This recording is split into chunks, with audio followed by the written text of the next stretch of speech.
Oh.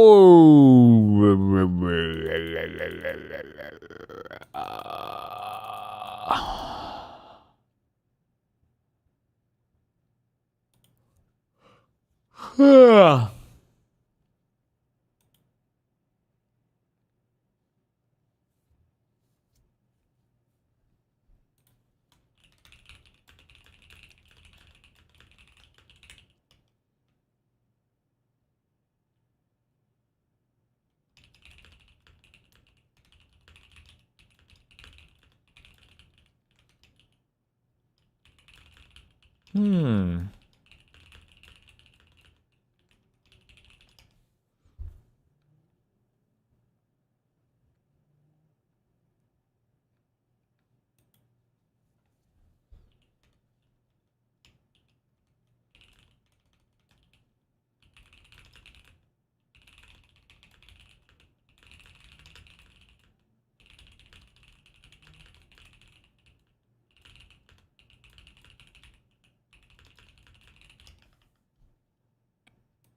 How's life, guys?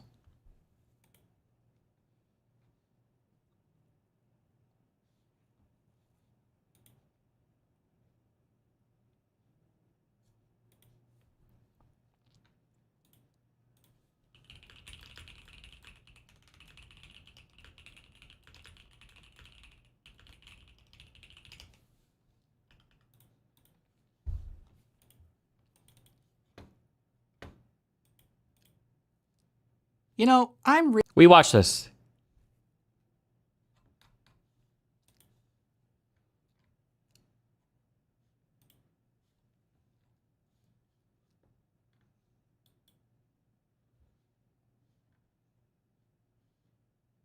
What was your Arc Writer account? I don't know. Whatever I logged off yesterday, probably like 7 or something.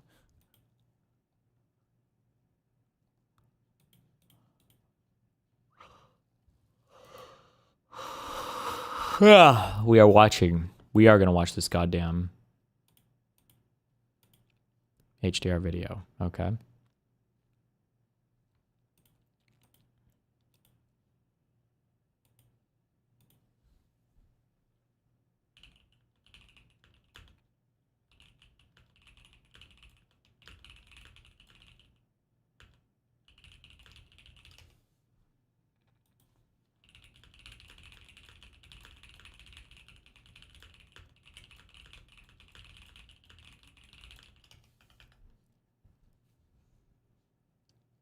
The Debunking HDR. My name is Steve. Jesus. Get ready for the most boring possible video on the planet. I'm ready.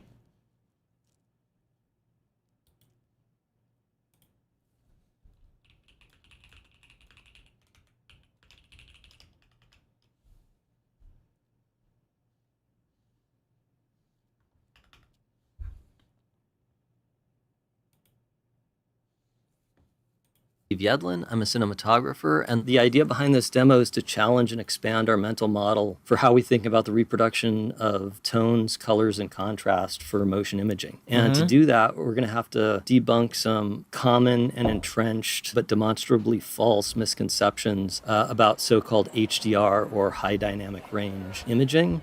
But once we unlearn the fallacies and realign our mental model with reality, I think the possibilities are really freeing and empowering, both as image authors and as image viewers. And just to explain what's going on here today, I'm presenting live here at PhotoChem with some guests who are all very accomplished filmmakers, but who also all have very refined eye for the nuances of the photographic rendering of tones and colors and everything. And even before we started the recording, we've been looking at a whole bunch of different images, interiors, exteriors, day, night, bright, dark, contrasty, flat. Some have very nuanced, delicate colors. Some have saturated, vibrant colors. So we've been looking at all these different types of imagery, all completely uncompressed master quality images.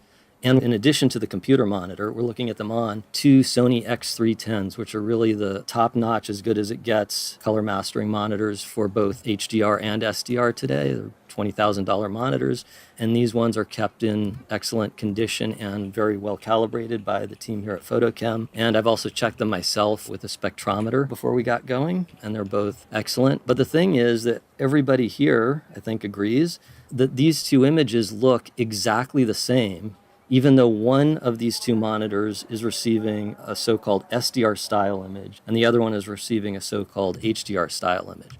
They look exactly the same as each other, and they both have the attributes we've kind of been conditioned to think of as being attributes of HDR. There's a lustrousness. We can see these images really clearly and brightly, even though we're not in a darkened color grading room. We're in some subdued lighting with the lights on in the room, and the blacks are rich and deep, but nothing's stopping up in the blacks. It's all smooth and gentle. We can see nuanced colors reproduced really well as more vibrant, garish ones. And the fact that these two monitors look the same, even though one's receiving what would be considered an HDR style signal and the other is receiving a so-called SDR style signal, is the crux of what this demo is about. So to give a little roadmap of where I'm going to go with this is, number one, with regard to hardware, it's beneficial and exciting that technology has advanced and we now have monitors and projectors that can show deeper blacks and brighter whites at the same time in a way that wasn't possible in the past. No caveat there. It's just a boon. It's just a benefit. It's just great that these monitors and projectors are so good. But two, how do we drive these? How are we controlling these monitors? With regard to software or how we control the hardware, we've been bamboozled and we've been conditioned to believe that it requires the so-called HDR formats driving the new hardware to reap the benefits of that hardware. To believe that we need a different unit of measure to numerically quantify the luminance and color coming out of the monitor. But the truth is that to fully mine the benefits, not only is this change in the superficial numbering system not necessary, it's actually detrimental. In its current form, it's creating huge problems while providing little to no benefit. And number three, what do we do?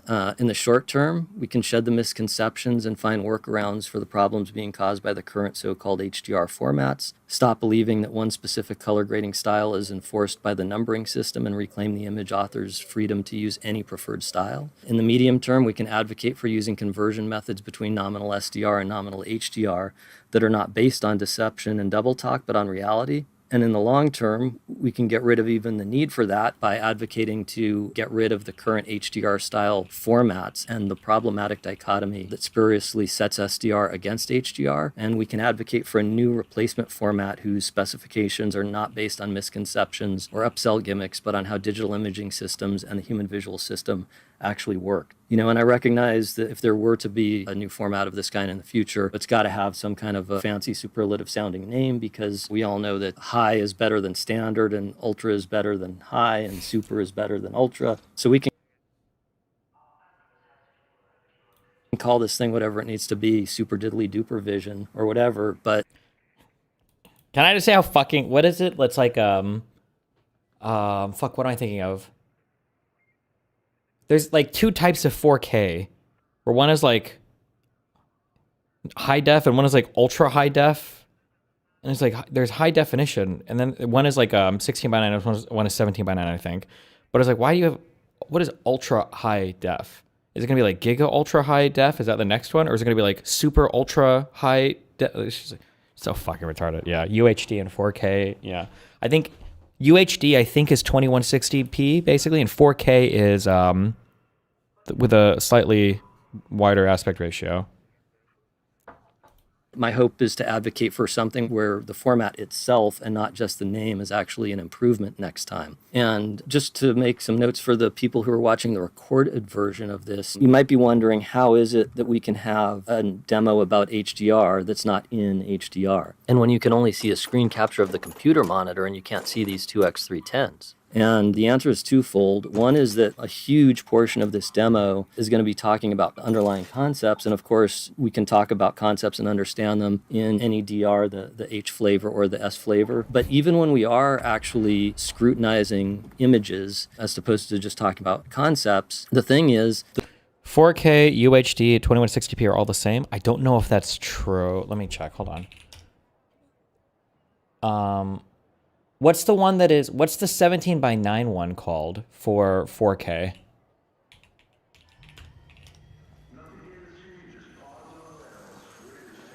Oh, is that called?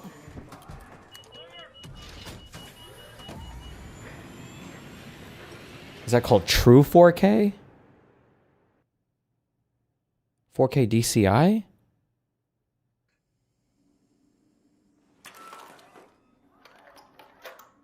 Wait, am I thinking 17 by 9 or am I thinking, I'm thinking 16 by 10. I'm adding the number to the wrong thing. I'm fucking retarded.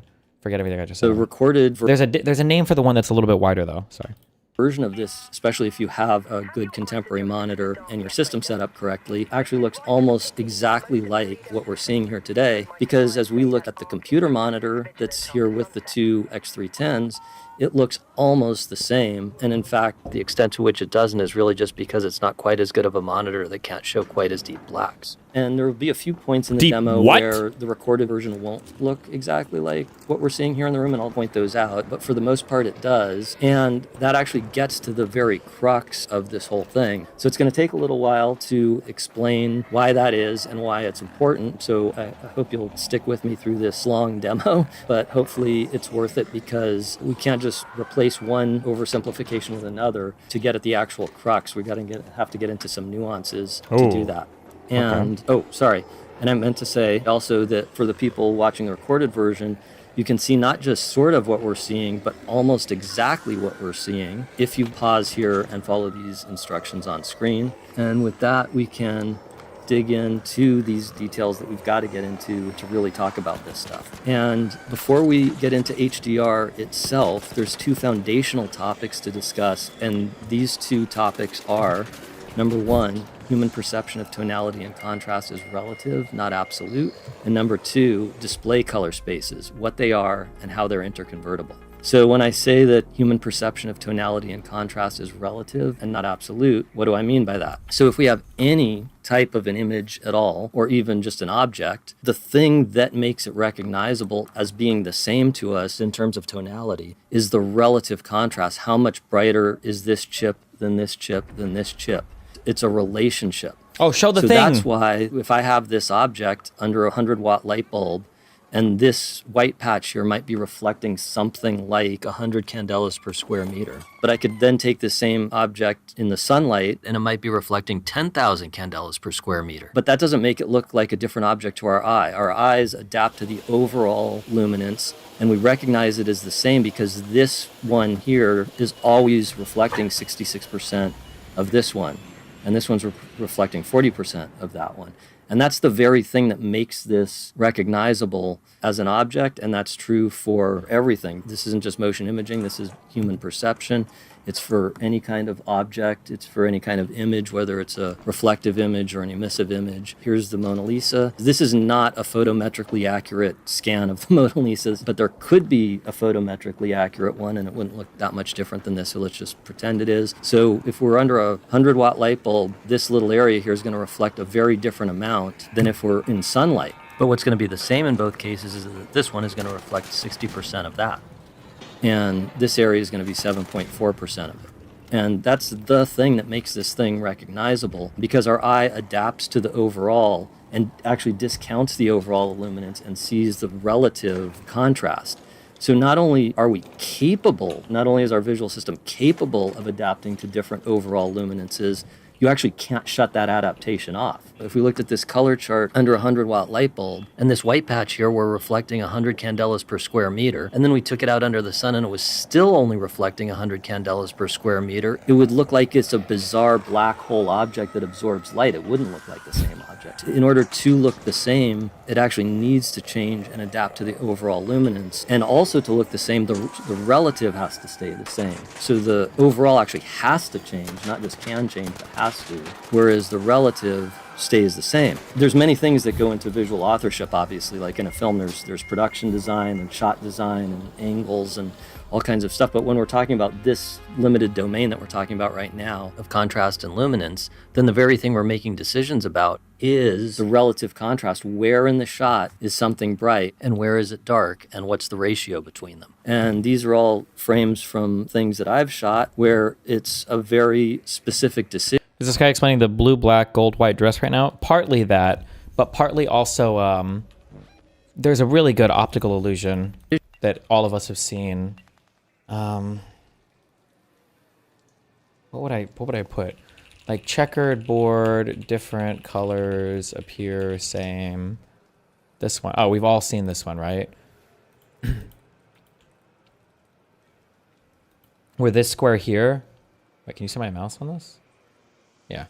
With this square here, the A here is the exact same color as this square here, the B, but it is very hard to accept that when looking at this image. But because of the way the shadow works here, it like kind of fucks our head up or whatever.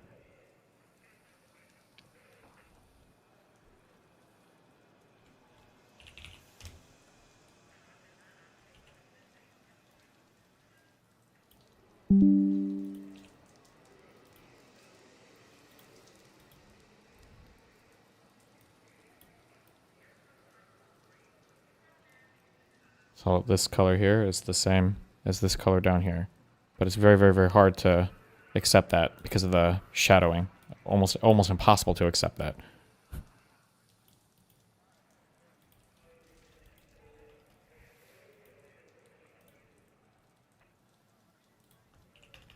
And it goes into every bit of the imaging. We're making decisions about that. So when we're lighting this scene, where we put the light and how bright it is in each area, like this area here is brighter than this area here and by how much. So we're making very deliberate decisions like that in lighting, making very deliberate decisions about the color transformations we use to take the uninterpreted camera footage and prepare it for the screen. And then we're making decisions again in color grading when we make adjustments. And every one of those decisions is to determine the relative contrast. And if you change the relative contrast, you've changed how the image looks. Like if I were to put this on, that's a slightly different look. And somebody might like this better, but this isn't the look that I was going for when I did this. It's just a different look. But that's the decision process that we make as we decide what we do want it to look like. So relative contrast is the crux of the artistic decisions when it comes to the photographic rendering of tonality. So that's what I mean when I say that human perception of tonality and contrast is relative, not absolute. And then that dovetails into display color spaces, what they are and how they're interconvertible. So I want to talk about how do we actually communicate this relative contrast that an image author has decided on. And the answer is display color spaces. And by the way, I also just want to say this is very intentional that I'm saying display color spaces, because there's different kinds of color spaces. Like there's camera encoding color spaces that are scene referred instead of display referred. There's cylindrical color spaces for doing saturation math on images and such. But in this demo, when I'm saying the word color space, unless I mention otherwise, I'm always talking about a display color space, which is the kind of color space that we use to drive a monitor. So what is a color space? Well, a digital motion image is a series of still frames all in a row, usually 24 frames a second. So you have a series of frames that are made out of pixels, and then each pixel is made out of a triplet, which is 3 numbers. So for example, this area right here, the average of these pixels is 0.505, 0.478, 0.412. So those are numbers. It's not a color and luminance until it's on a monitor. Inside the computer, it's 3 numbers. And what the color space is, it's how we correlate these 3 numbers to what the monitor actually does with physical light in the real world. So really, a color space is a type of unit of measure. Just to make an analogy, this is an image of my living room, because we hear people say, this is what your movie looks like in this color space, and that's what it looks like in that color space. But what I'm here to say is, this is my living room. That's my living room in feet, and that's my living room in meters. Meters, feet. See, the living room doesn't change. What changes is the number that describes the living room. So if the architect who designed this thing did it in feet, and this is 21 feet across, and I'm the builder and I only have tape measures that are in meters, that doesn't mean that I build it 21 meters across, right? Like I have to convert it, and I have to convert it correctly. And if I do that, it comes out exactly the same. If I don't convert between them, or if I convert between them wrong, and the meters one comes out bigger than the feet one, that's still not an attribute of meters versus feet. That's an attribute of my own incompetence for not understanding how to convert between the two. And to an extent, and that is an analogy, but it's such a strong analogy that it's kind of literal, because meters and feet are units of measure, and a color space is a unit of measure. So we have instructions that these numbers, 0.505, 478, 412, are supposed to be this color and brightness. What's supposed to physically come out of the monitor right here when it receives these numbers is 77 candelas per meter squared, which is a unit of luminance we often call nits. And the hard chromaticity, the physical color that color science knows how to measure very accurately what it's going to look like to a human, the physical chromaticity is 0.40, 0.39. So that's interpreting this color space. Now, these numbers are for a color space called Rec 2100. A little bit later, we're going to get into what these color spaces are, but right now I'm just going to say the names and not bother with it. So in Rec 2100, this triplet makes this luminance and this chromaticity.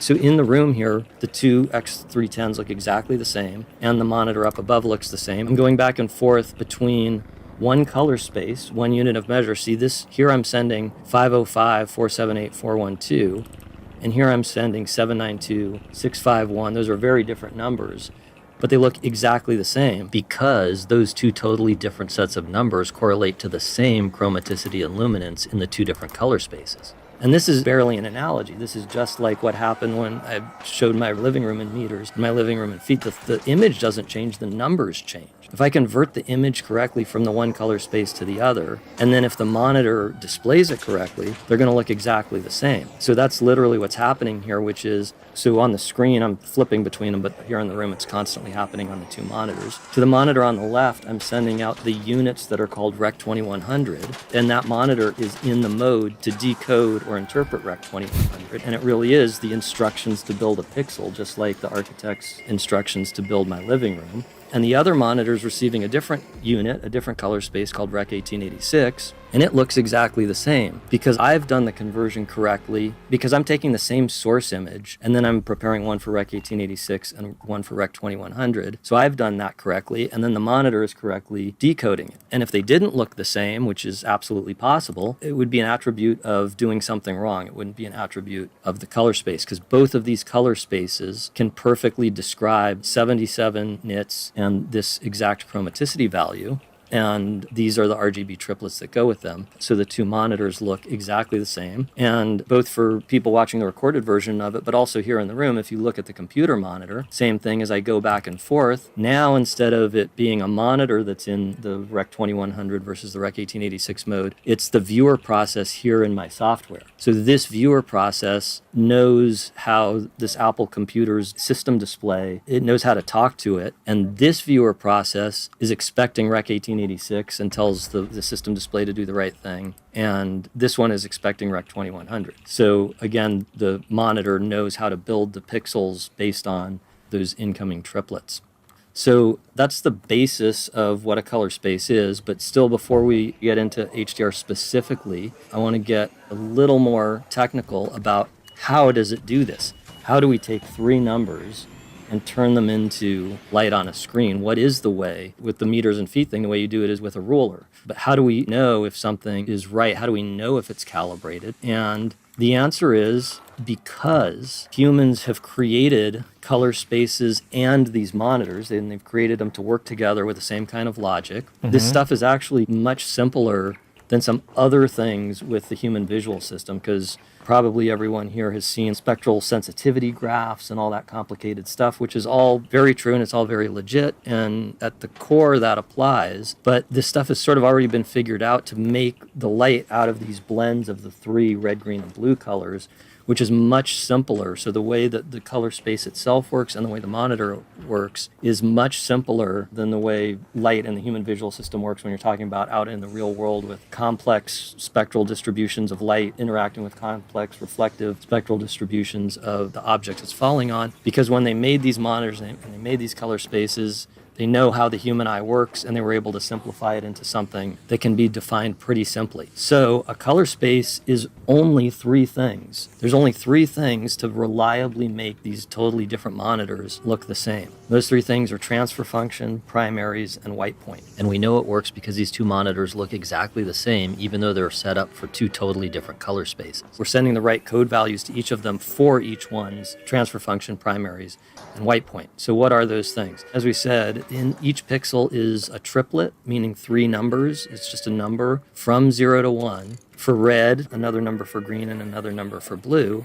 And the transfer function is saying, based on that number, how much physical light am I going to put out? So the x-axis, the input in this graph, is the code value, the number that's inside the computer file.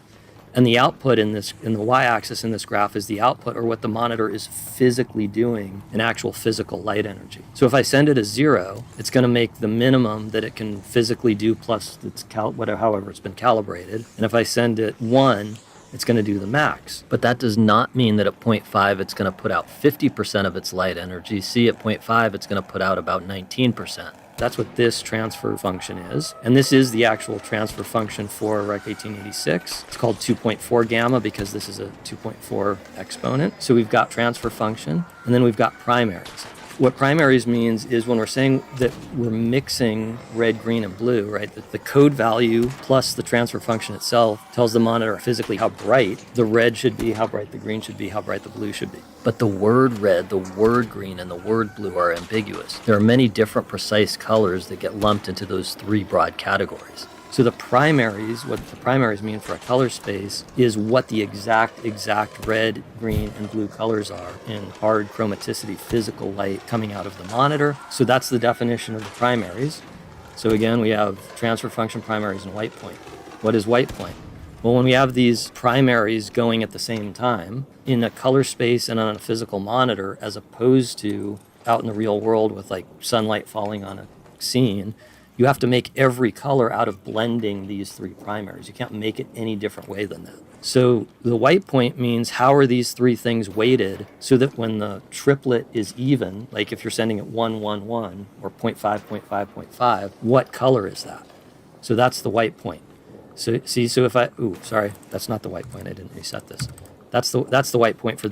Imagine how disappointed his parents are that he knows so much about this useless topic. Well, considering he worked on Knives Out, and I think a couple of other huge movies he said, I'm probably not very disappointed at all.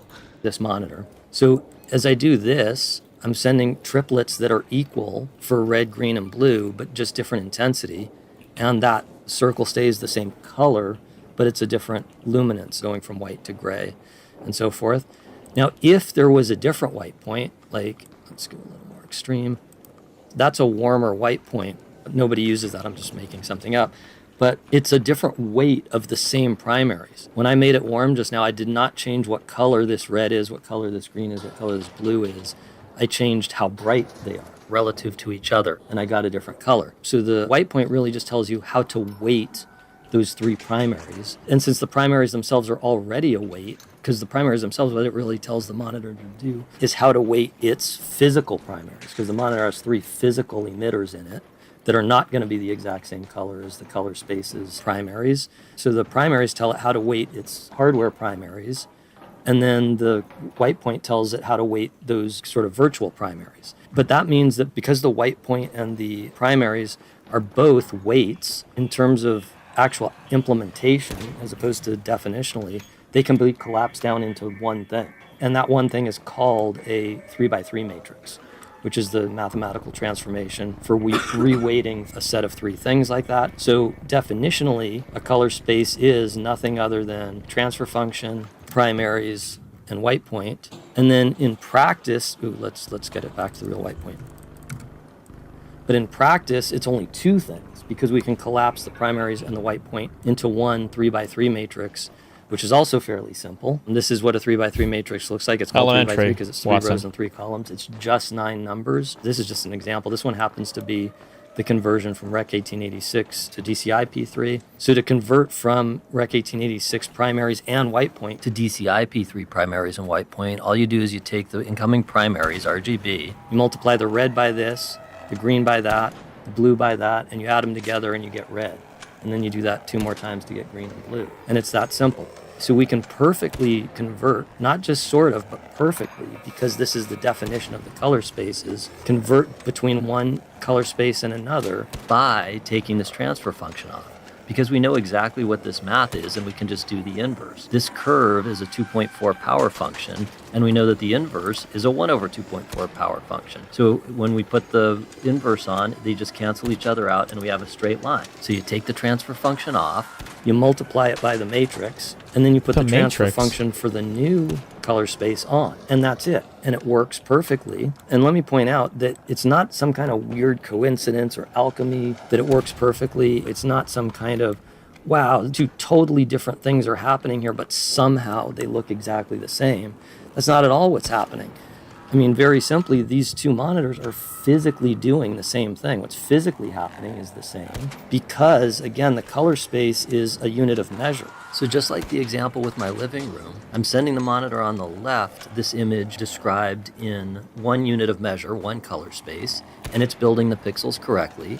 And I'm sending the same exact image but described by a different color space to the other monitor, and it's building the pixels correctly for that color space. So in terms of the physical light output coming out of the monitors, they're doing exactly the same thing. It's not like they're doing two different things, but it just happens to look the same to our eye or something. And that's no coincidence. Because this stuff is published and it is that simple, it's just the transfer function and the matrix. What I'm doing differently in the two types of signal that I'm sending to it, they differ by the transfer function and the matrix.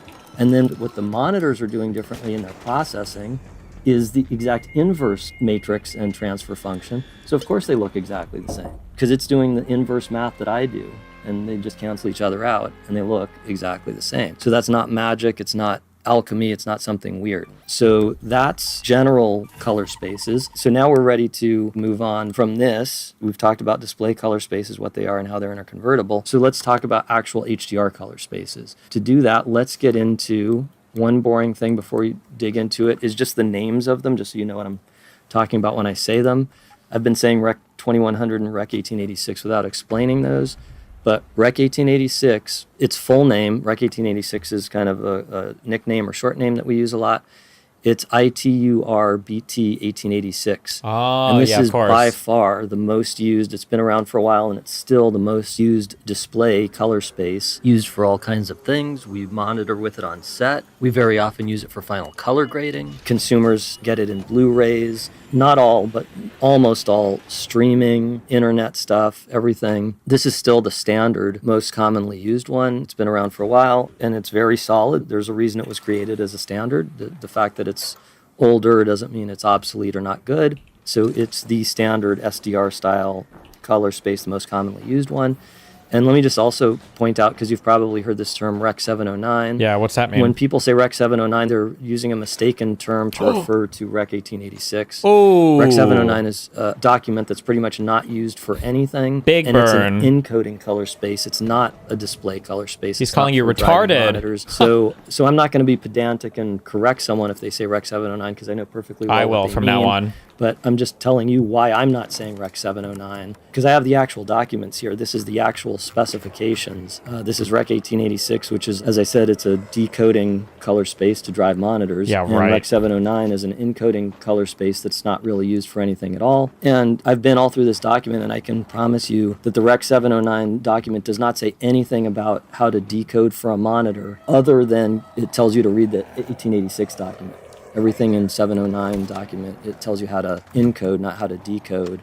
But we don't use that because for camera encoding, we usually use logarithmic encoding. And this Rec 1886 color space is the one that I'm driving the monitor on the right with, and it's the one that I'm using when I'm on this Rec 1886 viewer in the software here on the computer screen and in the recording. And then on the left monitor, and when I'm in this other tab in the recording, we've got Rec 2100. Again, Rec 2100 is the short name. The full name is ITUR-BT 2100, and it's pretty much the only implemented HDR standard, especially when we're talking about what people actually see in a final as opposed to mastering. There are some other codified formats, but this is really the only one that's really implemented. So it's pretty much the basis for all HDR that we're actually using. And this one is also known as SMPTE ST2084.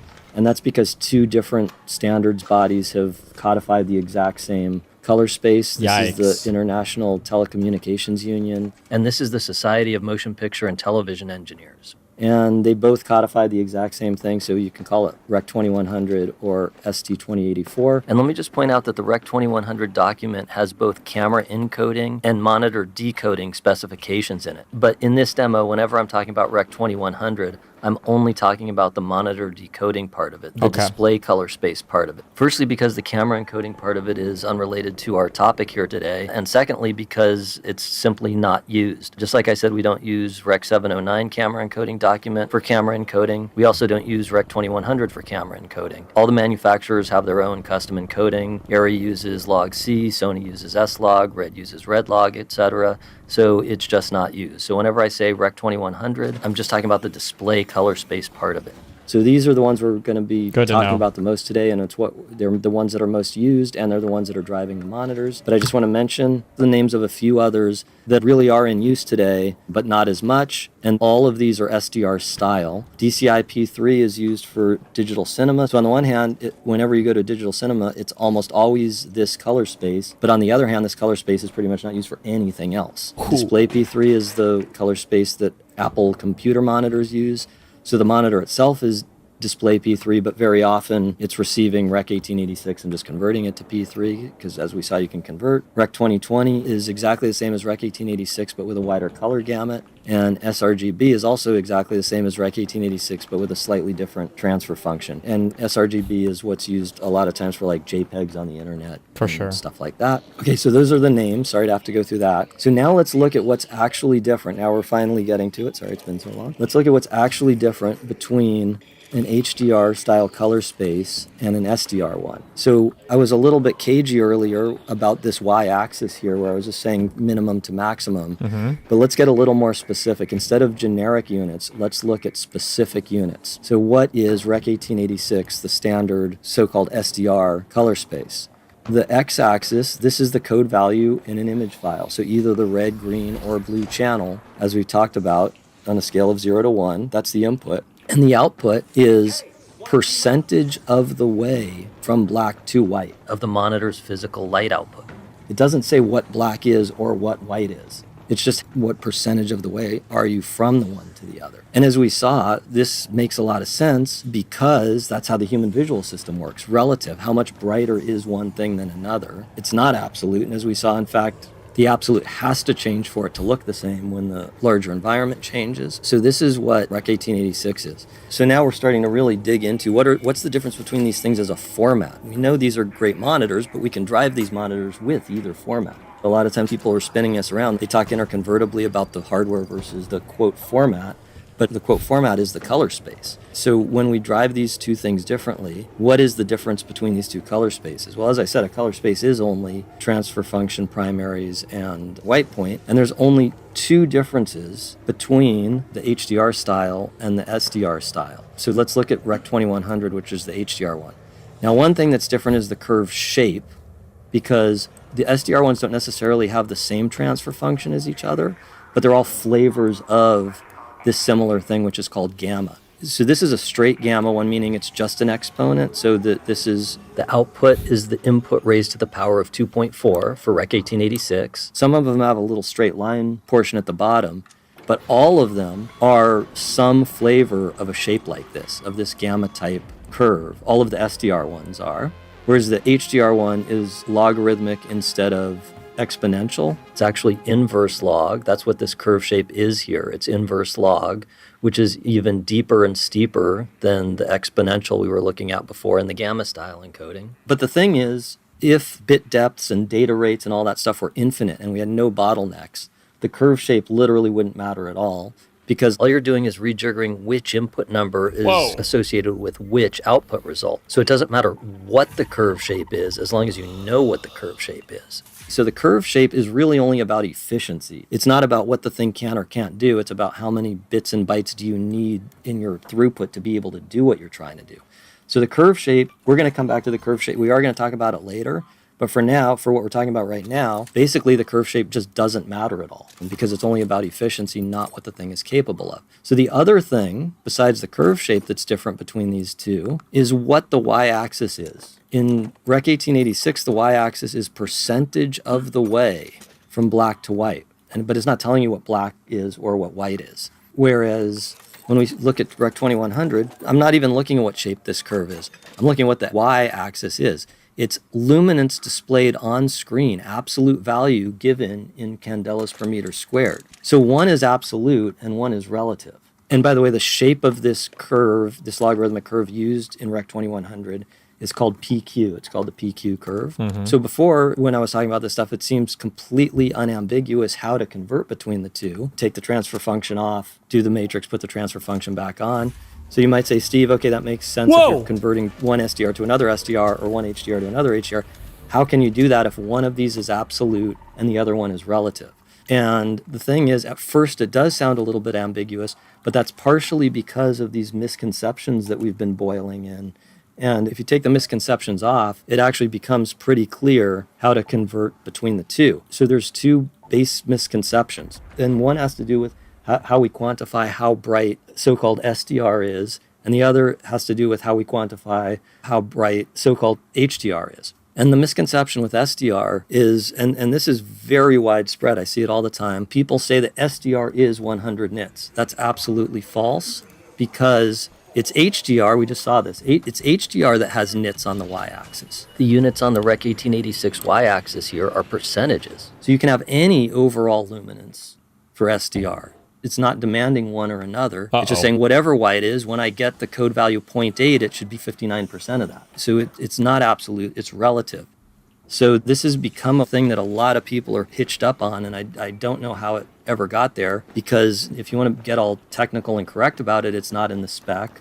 But then also in actual practice, it's not what happens. No consumer has their TV that dim. When I'm monitoring on set, I never have the monitors that dim. There's an industry best practices thing that says in a darkened color grading room, you should have it at 100 nits. But that's not in the color space spec. And also, it's specifically for a darkened color grading room. It's not for a room we're in now with subdued lighting. It's not for being outside in the sunlight. It's not for being inside but with the windows open during the daytime. It's just for a darkened color grading room. And again, it's just a recommendation for the setting. It's not in the color space specification, and it's not what would usually be done in practice. And again, just to say, I have the physical document here for proof. You can look at it too. I've been all through it. Sir? That's a digital document. What an idiot. And I can guarantee you in the actual transfer function stuff, white and black are variables. It's whatever they are. And in fact, it explicitly explains how to change them. And not only that, the only time in the entire document that it mentions any absolute value as opposed to relative values is indeed 100 nits. And it's in an example it gives how you might match a digital monitor to an analog monitor that happened to be 100 nits. It's in no way giving that as a prescription. It's giving an example of how you could match those two monitors. That's the misconception about SDR. So the way we quantify how bright the overall luminance of SDR, it's false to say that it's capped at 100 nits. It's purely relative. And then there's also a misconception about how we quantify the overall luminance of HDR. So HDR actually does have, I personally don't think this is a good idea, as you're going to see, but it does have nominal absolute values. So it's not just telling you the relative contrast, it's telling you how bright your monitor is. It's literally prescribing each pixel in your frame is supposed to be a certain physical brightness, no matter whether you're looking at it in the sun or in a darkened room, which right away to me that there's a problem with that anyway, but that's not even what we're talking about right now. So it's got these absolute values, and this convention has arisen where an entire title, an entire movie, is named at a certain luminance based on the brightest single pixel anywhere in the movie, which is not a very good way. That's wild. How stupid. To quantify overall luminance. For example, we've been looking at these shots the way that they were intended, basically, because I shot them, and this is my own color transformation for preparing it for the screen with the cinematic color rendering and tonality that I like. So this is how it was intended. But if somebody else wanted to do a different style, because this is what's very much happening these days, is there's these different color grading styles, they could do that. Now, by the way, this is the first time where what you're seeing, if you're seeing the recorded version of this, is going to be kind of different than what we're seeing. What we're seeing when I do this is on the HDR monitor, the window's getting a lot brighter. You know, we still see all the tonality. Nothing's getting clipped or chopped. No differentiation that the camera got is being clamped, but the whole window's getting brighter. On the when I do this, on the SDR monitors, nothing is happening. If you're watching the recording, what you're seeing is you're seeing a sort of subdued version of what we're seeing on the HDR monitor. So you're seeing it get brighter, but we're seeing it much more intense and delineated than in the recording. So to me, these are two different styles, right? This is the style that I actually wanted for the movie, but this is a style that someone else might want. But based on that method of quantifying, they would say this is a 200 nit version of your movie, and that's a 670 nit version of your movie. They're saying this movie is 3.5 times brighter than this movie. That's not a very good way to quantify overall illumination. The overall illumination perceptually is not changing. What's changing is just a style of highlights. It's more like a color grading style than an overall luminance. And I think one of the ones that shows that the best is this shot, because that's 200 nits, that's 670 nits. By that logic, that is 3.5 times brighter than that. Based on what the logic they're using, that's true, because so again, if you're seeing it recorded and you're seeing a subdued version on it, you're not seeing it change by 3.5 times, but we are, and it's still just as silly that sure, this little area here is getting 3.5 times brighter, but again, that's just not a good way to quantify what the overall, again, 200 versus 670. That's not a good way to quantify the overall luminance of the image. It's more a description of the color grading style of the highlights. So how do we quantify the overall luminance of these kind of titles? And the answer to me is we have this concept of middle gray in photography that's been around obviously since way pre-digital. Yeah, that's what I use. And all that, where there's something that feels like it's neutral, like it's middle. And you might not have anything that's actually at that level in the scene, but you're aware of. For example, in this shot, the right side of his face is probably a little brighter than that medium, and the left side of his face is a little darker than it. But there's this sense of where that is. And if a shot feels fairly neutral exposed, you're going to have a lot of pixels around there. If it feels dark, they're going to be under it. If it feels bright, they're going to be over it. And we also have this concept that neutral is 18% gray. So I'm going to introduce a thing. This is my own thing. This is not a technical term that exists out there, but I'm actually hoping that it will now that we're putting it out there with this demo, is what I call scene white.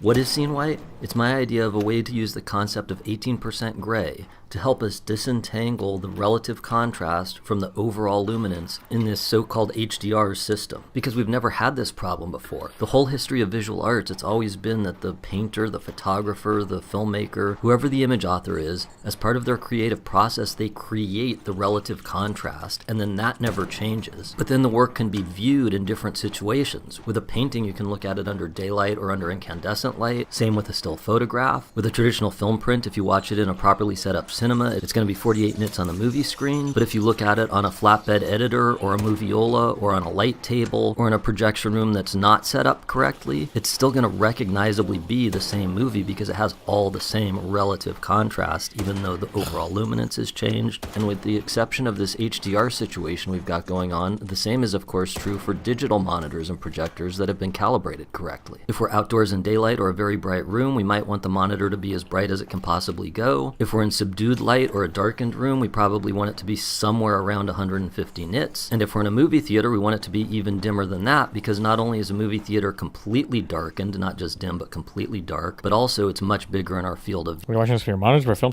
Oh, I just don't know anything about HDR. I was just going to know more about this random shit, because why not? We all look at monitors all the time, right?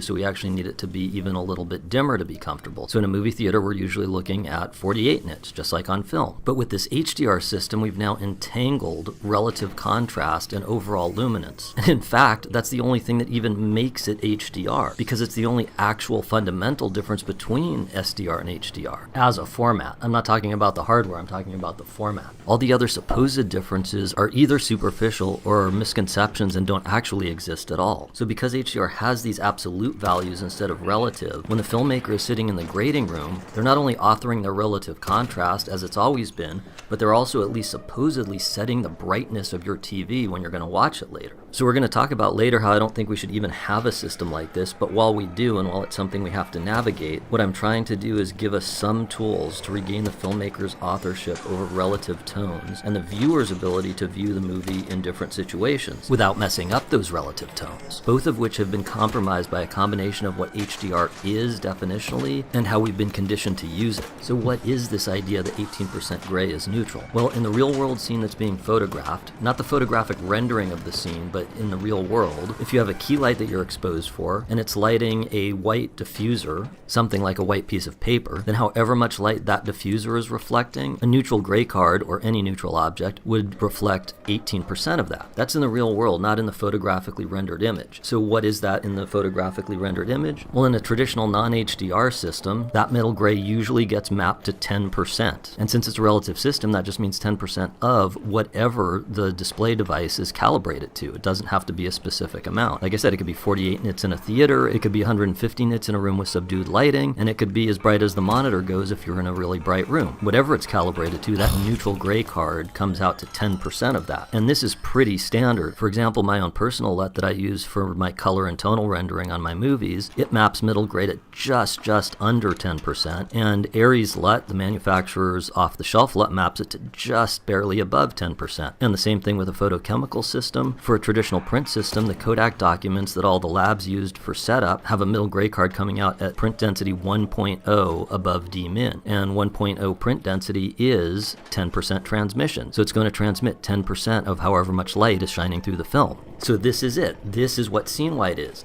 It's the value that neutral gray is 10% of. So it's 10 times the luminance of neutral gray. So in an SDR system, scene white is simply 100%. So it's 100% of whatever the device is calibrated to. On a film print, the scene white is D-min, meaning the thinnest that the film can be, or the most light that it can transmit. And then in an HDR system, it's a little bit harder to find it, but it's still totally unambiguous. Because the thing is, because the filmmakers are supposedly setting not only the relative contrast, but also your monitor brightness when they're color grading the movie, different movies could have different middle grays. But we now see how to find the middle gray. It's if you shoot an 18% gray card, then wherever that comes out in the HDR system for your movie, then scene white is just that luminance times 10 for your whole movie. This isn't a shot-to-shot thing, this is the whole movie. Because shot-to-shot, if brightness is varied, that's a creative decision. Whereas the overall luminance is an environmental decision. It's where are you going to watch this movie, or what monitor is it on? It's not a shot-to-shot. So scene white in HDR is simply find out where 18% gray comes out, and then it's 10 times that luminance. Now, I'm not saying that you have to have scene white in every shot or even any shot. It's just a construction to understand the overall luminance relative to middle gray. So, you could have a whole movie where nothing even gets up to scene white, or you could have a scene where there are pixels that are way above scene white. Scene white is just a way to quantify the overall luminance in HDR, so we can disentangle it from relative contrast, and that's going to help us overcome these problems that the HDR system is making, where because these things are entangled, we're having problems where the author's relative contrast is getting distorted because it's ambiguous what to do in different viewing settings or when converting between SDR and HDR in either direction. But this is going to help it not be so ambiguous, because now we see how to convert correctly between HDR and SDR. We identify scene white in HDR, and then we can convert either direction and preserve relative contrast from full deep black all the way up to scene white, or maybe just below scene white. And then above scene white, that's the only place where we do something different between HDR and SDR. And that's what I'm doing here on this shot when I do this. See, now the entire image, all of the relative contrast stays the same, all the way up to just below scene white, and then only the very top I'm stretching up and down. So the difference between these two, there's no clamping or flatlining or anything with the highlights. I'm just stretching the contrast of them differently, but only above that cutoff point that's just below scene white. The whole rest of the image, we're perfectly preserving relative contrast. So in HDR, we can punch through this ceiling of scene white, because in SDR, scene white is just 100%, full stop. Whereas in HDR, scene white is 10 times middle gray, which is not a hard and fast ceiling. And also, we see that although most filmmakers authoring HDR today don't have this concept of scene white in their head, and they're not using it or not yet using it for their conversion between SDR and HDR, it's something that's unconsciously happening even if we don't know that it is. Part of the reason I say that it's actually happening, whether we admit it or not, is there's something that I call the iPod shuffle effect, which is you have your music and you put it on shuffle and a song is really low and you crank the volume up and then the next one comes on and blasts your ears out. So you would have that problem with HDR, because in HDR, you're nominally allowed to set the viewer's brightness of their monitor. We're going to get into the fact that this isn't actually followed, but if it was actually followed, Nobody would even be allowed to turn their monitor up if it's bright or down if it's dark in the surrounding environment, because these are absolute values. And this is what you're doing in the color grading room. You're setting an absolute level. So you're gonna set a comfortable level for a reasonable viewing environment. And then we don't get the iPod shuffle effect. Like when you watch multiple shows back to back in HDR, it doesn't feel like the brightness of your TV is changing, but only like the color grading style is changing, because we actually have set this scene white whether we admit it or not. And that's got to be in the ballpark of somewhere around 150 to 200 nits, because it actually starts getting painful in a darkened room above that, because we're doing 200 nits here. I think probably 150 is probably a better sort of average, but we're doing 200 today. And, it's totally fine. It's going to start getting painful above this, because don't forget, the white of a cinema screen is supposed to be 14 foot Lamberts, which is 48 nits. That's half of what people think SDR is capped at 100 nits. But I don't know about you, but I've sat in a movie theater, and if it's a dark scene and they do a fade to white, it's painful. It actually hurts. And that's at 48 nits. So if we take this idea of scene white, whenever anybody grades their movie and they're nominally setting the brightness of your monitor that you're going to view it at later, in HDR, which is not what's happening in SDR, clearly they're not going to color grade their movie like in the sunlight or something. So they're going to set it to a comfortable viewing brightness for either a fully darkened color grading environment or maybe something like what we're in right now with a subdued light. And then that means that they're not using all the possible values here. So basically you have to, not just can, but have to have... Why is this thing empty right here? Are there supposed to be the 3 little battery things in here? Does that mean somebody took them, or... could they spawn in another thing somewhere? It glitched?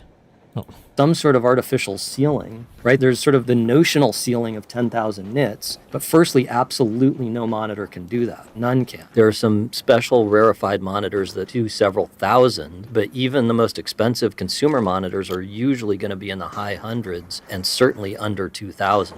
But so firstly, you can't even use these high numbers, but more realistically, because of the very fact that this format is setting the brightness on your TV, and they're going to want to set that for some kind of comfortable viewing environment, not for watching it outside in sunlight, there has to be this idea of a scene white, some kind of limited overall illuminance that's not the max of what the format can nominally do of 10,000 nits. So then once we admit that that's what's going on, because it's already what's going on anyway, then we realize that the one thing you can do with HDR, that you can actually do today, we're going to talk about some future ways we could do things, the one thing you can actually do with HDR that you can't do with SDR is punch through that ceiling.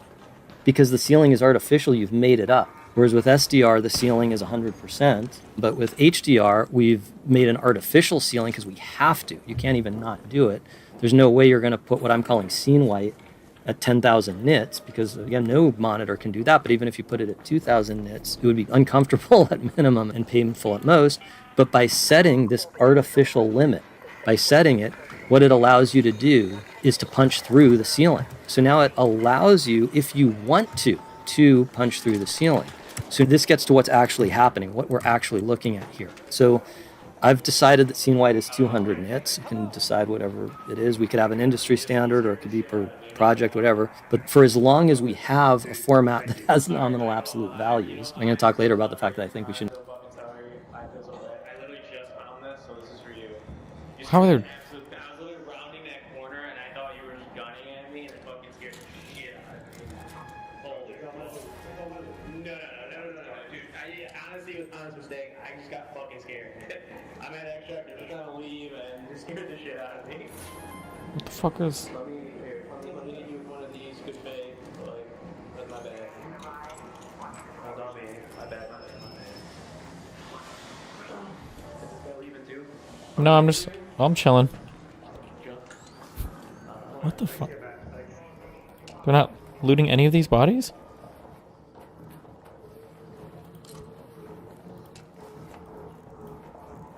Oh god, if that guy stays, he's gonna kill me 1,000,000,000,000%. Anything on these guys? Well, yeah, they seem pretty loaded. I can't really hold much, but... What, did you guys kill him? I shouldn't have asked you. I literally just got down here and I was walking towards these bodies, but that guy died with his flashlight on. And then as I was rounding this corner, that guy just jumped right into my face and it scared the fuck out of me. Like if I had my hot mic on when he did it, you would have heard me scream like a little girl. Well, damn. Scared the absolute shit out of me. Jesus, bro, there's like 20 million dead people. Oh, you don't need the blueprint on this guy? Nope. There's a deadline on this guy. A deadline blueprint? Deadline blueprint, sorry. Oh. Fuck, I should have picked up the other. This guy right here's got a lot of shit on him. Oh, my fellow unemployed, or my employed millennial. I should have grabbed all the gun parts too, Jesus.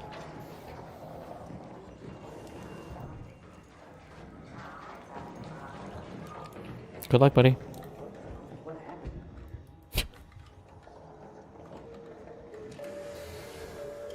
You can have that. But for as long as we do have one and we're forced into this, we have to admit that there is a scene white somewhere in those absolute values. It's got to be somewhere around between 100 and 200. I think 150 is probably a good one, but again, we're doing 200 here today. So the way that these two things match, the way I was able to perfectly and not just sort of map the one into the other is by deciding that there's a scene white, because you have to set the brightness of the monitor. So I'm personally not doing that punching through the ceiling look that some people really like these days. That's an HDR style look. It's a grading style. It's not a format, it's a style. I'm not a fan of it. So these images, when I'm not doing that, and it just looks like that, my scene white and my peak white are the same. And therefore these two monitors look exactly the same. Because on the left monitor, I need to set the absolute value in the code values that I'm sending. In the actual triplets that I'm sending to the monitor, I have to set the overall luminance using that, because this is a absolute system. And on the monitor on the right is receiving a type of signal that's relative, not absolute. So the monitor on the right, I have to set the absolute in the monitor. So that monitor is calibrated to 200 nits for SDR. So the one on the left is just calibrated to HDR, and it's getting its 200 nit scene white from the incoming triplets. And the one on the right only gets the relative contrast from the triplets, and the 200 nit scene white is set in the monitor. But on both monitors, we have a 200 nit scene white and the same relative contrast. Now we see the one and only thing that's actually different between HDR and SDR is that you can punch through that ceiling, because in SDR it's a real ceiling and in HDR it's an artificial ceiling, so we're allowed to punch through it. So it's just something that you can do if you like this look. But again, and this is the biggest theme of this whole thing, is we've been conditioned to think this is what your movie looks like in SDR and this is what it looks like in HDR. But that's absolutely false. If you look at the monitor on the left, or for the people watching the recording, I'm currently on the Rec 2100 viewer, this is always HDR in terms of format. The format that is being sent out is HDR. It's Rec 2100. Clearly, Rec 2100 can show this. When it's off, when it's like that, the two monitors here in the room look exactly the same, and when that's on, only the HDR one changes. But when it's off, they both look the same. So clearly, HDR is capable. If you wanted your movie to look like the one on the right, HDR is capable of reproducing that. It doesn't have to distort the author's decision and make it look like that. So you can punch through the ceiling, but that doesn't mean you have to. So yes, this is an advantage, but it's a trade-off. It's not a pure advantage. It's not something that HDR has and SDR just doesn't have anything like that. What's actually happening is, as we discussed, these new monitors are so good, they are so good, that they have more brightness than we actually need, because if we used the monitor's overall luminance instead of doing this, right, because people are using this, like I said, to punch through the ceiling to get dazzly sparkles inside of flames or explosions or glints and things. That's what they're using it for. They're not using it to make the overall picture brighter. You've got that artificial ceiling, so it feels like that's full white, but then you can punch through what feels like full white and get these dazzles. And that's what HDR has. The SDR doesn't. Because these monitors are too bright, you wouldn't want to make the whole image that bright in any normal viewing environment. You wouldn't even want that. So you're using the fact that you're artificially limiting them to punch through. But SDR has a different way that it can use the excess brightness of the new monitors, which is what if you're not in a normal viewing environment? It allows you to adjust to it. And the example that I always think of is at the Tom Bradley terminal at LAX. When you come out of immigration, there's a gigantic monitor showing an advertisement, and it's right under a skylight that's open to the outside. And obviously whoever paid a lot of money to put their advertisement on there, wants their thing to look dazzling. They don't want it to look dull and dingy. They're paying a bunch of money for this gigantic thing. And I don't know how they actually do that one. I'm just saying, you know, because if they're not following either of these color spaces, that's not an argument for one or the other. But if they were following SDR, then they could have graded it like we always do in a darkened, highly ideal color grading environment, make it as perfect as they can, and then it would translate onto this super bright screen by just following the color space specifications, but for however bright that crazy screen can go. If they used HDR and actually did it correctly, if they didn't do it correctly, there's not an argument for HDR, it's an argument for doing this incorrect thing that they did. If they actually used HDR, then however bright it was when they were supervising the grade, that's how bright it's supposed to be on that monitor, and then it would look dull and dingy. So we saw the one thing that's definitionally different. Well, there's two things, the shape of the curve, which doesn't matter for what we're talking about right now. But the other thing is, the only thing that's definitionally different between HDR and SDR is what these units even mean, what the y-axis even means, relative versus absolute. And then in terms of actual practical application, what does that actually change? And the only difference is HDR has to have an artificial ceiling, and then that means you can punch through it, so you can make dazzly bright things. Whereas SDR, nothing's absolute, so you're allowed to adapt the monitor to the viewing environment. So we keep getting told, you know, this is what your movie looks like in HDR, and that's what it looks like in SDR. But the thing is, again, that's just a grade. HDR is capable of transmitting things that don't have that grade that shows off the one thing that HDR can do that SDR doesn't. There might be pressure from people who make money with upsell gimmicks to grade your movie that way. But that's an attribute of politics, not an attribute of the format itself. So like I said, if you're not punching through the ceiling at all, it's completely unambiguous how to convert, as we're doing here. This is why when I show how these movies are supposed to look and without that sizzly highlight look, the two monitors look exactly the same. So it's totally clear if you either started your grade in SDR and you want to convert to HDR, or if you have an HDR look that's a traditional look that has this smooth, gentle shoulder to the highlights, then you can convert perfectly between the two.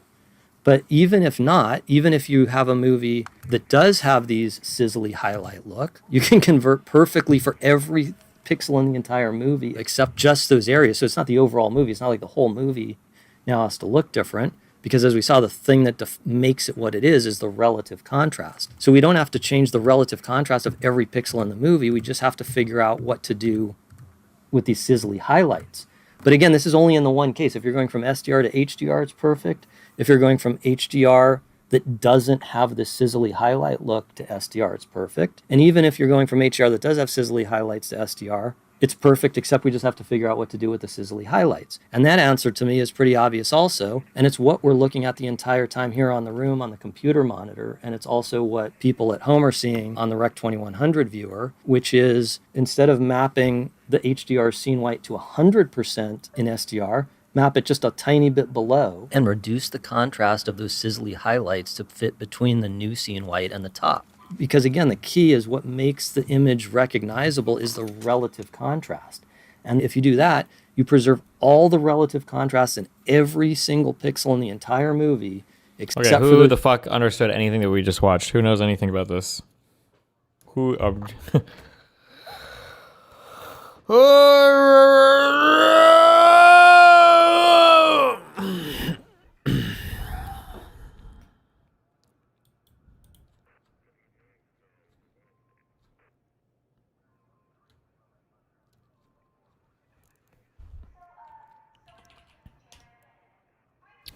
ASOS said it. Okay, this is what I'm getting from this.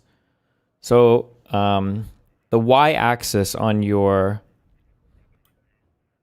what do you call these things? Color spaces? The y-axis on the color space on SDR is done in percentages.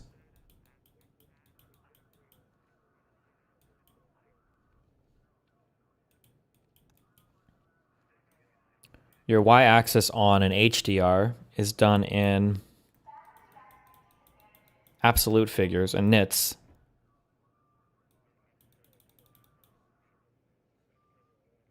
And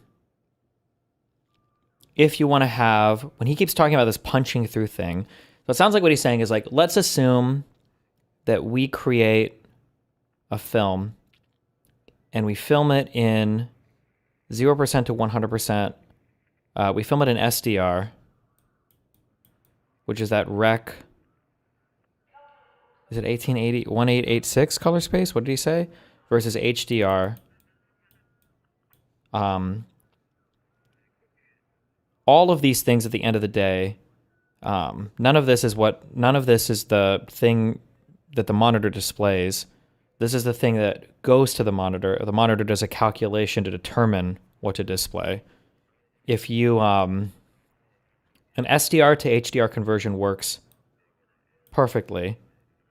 So the math on this will always be whatever's recorded in SDR can be shown in HDR perfectly.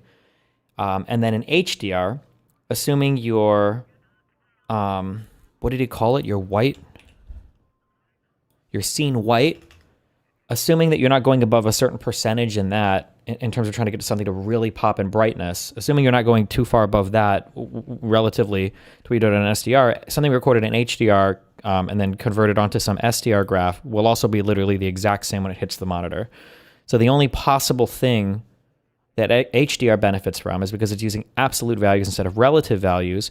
You could have the scene white or gray or whatever of some, or scene wipe, or you could have your scene wipe at some percentage. Like in HDR, it might be, what did he say? He said a little bit above or a little below 10%. That you're going to be limited based on that percentage for how bright you could make the brightest part of a scene. Whereas in HDR, you could set that brightness above, 10 times your 10% thing, because you're not a percentage. And that's what he means when he says punching through. However, if you were to take a Rec 2020 thing, an HDR thing, and you were to take down, you were to instead of setting a relative thing from like 0 to 100%, you do it from like 0 to 98%, and then you take the few parts of your color over here that is punching through, that's more than whatever that percentage that would punch through the ordinary 100% or whatever times here that's going higher into the nit range, and you just map that up from 98 to 100%. Anything filmed in HDR would essentially be an SDR thing. The conversion would still work basically perfectly. So it sounds like he keeps saying this is like a color grading thing. It kind of does sound more like a grade rather than like a higher or lower quality thing. And it's not even really, it doesn't even really sound like a dynamic range thing. If I understand what he's saying, I understand why he's making fun of the, like, this is standard dynamic range, this is high dynamic range, but not really. If I'm understanding that, I don't know. I'll probably come across this again in the future and I'll hear it again, but... A few sizzly ones, and even they still go up and they look a little sizzly, and they're not clipped or chopped or flatlined or anything. You have all the variation in them. They just don't go up as much as they do on the HDR version. As the people in the room can see, that the computer monitor actually is truly doing the same thing, just not as much, right? Like you can see it poking out in the same way. It just can't go quite as bright because, like I said, we're just moving scene white down a little bit to make room, and then we're fitting those highlights into that space at the top. Because, like I said, I just made this version where 200 nits is scene white and 670 nits is peak white. And that's what we're seeing here in the room on the HDR X310. But on the computer monitor here in the room, 200 nits is scene white, and peak white only goes to a little bit under 300 nits. And that's also what you're seeing if you're watching the recorded version, if you followed those instructions at the beginning carefully. And I just wanted to say, too, if you don't mind, because I have my hero Roger Deakins here today, Sir Roger Deakins, and I hope you don't mind, I have some shots from one of my personal favorite movies of all time, A Serious Man, which I think is a visual masterpiece, not just in general, but also specifically for all the tonal and color rendering. All of the decisions made with the lighting on set, exactly where the light is coming from and where it's bright and where it's dark, and then maybe HDR can be said now have a minimum threshold of what it considers providing a full color experience to a viewer, because now it considers absolute values.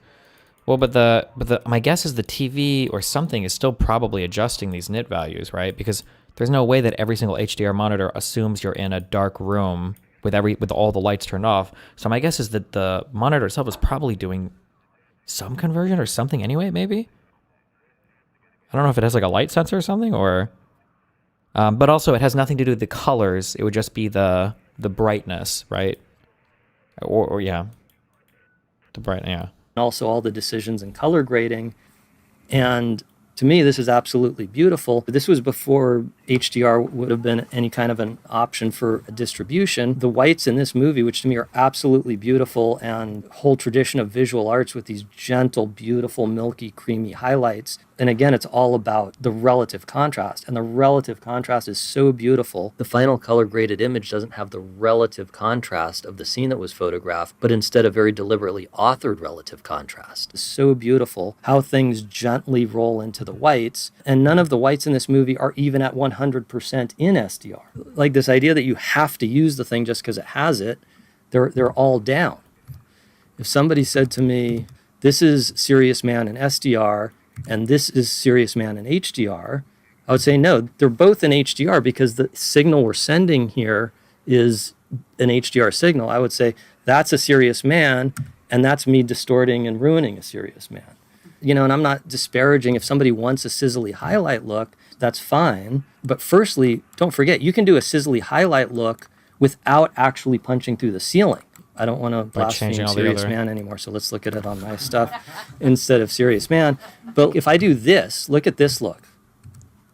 This is a different punchy highlight look. And now here in the room, the HDR and SDR now look the same again with a different, now this is still a punchy highlight look that I don't personally want. But if somebody likes punchy highlight looks, here's one you can do without even going through the ceiling.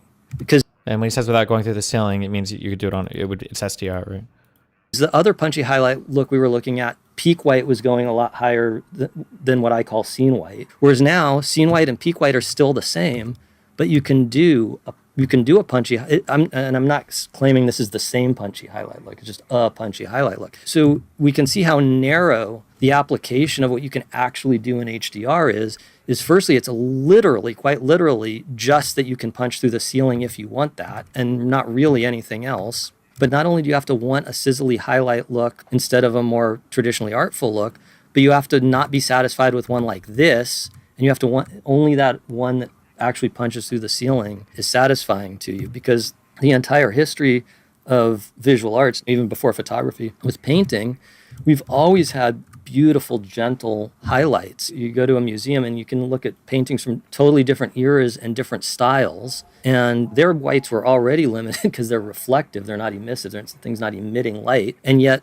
you'll see all the time that the white is mixed with grays or other colors to dull it down, because that's the traditional artful tonal rendering. Because you hear people talk about HDR, and this shot is actually an example of what I hear people talk about verbally when they're not looking at a shot. And they'll say something like, oh, well, if you've got a day interior, you've got your actors lit, you can have it actually for real bright out the window. And to me, again, I don't want to enforce a style. If someone else wants the punchy highlights, that's fine.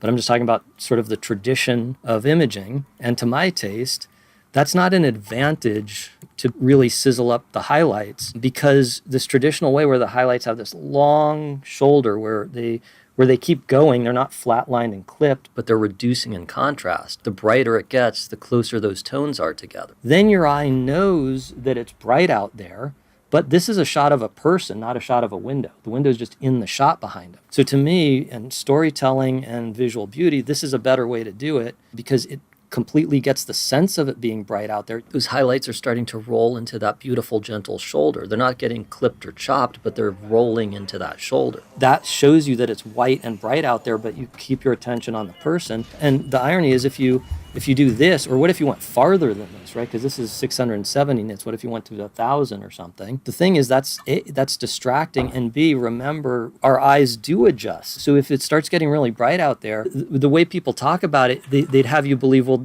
he hasn't gotten darker when that got brighter, so he's going to still look just as bright. But that's wrong, because your eye is going to start to adjust to how bright this is. And even without him actually changing, he's going to start looking dim. And don't forget, if you're watching the recorded version at home, when I punch through the ceiling like this, you're seeing a subdued version of what we're seeing on the HDR monitor here in the room. So how distracting this is, and how likely it is that your eye is going to start to adjust to that window so that the foreground looks darker, is much greater when you see the full version of this than when you're seeing the tamped down version in the recording. So besides it, to me, just looking sort of caustic, there's that sort of fallacy about it. And like I said, so there's a huge reason not to do it. But again, I don't want to limit artists. Just like I don't want to be limited. I don't want to limit somebody else. So if they like punchy highlights, the two things, again, the one thing to remember is you could do a different punchy highlight look without even punching through the ceiling, which is this one.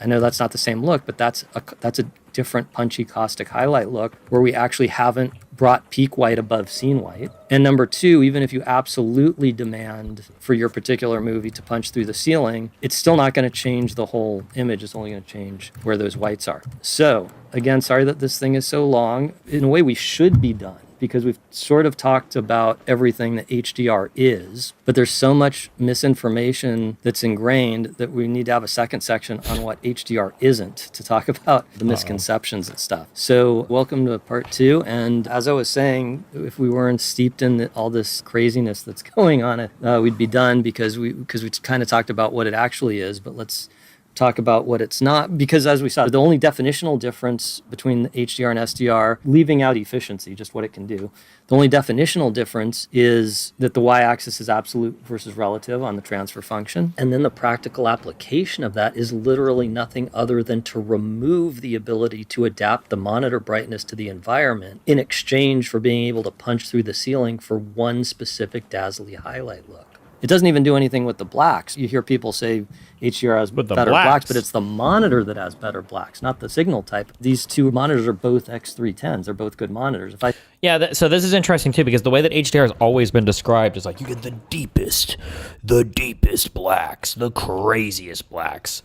But it doesn't really, I guess in effect, maybe that's kind of what you could theoretically get, since the HDR format is telling you where black starts, but technically SDR should be able to have the exact same blacks on a monitor that can display whatever levels. The only difference would be how dazzling or sizzling, he says here, brights are.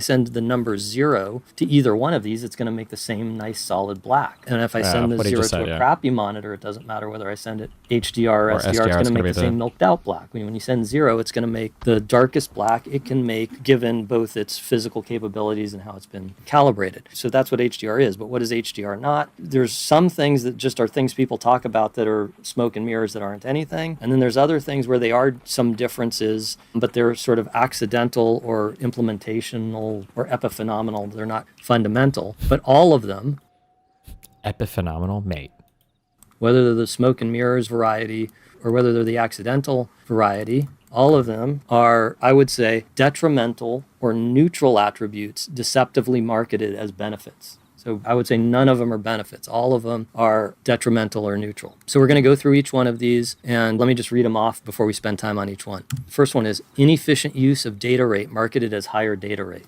Wider gamut marketed as a benefit when it's not specific to HDR. It's not even a distinction between HDR and SDR at all. And not only that, but it doesn't have the perceptual effect we've been conditioned to believe. A standard that's not standardized doesn't work. Patches that merely fix what's broken are marketed as premium services. Edge cases and outliers marketed as the crux. Loud fallacies and word salads keep us from a reality-based mental model and from questioning marketing gimmicks. Guy's upset. Conditioning us to think that the photographic look is dictated by the format rather than by the filmmaker's intent. This is what your movie looks like in SDR, and this is what your movie looks like in HDR. And the irony of loudly boasting that HDR best transmit filmmakers' intent when so-called SDR is the more reliable system for viewers to see relative contrast as authored by the filmmaker. Jesus. Okay, so let's go through these. So inefficient use of data rate marketed as a higher data rate. So as promised, I skipped over the curve shape before, the difference between that PQ logarithmic curve that BT2100 uses and the gamma style that Rec 1886 uses. And the reason I skipped over it there is it doesn't change what the thing theoretically could do if data rates were unlimited. It truly wouldn't matter if there was no bottlenecking, no bandwidth limit to the data rate. It truly wouldn't matter because every chromaticity and luma combination that's in the color space, we can get to it with some input value no matter what the curve shape is. There's nothing we can't get to, so it truly wouldn't matter. But because that's not the case, because data rate limits are real, it does matter. And let me explain what I mean by that, which is we have limits even from the very beginning, even when we're mastering, when we're in a color grading room and we have the full quality files, we're already not infinite. It's going to get even more bottlenecked by the time the consumer sees it, but we're already not infinite even at the beginning. And a lot of times the calculations inside the computer are maybe 32-bit, the files are somewhere 10 to 16-bit, but what goes out to the monitor is almost always either 8 or 10-bit. And we're talking about driving a monitor. So even if your file is 16 or 32-bit, if what goes out to the monitor is 8-bit, you're still going to get the chunkiness in the actual monitor. And what the bit depths mean is that each channel, red, green, and blue, when you have an uncompressed signal, when you're mastering, we're going to get to when it goes out to the consumer, and it is compressed later. But when you're mastering, if it's 8-bit, that means each channel in each pixel, red, green, and blue, has 8 bits of space for it. So that means there's 2 to the 8th combinations, because it's a 8-bit binary word. So there's 2 to the 8th combinations. That's 256. And if it's 10-bit, that means it's 1024. So that's not extensive, it's intensive. So remember, this x-axis is those code values that are going to the monitor. That is what this is. So if we go from 8-bit to 10-bit, that doesn't mean we change, instead of 0 to 1, we're like, negative 0.1 to 1.1 or something. That's not what it means. It's always 0 to 1. What happens when you go from 8-bit to 10-bit is you know more precisely where along this thing you are. Because when we're in the real world, as opposed to the imaginary infinite world, we don't have arbitrary precision. We can't differentiate between 0.77777777 and 0.77777778. That's too precise. It's too fine. So if it's 8-bit, that means there's 256 fixed steps from 0 to 1. So you can have the number 0, you can have the number 1 over 255, 2 over 255, etc. So there's these fixed steps. And that's as precisely as you can know where along this axis you are. So when you go from 8-bit to 10-bit, this is subdivided into 1024 instead of 256. So you can see, again, forget the curve shape for a second and just think about the units. You can see why the way that HDR works, the idea that this goes from 0 to 10,000 is spectacularly inefficient. Because if they hadn't used this log curve, what if there was no curve, if it was a straight line? If that was the case, let's just put the units on. We know that on every single frame of every movie, basically, most of the pixels are probably going to be 200 nits and below, the broad swath of any movie. So if it's one of my movies, that's 100% of the pixels. And even somebody that really goes crazy with these sizzly highlights, that's still going to be 2% of the pixels in the whole movie or something. So the broad swath of the entire movie is way down here at the bottom, right? Because 200 nits is down here. It's 2% of 10,000 nits. You would be using only the bottom 2% if this was a straight line and not a curve. So your entire image would only have 5 different levels of brightness it could be. So in the real world, inside the computer, these steps are not infinitely small. They have an actual step size to them, a minimum increment. And what we need out of a good imaging system, just like we need pixels to be so small that you can't see them, we need these increments, these gradations of illumination to be so small that they look perceptually completely smooth. So again, if you used this sort of a graph, 0 to 1 for the incoming numbers, and 0 to 10,000 for the outgoing, and your whole image on a movie like mine, where it's 100% of the image is 200 nits and less, you would only have 5 steps from full black to scene white. And let me just show you what that would look like. That would look like that. Based. And it's easier to understand why if we just look at one channel at a time, because we're looking at red, green, and blue, obviously, together, because this is a color image. So let's look at just the red channel. And now it still looks just as terrible, but it's clearer what's going on, which is there's only 5 steps from black to white. It can be this amount of luminance or this amount or this amount or this amount, but there aren't any others, right? That's not enough steps. 5 is not enough to look smooth. That doesn't even look kind of smooth. But if we start going up with how many steps there are, if instead of 5, there's 6, 7, 8, 9, 10, it's getting better and better. I'm going to start going up faster and faster. By the time you get to around 40, it still looks terrible, but at least it's starting to look like an image. And by the time you start getting into the hundreds, now it's smooth. Now we have what we're after, which is the increments are fine enough that we can't see them anymore, fine enough that the human eye can't make them out, and it perceptually looks like it's perfectly infinitely smooth, even though it actually is quantized, even though it actually is made out of steps. So you need a certain number of steps. You need enough steps for it to look smooth. And the traditional gamma curve that we've always used for the entire time there's been digital imaging is fantastic for this. That's why they made it, is because it actually works. The gamma curve combined with the idea that this is percentage. It works great because what this gamma curve is doing is it's reallocating more steps to the bottom end because we're more tuned into the bottom end. Because think about human perception works like when something gets one stop brighter, that's a doubling. It's not the same amount. If I'm inside in a darkened room and I have a candle and I put another candle there, It perceptually feels like it got a lot brighter. if I'm outside in the sunlight and I have one candle and I put another candle there, it looks like nothing happened. Because what feels like an equal increment to us is a doubling or a halving, how much we multiply it by, not a fixed increment, not how much we add by. This has been the theme the Clear whole time, throat. is that the human visual system is relative more than absolute. So it's not accidental that 18% of scene white, 18%, which we think of in photography as neutral, is stored at 50% in the code value. So you have half of the code values allocated to luminance values above neutral gray, and half of the code values allocated to luminances below neutral gray.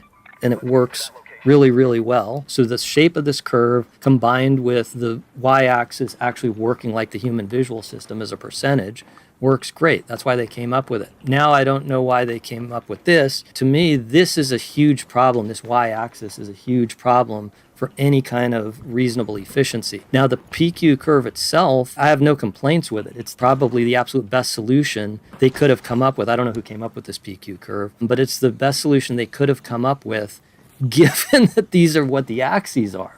But the fact that this is what the axes are is a spectacular problem in itself, because you can see what they did. It would have been an absolute unusable disaster if it was a straight line, right? If they would have used a gamma curve, it probably would have helped, but not enough. So they went even deeper with this reallocating those steps towards the bottom. So you can see now, if this was a line instead of a curve, there would only be 5 steps for everything up to 200 nits, which is around here. 5 steps if it was 8-bit. But now instead of there only being 2% of however many steps there are, there's like 65%. And so from black to scene white, some kind of a reasonable scene white anyway, we're now using 65% instead of 2%. So great, that's really smart that they did that, but you're still only using 65% instead of 100%. So because presumably anyway, in SDR, scene white and peak white are the same thing, whereas here they're two different things. Everything up to scene white's only using something like 65% of however many steps are available. If it's 8-bit, it's 256. If it's 10-bit, it's 1024. But it doesn't matter it doesn't matter whether there's 5 of them or 5 million of them. However many of them there are, HDR is only... Wait, am I not getting credit per deliverable? Wait, what the fuck? I thought I delivered 3 things. Wait, what's happening? using 65% of them up to scene white. Again, 100% of my image and 95% of the image of movies that have that punchy highlight look. It's So a the bug if you rest take is it to the wasted same by spot. holding out all this space for pixels that don't exist anywhere in the movie. And we can see that. I actually made a chart here. You have these single code values, right? You can't go up in a smaller increment than a single code value. In 8-bit, that's 1 over 255, and 10-bit is 1 out of 1023. So here's a chart of how much does the luminance change when you go up the smallest increment you can possibly go up, which is 1 code value. And to be able to do a comparison like that, you do have to pick a scene white. If we picked a different scene white, these numbers would be a little different, but it wouldn't change the magnitude. But this is for 200 nits. This is for when your scene white in both the 1886 and the 2100 monitor is 200 nits, as these two X310s are here today. So if they were both 8-bit, down at the bottom, it's fine. Because remember, a single increment is going to be a different amount depending on how bright it starts, because that is a curve and not a straight line. And PQ is the only reason. I'm not complaining about the PQ curve, I'm complaining about the y-axis. So PQ made it as good as it can be, but it can't overcome how much of a bad idea this is. So at the bottom, you're fine. If I'm at 0 and I go up 1 code value in 8-bit, the SDR is going to go up 0.0003 nits, and the HDR is going to go up 0.0004 nits. Well, certainly that's fine. That's not too coarse of a step. That's a microscopic step. That's fine. That's going to look smooth to humans. But you can see already by the time we get to around middle gray, the smallest increment that HDR can do is over double the smallest increment that SDR can do. Not surprising, because we saw it's only using 65% of the code values. And by the time we get up to scene white, The increment is almost 4 times the SDR step size. so when they say HDR is 10-bit and SDR is 8-bit, what it means is HDR needs 10 bits. It's a trick. It would be like if I said, This whole section is him arguing how the transfer function for HDR is inefficient. Yeah, sure. So what he's saying is that, he's about to make the argument, right? Is saying that there's a higher bit rate, or that HDR is 10-bit versus SDR is 8-bit. Therefore, HDR has greater space for displaying shit or whatever. The reality is because of the what would you call that, the gamma curve, because of how fucked the steps are when it comes to doing the brightness for HDR. You need the 2 additional, what would you call it, magnitude. You need the 10-bit versus the 8-bit in order to even have like an unnoticeable difference in brightness, or to have the appropriate link between steps in order to do that or whatever, right? Jesus Christ, that wasn't the best explanation, but. isn't $12 better than 10? And you said yes. I said, then okay, give me $12. Bit depth is the coin you pay in with, not what you receive. You use up your limited bandwidth, your limited data rate, to get a good image. So you don't want to squander that limited. Oh damn, this guy's got stuff on him. I don't think I can carry much.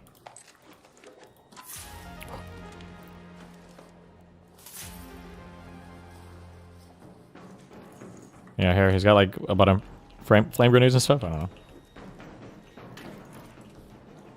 Did you check this guy?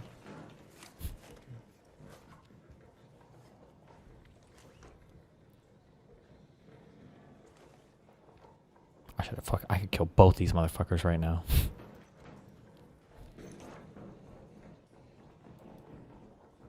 Thanks. This sounds done.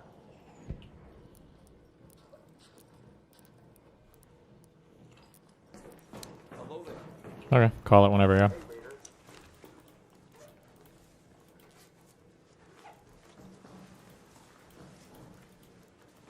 Damn, how you guys just gonna hate on the... Damn.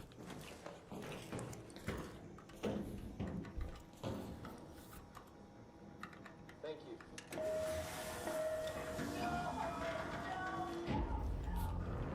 Jeez. Wonder how those guys died. Rip.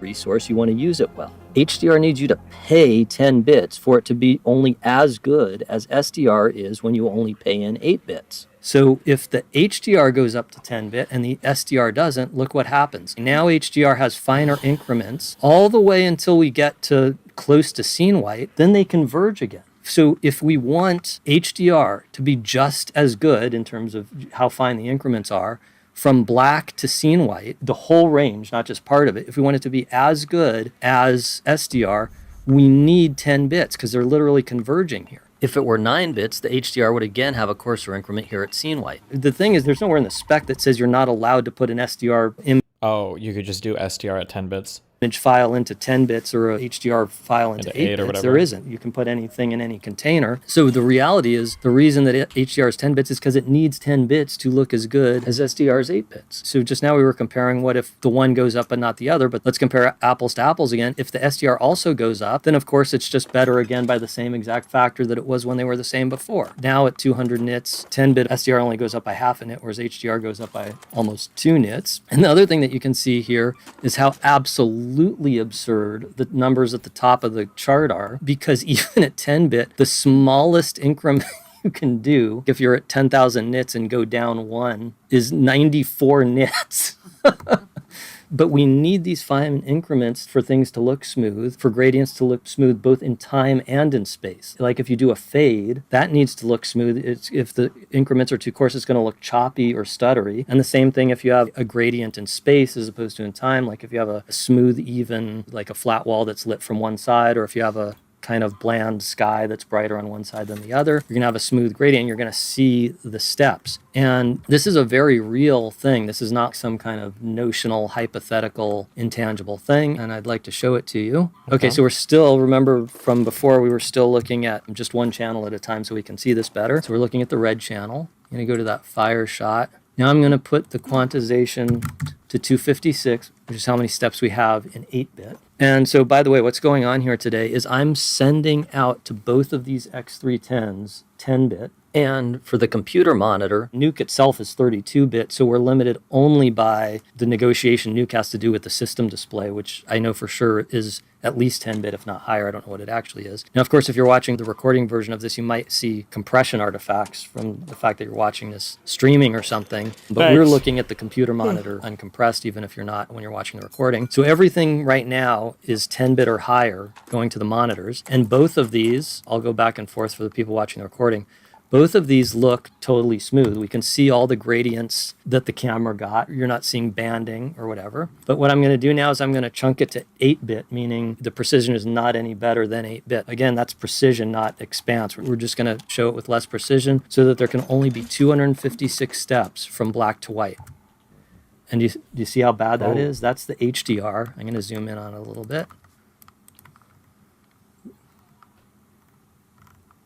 Not good. I mean, it's actually terrible. We've It's lost atrocious. the illusion of a smooth gradient, and you can very clearly see Unbelievable. the individual increments, Wow. the smallest steps that can be made Disgusting. when it's 8-bit. So here in the room, we're seeing that on the left and on the top, but Now doing it SDR and show them how better it is. we're not seeing it in SDR. And I'm going to go to SDR on the computer screen. So the Wow. The SDR is better at 8-bit. SDR is totally smooth at 8-bit, and the HDR isn't. Oh, I'm cringing right now. My God. now if you're watching the recording version of this, it's probably pretty compressed for the web. Doesn't so you matter. Might be seeing We still a see it little bit better. of compression artifacts, and it may not be as completely perfectly smooth as it is here in the room. But even if so, you should still be able to see quite an improvement Oh, in how we much do. more efficient SDR is at using the bit depth than Unbelievable. So this is a very real thing. When they Yeah, say we're laughing it's too. 10-bit, they mean it needs 10 bits. It's a data hog is what it means. So that means at any data rate, if it's an apples to apples comparison, it isn't a comparison where HDR gets a handicap where it gets 10 bits and SDR gets 8 bits. Any apples to apples comparison, but at a given data rate, the SDR curve is going to be better because of what we saw. You're using 100% of the steps from black to scene white instead of using something like 65%. And I also just want to point out that this is also very real application in the real world. We're not living in some kind of future times where efficiency doesn't matter because our data rates are so gigantic that who cares? Because first of all, literally even in a completely professional environment where we have all the expensive professional gear, forget even before it gets to the consumer. Even then, it's only sometimes 10-bit. We still often look at 8-bit. So the problems already starts when we have expensive professional stuff. And guess what? It's going to get a lot worse by the time the consumer sees it. Because again, we're not in some kind of future world where data rates are unlimited. So I just want to show some actual data rates. Now, when it's uncompressed, when you have a fully uncompressed image, which is as good as it gets, meaning there's no image compression on it. When that's the case, it's completely unambiguous how much bandwidth you need, what the data rate is. It's not at all variable. So if you can have different image sizes. This is the HD size, 1920 by 1080. So it's unambiguous that there's 1,920 pixels across by 1,080 high. If it's 8-bit, it's 8 bits per channel. There's 3 channels, red, green, and blue, 24 frames a second. So you got to multiply all those together. That's 1.2 million bits per second, or 1,200 megabit. Okay, let's look at some different sizes. So that same thing. So what if it's 10-bit instead of 8-bit? That's almost 1,500. What if it's 4K 8-bit? That's almost 5,000. And if it's 4K and 10-bit, that's almost 6,000 megabits. So even DCPs, which look really good, that's what we send to the cinemas, even those that look really good, they're actually pretty compressed. And what image compression means basically is you're just throwing information away and hoping people can't see it. So this is a very real bottleneck, right? So you're already compressing from a couple thousand to several hundred, even for DCPs that look pretty darn good. But when people watch stuff streaming at home, if you pay the extra to get the higher tier and you have the fastest internet connection, then you're going to get 19 megabit. So the thing is, this is not enforced out of nature. It's just what they actually do. They don't offer 19 megabit at 2K SDR, which would be less compression and actually look better. When the bit rate goes up, They also put it in a less efficient container, so you immediately lose back some of what you just gained. but remember, HDR is also the case with 4K, but HDR is a data hog. As we saw, you've got a fixed container. You can't up the container because these aren't just limited by your personal Uh-oh, Dan linked a debunking. A debunking blog? What? Steve Yedlin's technical assertions warrant scrutiny. When it comes to formats, i.e. color space, as opposed to hardware, with the exception of one thing, which is a trade-off by advantage, things are what acclaimed cinematographer Steve Yedlin declared HDR's advantages, detriments dressed up by misinformation at a closed-door photochem presentation attended by industry luminaries such as Roger Deakins, Netflix's Joseph McCormick, and leading color scientists. He ignited a powder keg in imaging circles. His arguments demand rigorous examination. We unpack the claims, evidence, and critical omissions in the conversation.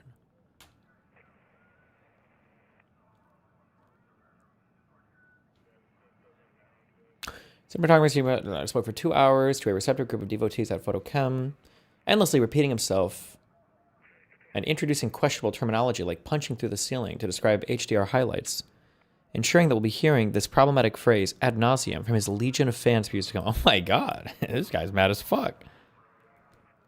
His skeptical tone and dismissive demeanor, his inaccurate framing of BT 2020 as a mastering color space rather than industry standard P3D65, claiming that HDR is a grading style only that has no aesthetic value.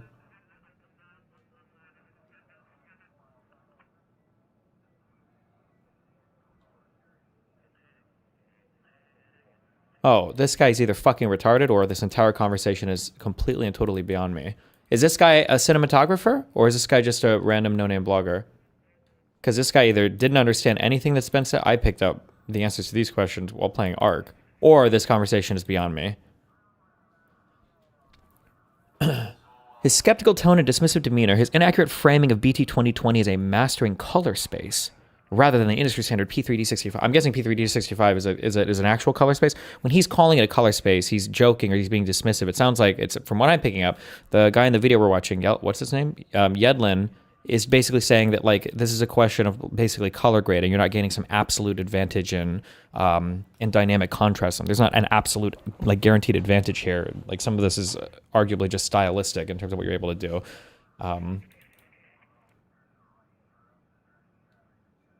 Claiming that HDR is a grading style only that has no aesthetic value worth pursuing. Well, it sounds like he's saying theoretically, depending on how you do your SDR, you theoretically could get anything you want in terms of how it's ultimately displayed on the monitor anyway, arguing that SDR in an HDR container is still HDR. Well, there might be a reason. Maybe there are reasons for this. Maybe he'll get into it. I don't know.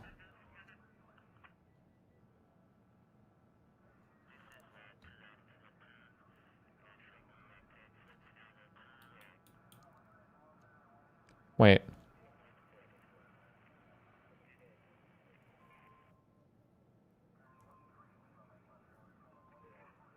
The following is the final... Wait, where'd you get this from? Hold on. Summary of Yedlin's presentation available for download. The following is the final paragraph from a ChatGPT summary of Steve Yedlin's debunking HDR presentation created by Adam Ring from a transcript. Rain is breaking it down into sections and added key takeaways.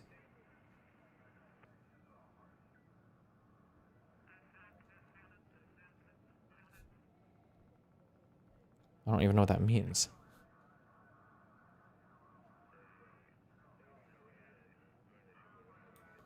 Or why you would even cite it here? I don't know. Never mind. I don't know. Okay, hold on. Let's dig through some of this, I guess.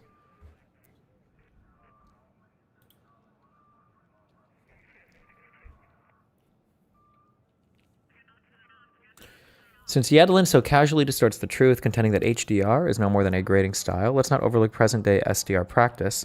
Few things are more objectionable than flat lighting, low contrast grading, detail destroying diffusion filters, piling on heaps of fake grain, premature highlight roll-off, and lifted shadows, all in a misguided attempt to emulate an imaginary dated analog film look. The HDR is an end-to-end process from capture and post-production to storage, distribution, and display. In order to be successful, the color contrast and highlight and shadow detail, as well as the compositional choices that make effective use of HDR, need to be evaluated on set, thereby ensuring that the look... it's either beyond me or this guy's fucking retarded. I can't tell. I don't know. So who knows? I don't know. ISP, if you pay to get really fast ISP, that's not going to speed this up. It's not going to give you a better data rate, because Netflix and all the other streamers, they have to have a server that can send this stuff to millions of people at a time. And that's why you're never going to get more than 19 megabits out of it, no matter how fast your own connection is. And they don't even give you the option to see 2K SDR compressed to 19 megabits, which would be a more efficient use of the limited container. As we saw, HDR is a wasteful use of the container. You're based. Did he not explain that? That's the Blu-ray version? Well, no. What it sounds like, if I'm understanding both of these, and I don't know much about coloring, I don't even color grade anything. I don't even know how to do color grading. Fuck all that bullshit. But it sounds like the author of this blog is falling into the trap that that Yedlin made this video explicitly to criticize. That people will look at a film, or people will look at it and go like, oh, HDR? HDR is going to mean it's going to have better color, it's going to have better contrast and highlight and shadow detail. It's going to have like the compositional choices to utilize HDR. These are going to be all. And what Yedlin would say is, no, this is all part of like basic cinematography. This is all part of like having a nice looking film. This can be done in SDR, HDR. Doesn't have to, just because you make something HDR, it doesn't guarantee that any of that stuff is going to look nice. And all of that stuff can look just as nice in SDR. You don't have to evaluate any of this stuff, is basically what he's, is what Yedlin's argument is. But this guy is like, no, you need the 10-bit HDR camera, and then you need the HDR thing, and then you need the HDR cable, and then you need the HDR monster can, and then it's going to be HDR, and everything's going to look HDR and way better, is what it sounds like. One point during the presentation, Yedlin remarked how difficult it was to make out the face in a shot after brightening up the window in the room, which is ludicrous because, one, a bright face against a bright window looks inauthentic, and two, some of those powerful moments in narrative HDR, narrative HDR, are when a character's face is intentionally obscured or silhouetted. Wait, actually, I'm not convinced that this is even written by a real person. Wait, who is the author to this? The Daejeon Chronicles. Who is this person?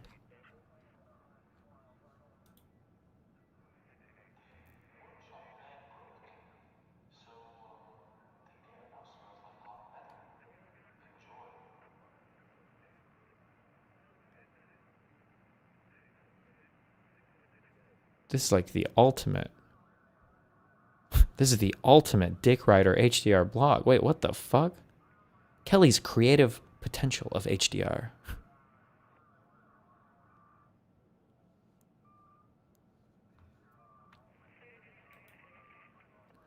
DaVinci Resolve certified trainer spreads disinformation. In an article unironically titled, "Don't Repeat These Mistakes About Color Spaces in HDR, Insights from the Demo, Debunking HDR by Steve Yedlin." Daniel Bonielos Couillard, a lead editor and post-production supervisor specialized in HDR workflows, shared some takeaways after watching Yedlin's presentation. We unpacked just a few of the, myths of the incorrect, of the, a few of the outrageous claims and glaring inaccuracies. Quote, "Extreme brightness does not necessarily improve the image," end quote. "There is nothing extreme about a well-graded show with carefully deployed 1,000 nit highlights. The major studios don't dictate the peak brightness level of films anyhow." When we talk about HDR, what we do use is Rec 2100. No, we do not. Netflix, Disney, Apple mandate P3D65, ST2084. The visual anchoring is key to understand why some HDR systems end up looking weird or crushed. No, it isn't. If a grade looks crushed, it's the fault of the colorist, not biology. The eye doesn't see in absolute nits, nor should it. The claim, PQ's absolute values are unnatural because vision is relative. The reality, PQ ST2084 is designed to honor human vision by reproducing the actual luminance levels, absolute nits, found in the real world, rather than relying on the relative percentage-based approach used in SDR.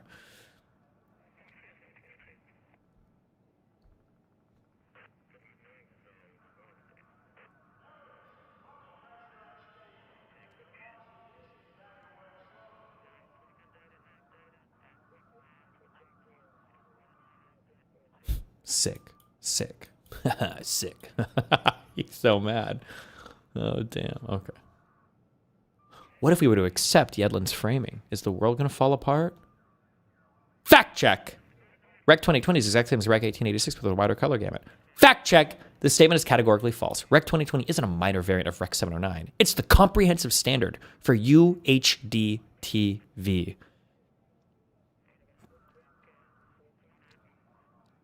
Imagine using color gamut, narrow, 2 inches, thin, versus Rec 2020, UHD TV, color gamut, wide, 17 inches, thick, girthy, veiny, throbbing.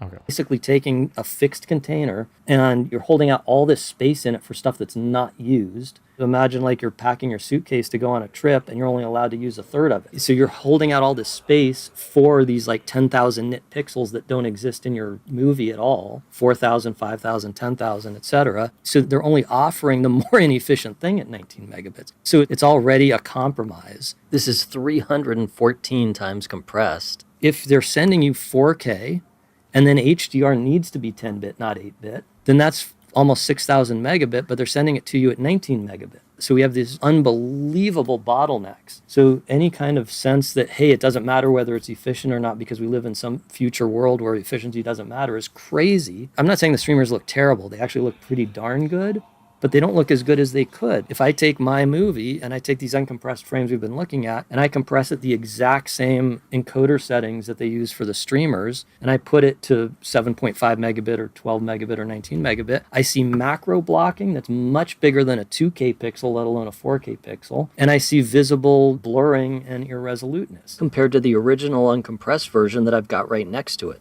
The image is clearly getting worse. It's not just sort of hypothetically getting worse, but you can't see that it is or something. It's not just mathematical, but not perceptual. It's perceptually getting worse. So the idea that we want inefficient systems is crazy. We're nowhere near. It's not even on the horizon where it's, a couple years away that normal people would be streaming even 250 megabit, let alone 6,000 megabit. So efficiency does matter today very much. And for any foreseeable future, maybe we'll have some discontinuous technology change as opposed to a slow ramp that I don't know about. But for the foreseeable future, we can't just be willy-nilly inefficient because it actually in real life makes images worse. So that is inefficient data rate marketed as higher data rate. HDR is 10-bit, it's better. No, it's worse because it needs 10 bits to look just as good, and we've got bottlenecks all through the system. Okay, wider gamut marketed as a benefit when it's not specific to HDR and doesn't have the perceptual effect we're conditioned to believe. So that's kind of two things. So the one is, you hear it boasted about that HDR is a wider gamut, but that is not at all a differentiation between HDR and SDR. As we talked about, every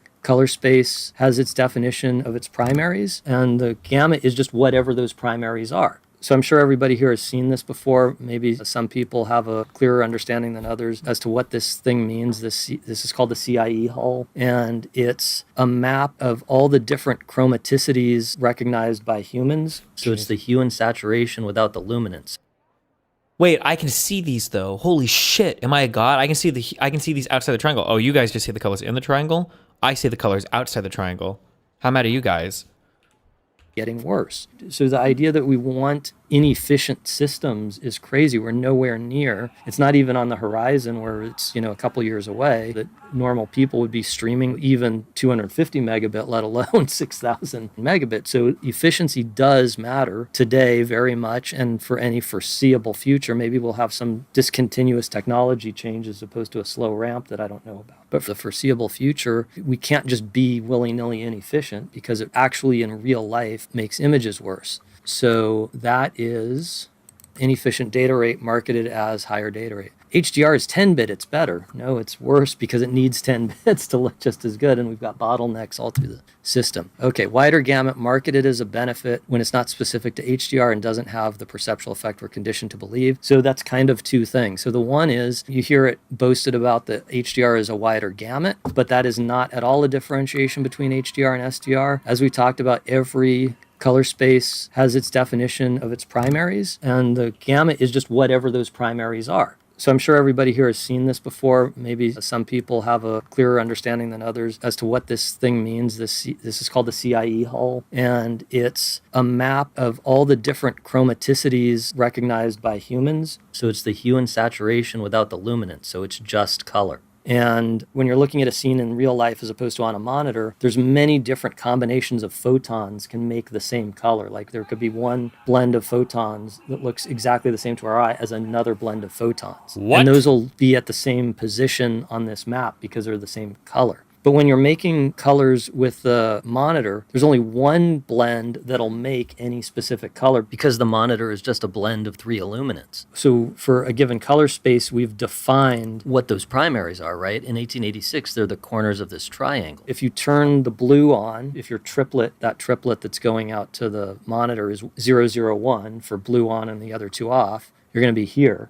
And if you crossfade from blue to green, you're going to go along this line to here, green to red there, and then red to blue there. But then if you start crossfading all 3 of them, if they're all up, you can make any color inside of here. That's what we were talking about, was with the exception of edge cases, the color spaces are interconvertible because you can make any color that's in the gamut. If you do the conversion right, it'll build the pixel right and you'll make the same color. So this is the Rec 1886 primaries, and those are the primaries that they boast are wider primaries for HDR that are in the Rec 2100 document. But guess where the Rec 2100 document gets them? It says, hey, use the primaries from Rec 2020, which is SDR color space. Whoa, shit. What? When you're looking at a scene in real life as opposed to on a monitor, there's many different combinations of photons can make the same. Turn the blue on, if your triplet, that triplet that's any color that's in the gamut, if you do the conversion right, it'll build the pixel right and you'll make the same color. So this is the Rec 1886 primaries, and those are the primaries that they boast are wider primaries for HDR that are in the Rec 2100 document. But guess where the Rec 2100 document gets them? It says, hey, use the primaries from Rec 2020, which is SDR color space. Of course you can have these primaries and have SDR because the primaries are just the primaries. If you say they're here, here, and here, instead of here, here, and here, then they are. That doesn't mean that you need the y-axis of the transfer function to go from 0 to 10,000 nits instead of being relative. It's just 2 separate things. So it's true that Rec 2020, although it's a codified color space that has its own one of these documents, and we use it for the primaries for Rec 2100 and all that, it's true that it's not really implemented, like we're not really using it for anything. But the thing is, it exists, it's codified. So not only hypothetically, but even already implemented, SDR, of course, you can just say the primaries are wider and then they are. And we've already done it. It's Rec 2020. So wider gamut is not a distinction between HDR and SDR, obviously, but somebody could say, okay, Steve, I get it. You can have SDR that's wider gamut, but we don't. There's no pipeline to the final viewer that's Rec 2020. It's Rec 1886 or it's Rec 2100. So if I want a wider gamut, then I need to go to Rec 2100. Anyway, I know it's 2 different things, SDR versus wider gamut, but they go together. If I want one, I have to take the other. That's why I want to point out that not only is wider gamut not specific to SDR versus HDR, but that it doesn't have the perceptual effect we're conditioned to believe. Because I've heard this over and over again where people think they're going to have richer skin tones or something. Like I've literally heard people, not just abstract creative people like a producer or director, but I've heard somebody that works as a technical job in post say they think they're going to get richer skin tones with a wider color gamut. But this is absolutely false because of what we've already been seeing again and again, which is these look exactly the same on both of our monitors here. And if I go back and forth on the viewers for the people watching the recording, they don't look sort of the same. They look exactly the same. So of course you can do something wrong. Like if you accidentally piped something with Rec 1886 primaries into a monitor that expected Rec 2020 primaries, it would look like that. But again, both of them can do this, right? The HDR and SDR still look exactly the same. They just look wrong. This wasn't what it was supposed to be. So sure, you can make a mistake, but this is, again, like saying my living room in meters is 21 meters and in feet it's 21 feet. You just did something wrong. All right, somebody said, here's a good critique.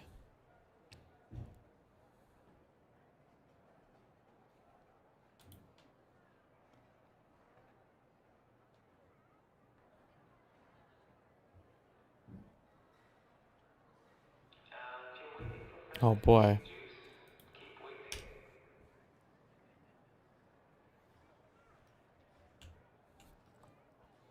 This is the most ridiculously misinformed video I've ever seen in regards to HDR, but it makes sense with all the institutional inbreeding that goes on in the industry.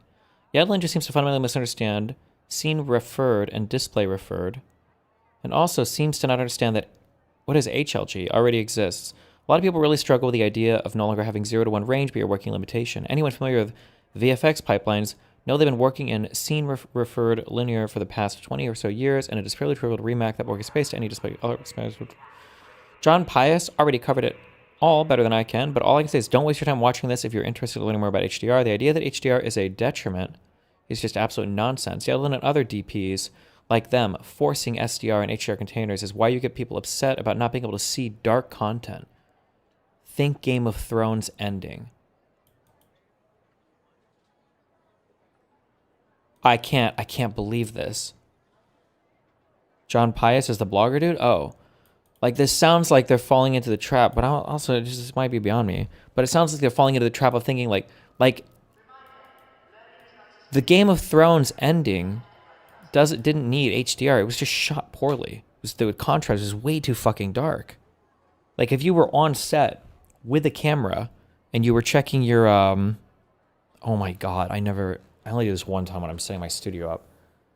It's the thing you check on the, it's like, you can check like an exposure setting in your camera to when you're trying to balance the lighting for a shot to see if anything's overexposed or underexposed, if you're adjusting your triangle of bullshit or whatever. But like, it would all be fucked. Like, your whole image is just dark and you're not even having good contrast or anything. There's probably a better word there than just contrast. But the Game of Thrones thing had nothing to do with like, oh, it's because it was SDR instead of HDR. Like that sounds to me, I'm vibing it. I'm softly vibing it. But that sounds to me like the most retarded take.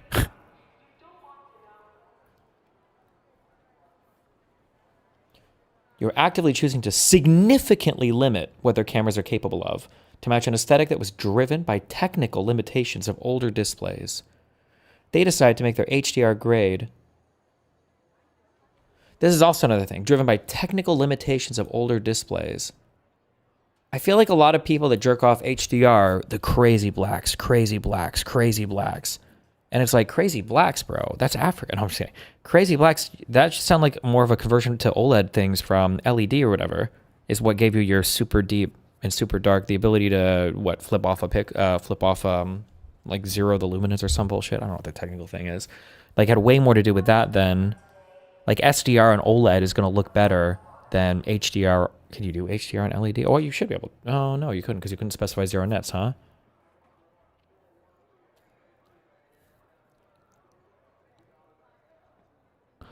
I'm just vibing it, but this is bullshit, and I could read the article. Dan, you literally haven't even listened to this full video. I know for a fact, if I were to go to your home right now with a gun and break into your studio and look at your computer, and I were to check your recent Google results, what you would say, what you just Googled was debunking Yedlin video on HDR. I know you Googled that, and you found the first blog you can, and then you posted it into the fucking DGG chat. Okay? Stop. I know that's what you did. So don't scream at me to read a 4-paragraph article that's citing an AI-written, ChatGPT-written blog post that's a response to a 2-hour video from the cinematographer of major Hollywood productions. What? They decided to make their HDR grade look the same as their 100-nit SDR grade side by side, which is a horrible way to work because of perception alone. If you were doing that, you were effectively putting a volume limiter on the brightness that someone can view that content when watching on a Dolby Vision capable display. Essentially the same. Are you though? I don't understand why.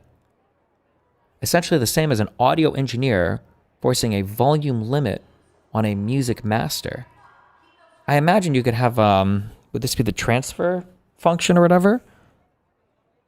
Like, are you telling me that if you had a monitor that could theoretically display 10,000 nits, that an SDR thing couldn't do that? Whatever the 0 to 100% display that, like an SDR only whatever monitor that goes up to 10,000 nits, the 100% would just be set to.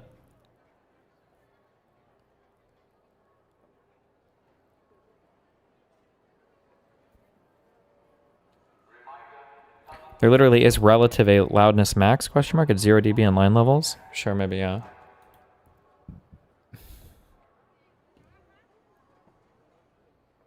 Yeah, actually, I kind of feel like doing this in music is the weirdest thing because you do have a volume limit on everything, no? Actually, it's probably a lot more comparable to video stuff, because when you start digging into the fucking, oh my god, bro, what did I don't know, so much random retarded shit. A lot of the, or it's all actually, it's all just stupid fucking like fucking this, all the graph shit, all your transforms and your functions and your Fourier and everything that has to do with all that bullshit. It's all, there's a lot of that in audio, there's a lot of that in video, there's probably a lot of that in everything, I guess. Essentially the same as an audio engineer forcing a volume limit on a music master. Not everyone is going to watch your content in a controlled environment. Almost no one, in fact. So actively choosing to ruin those people's experience or to try putting on training wheels on it is very misguided. No. Isn't that what, arguably, isn't that what HDR would do more than that? Not only that, almost all of those SDR and HDR container masters would look singularly better if they pushed even just a little beyond the 200 nits limitations they're applying themselves. Dull, overly tone-mapped highlights aren't particularly compelling to look at, nor are the overly lifted shadows.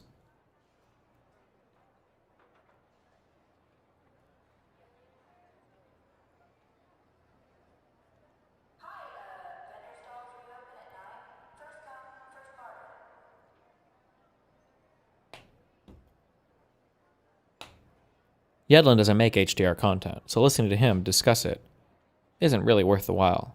He treats his audience like they need training wheels and puts SDR in an HDR container. Doesn't even understand. Damn, big HDR is really out here fighting for their lives on these forums, huh?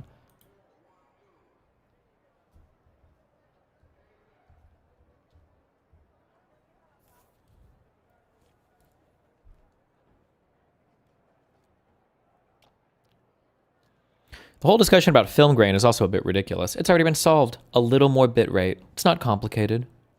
I feel like film grain would be one of the hardest possible things to get correct on an encode, right? Because when you're doing compressing, you're trying to like ideally find like similar information frame to frame to reduce the overall amount of information. But film grain, I'm guessing, is like what they're talking about, like what I'm thinking when they say film grain, like little random dots or whatever that kind of make a thing look more authentic or whatever bullshit. I feel like this would be some of the hardest stuff to encode because it's literally somewhat random, right? Like how do you even compress that?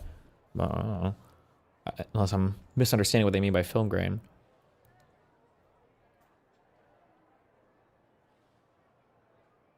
If you disagree with his perspective on this, why not professionally challenge those ideas with a presentation of your own or contact him and ask if you're willing to debate these issues publicly?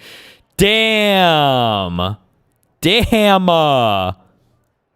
AV2 is a new video codec, and from what I can read, it can add fake film grain after. Has AV1 even had mass adoption yet?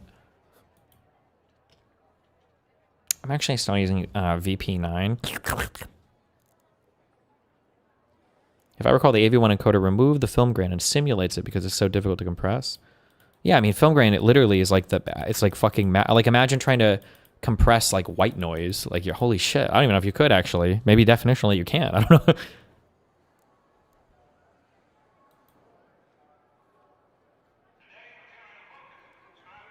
In fact, I'm sure Dolby would be happy to get involved and maybe even sponsor it. A Dolby-sponsored HDR, SDR debate. God damn.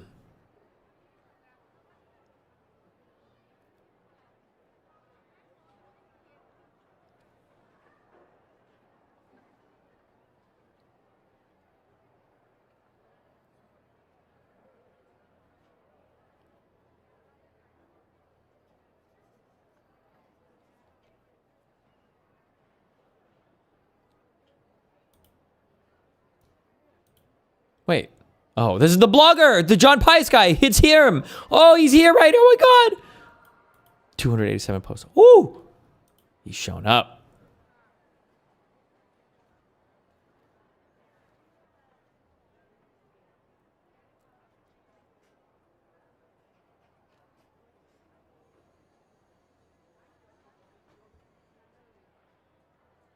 Why is this guy so fucking anal pained? In real-world grading and mastering environments, HLG offers less precision and highlight control, less consistency across displays, and less support across critical stages of post-production. Listen to this guy's post. While it may seem counterintuitive, it is not absurd to argue that HLG's transfer function is inferior to Rec 709 or BT 1886 when judged by practical image optimization and workflow integration. Rec 709's curve is highly refined for perceptual uniformity in controlled environments and has been tightly integrated into decades of display technology, grading tools, and calibration standards. John Pius. As Rec 709 is not supported in HDR workflows, since it was defined in the age of the now defunct CRT, and has a maximum dynamic range of 6 stops, you're not really going to lecture us about highlight control, consistency across displays, or support in post-production workflows, are you? Rec 709 has no highlights. It will clip and suffer from banding, 2 of the most disagreeable artifacts in video. HDR content across all my devices. My Asus ProArt PA32 UCDM, Apple iPhone 15 Pro Max, MacBook Pro with Liquid Retina XDR display, and Samsung 65-inch S90C looks vastly superior to obsolete STR. And that goes for low bitrate stream content as well. Oh my god. Bro's copy pasting from his Amazon order list. What the fuck? For all of his supposed expertise, Yedlin's, in italics, glass onion looks markedly inferior to countless other movies and TV shows where the filmmakers understood that. Imagine the audacity. Listen, I'm not saying that this makes you right or wrong, but it would just be like, I'm like recording like a fucking piano thing or whatever, and imagine fucking, I don't know, Keith Jarrett shows up to criticize me, like, for all the things this guy's talking shit about, I actually think his performance in fucking Vienna, like, this album was actually trash. And listening to the way that he uses a mic, I don't know I don't like the way Opeth records their shit, okay? And they're clearly dog shit at fucking recording their albums, okay? Like, Jesus Christ.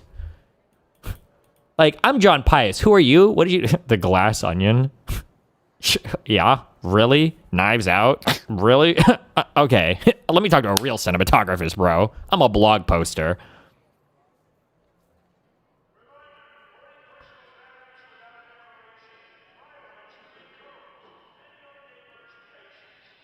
With the emergence of the piano, old harpsichords were used as firewood in the Paris Conservatory.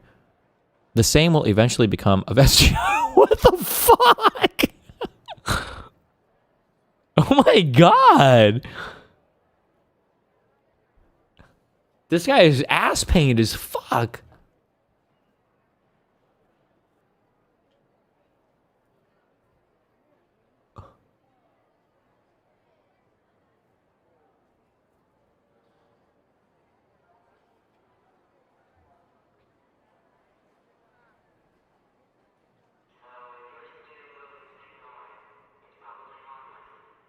I think Yedlin's broader point is that perceptual consistency matters more than absolute technical range. A film that holds together across viewing environments often communicates more effectively than one that's brilliant on an HDR reference monitor but unpredictable elsewhere. And on your Paris Conservatory metaphor, let's not forget that most music is still written and performed on pianos, tuned to temperaments developed centuries ago.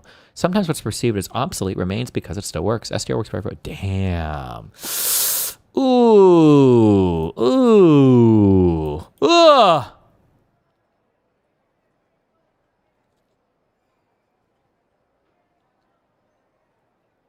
What? Yedlin spends like 30 interminable minutes of his 2+ hour presentation talking about how the PQ curve is inferior to SDR gamma 2.4. Did he say it was inferior? He sounded like the issue was that the problem is that the reason why you need so much is it, if you say 8 versus 10 bits, is it a higher bit rate? Isn't that correctly there? The reason why you need these 2 additional bits worth of space to define your brightness is because you need all of that to have the appropriate number of stops, or the distance between your stops to have it so there's no banding, right? So I don't think he necessarily says the Pico curve is inferior, but yet you need all the additional bits because of the way that, or maybe I guess it would be the Pico curve. But what is he wrong about here? I wish this guy would say what he's actually wrong about. This guy is paid by big HDR.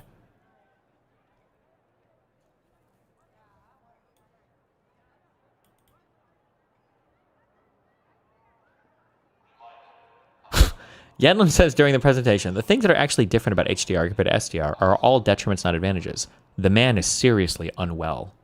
I can assure you that had I written half the nonsense Yedlin says during his presentation, over at the Lift Gamma Gain forums, as much as they despise HDR, the colorists would have been all over me like a swarm of angry wasps. Because Colt.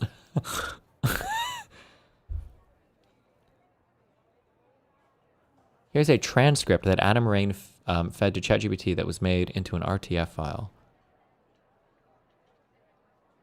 Correction, it is not a transcript. What it is a summary of the presentation. Adam first fed a transcript of the talk to ChatGPT. Then he broke it down into sections and emphasized the key takeaways. Maintenance report to tunnel 3. Immediately, tunnel 3.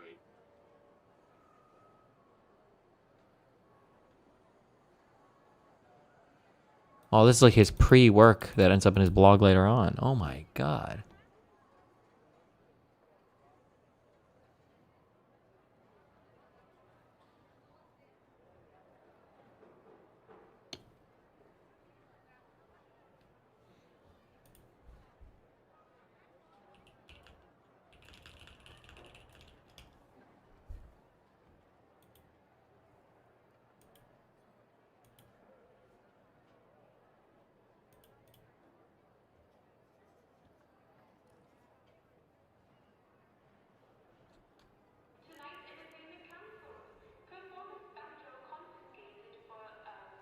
Look at the title, the link for the original blog post title. Steve Yedlin's expertise is a sham.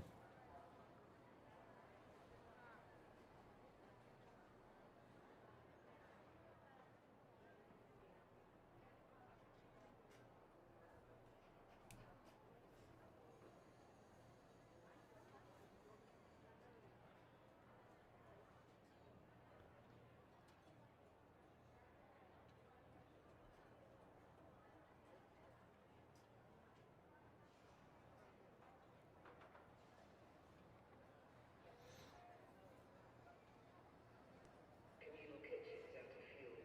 There's cold dinners left, but check the other food stalls.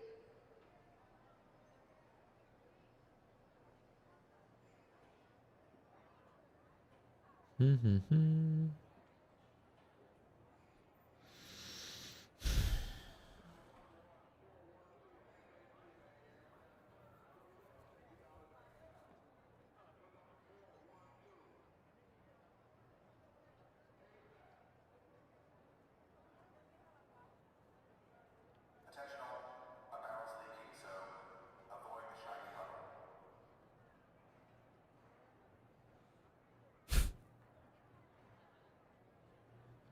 Nobody cares. Too much, little bro. Damn. So if somebody wanted it to look like this, I don't. This was my movie, and I don't want it to look like this. That looks bad to me.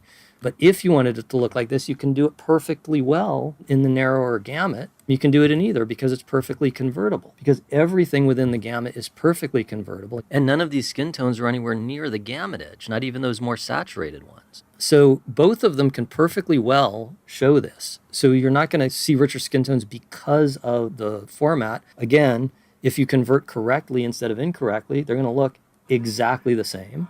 And if you do convert incorrectly, then that's not an attribute of the format, that's an attribute of being inept. Because again, everything within the gamut is perfectly convertible, but it is true, if something is in the Rec 2020 gamut but out of the Rec 1886 gamut, it actually would be true that it's not perfectly convertible. You can get the closest color that the other color space can make, but you can't get exactly that color. But let's look at what that really means. Let's look at what kind of pixels even might be inside of Rec 2020 but outside of Rec 1886. Yeah, let's So this look. is a plot of this shot. Where are the different areas of the frame in the CIE hull?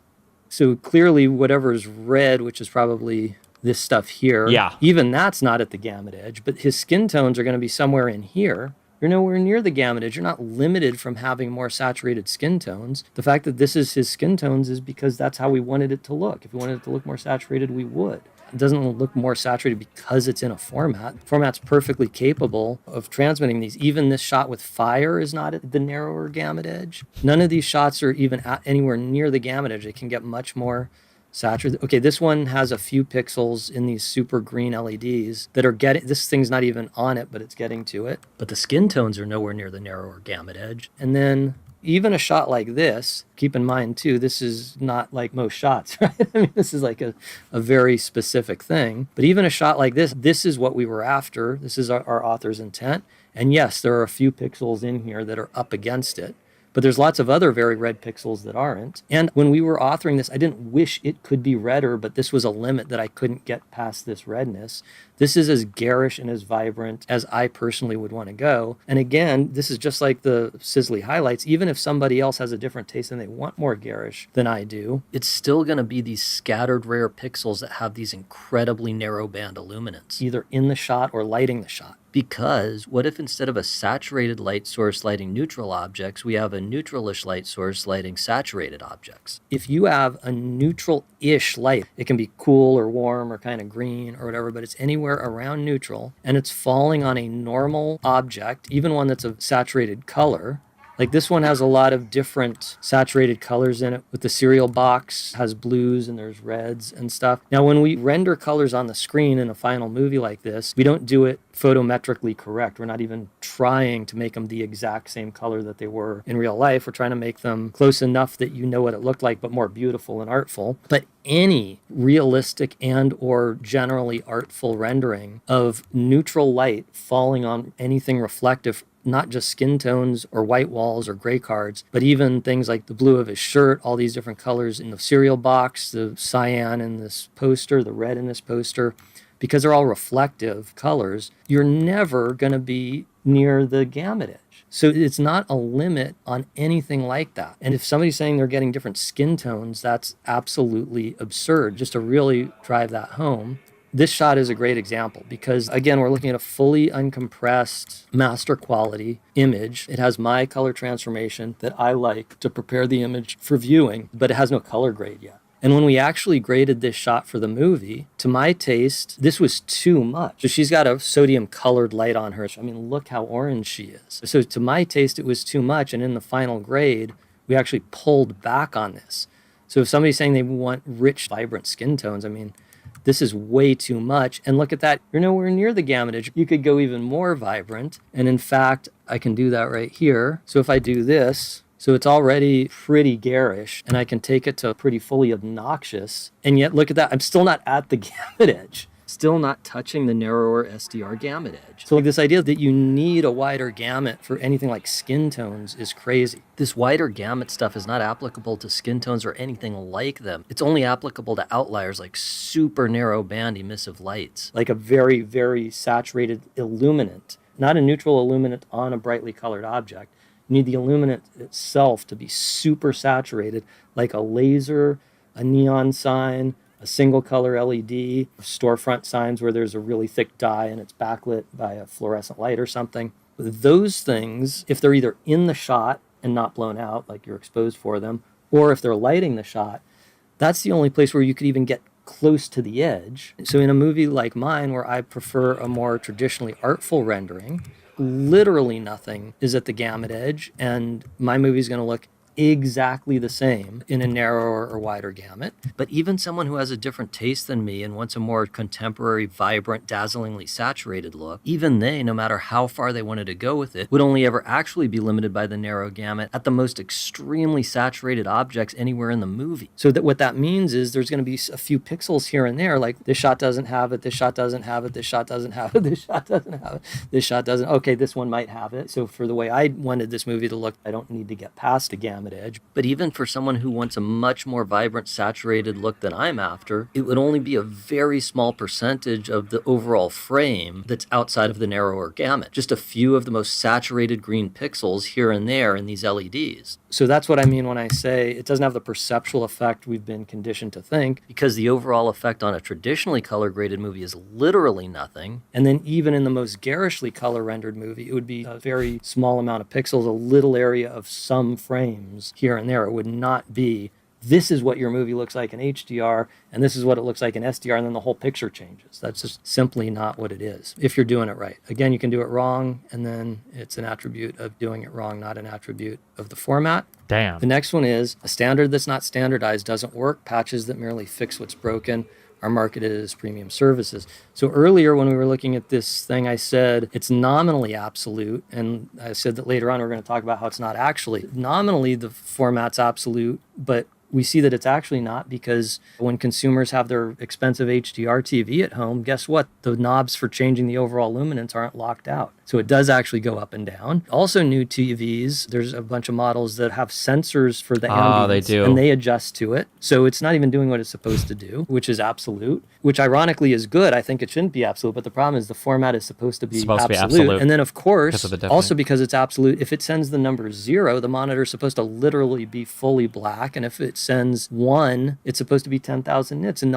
almost no monitor can do either of those. So if the monitor is not going to do what it's asking, and especially if you put something really high up here, the monitor has to figure out what to do. Which seems like a bad way to do it, because a color space should communicate the author's intent, not communicate nonsense and then have the monitor guess what it's supposed to do. So it's not like it's nominally absolute, but it's actually relative. It should be relative. It's nominally absolute. It's actually nothing. It's just a mess. So because it's a mess, we have these patches that go on top of it. What a man. I came into this HDR neutral. Now I'm just an HDR hater. What was the argument for the absolute value y-axis? My God. Wow. Cringe. They're not instead of it. They're on top of it, like Dolby Vision and HDR10+, which the fact that they even sort of fix it, then they're premium services. I mean, we had a system that was working and we broke it. We know that to transmit the author's intent and for the thing to look the same, we have to maintain relative contrast. And we also know that to transmit the author's look, we have to be able to change overall luminance. And all of the SDR systems were perfect for this. The color space itself transmits only the relative contrast, and the overall illuminance can be changed by the exhibitor or the viewer to adapt to the surrounding environment and or because of limitations or exceptional abilities of the display device. So the thing was working great, but then we entangled relative contrast and overall luminance right when we shouldn't. And instead of fixing the problem at the core by not doing that, we have these patches that go over the problem. They change the relative contrast even more, but they at least fix it so that the thing doesn't look totally messed up. And then we have an imperfect patch on a problem that never should have existed, sold as a premium service. I don't mean to disparage Dolby, because they didn't make the problem. They made a solution, and at least, I actually have some complaints with how they did it, but at least they have a fully packaged thing that does work within its own thing. I'm going to tell you some things that I disagree with how they do it, but at least it actually works. Because HDR on its own doesn't. And also, when I say I don't want to disparage Dolby, I really do think they have really smart people there, and maybe they can also take the lead in whatever this next thing to get this mess behind us is. Maybe they can help lead the way on that. So you can see how the thing doesn't do what it's supposed to do. And then we have these patches on it. And then those patches, they don't go back to making it, okay, now we do keep our relative contrast. They change it even more. And it's not even fixed. Like, this transfer function is fixed. The stuff that they're doing is dynamic, where it's changing depending on the content of the shot. Of traditional proper color space, like Rec 1886.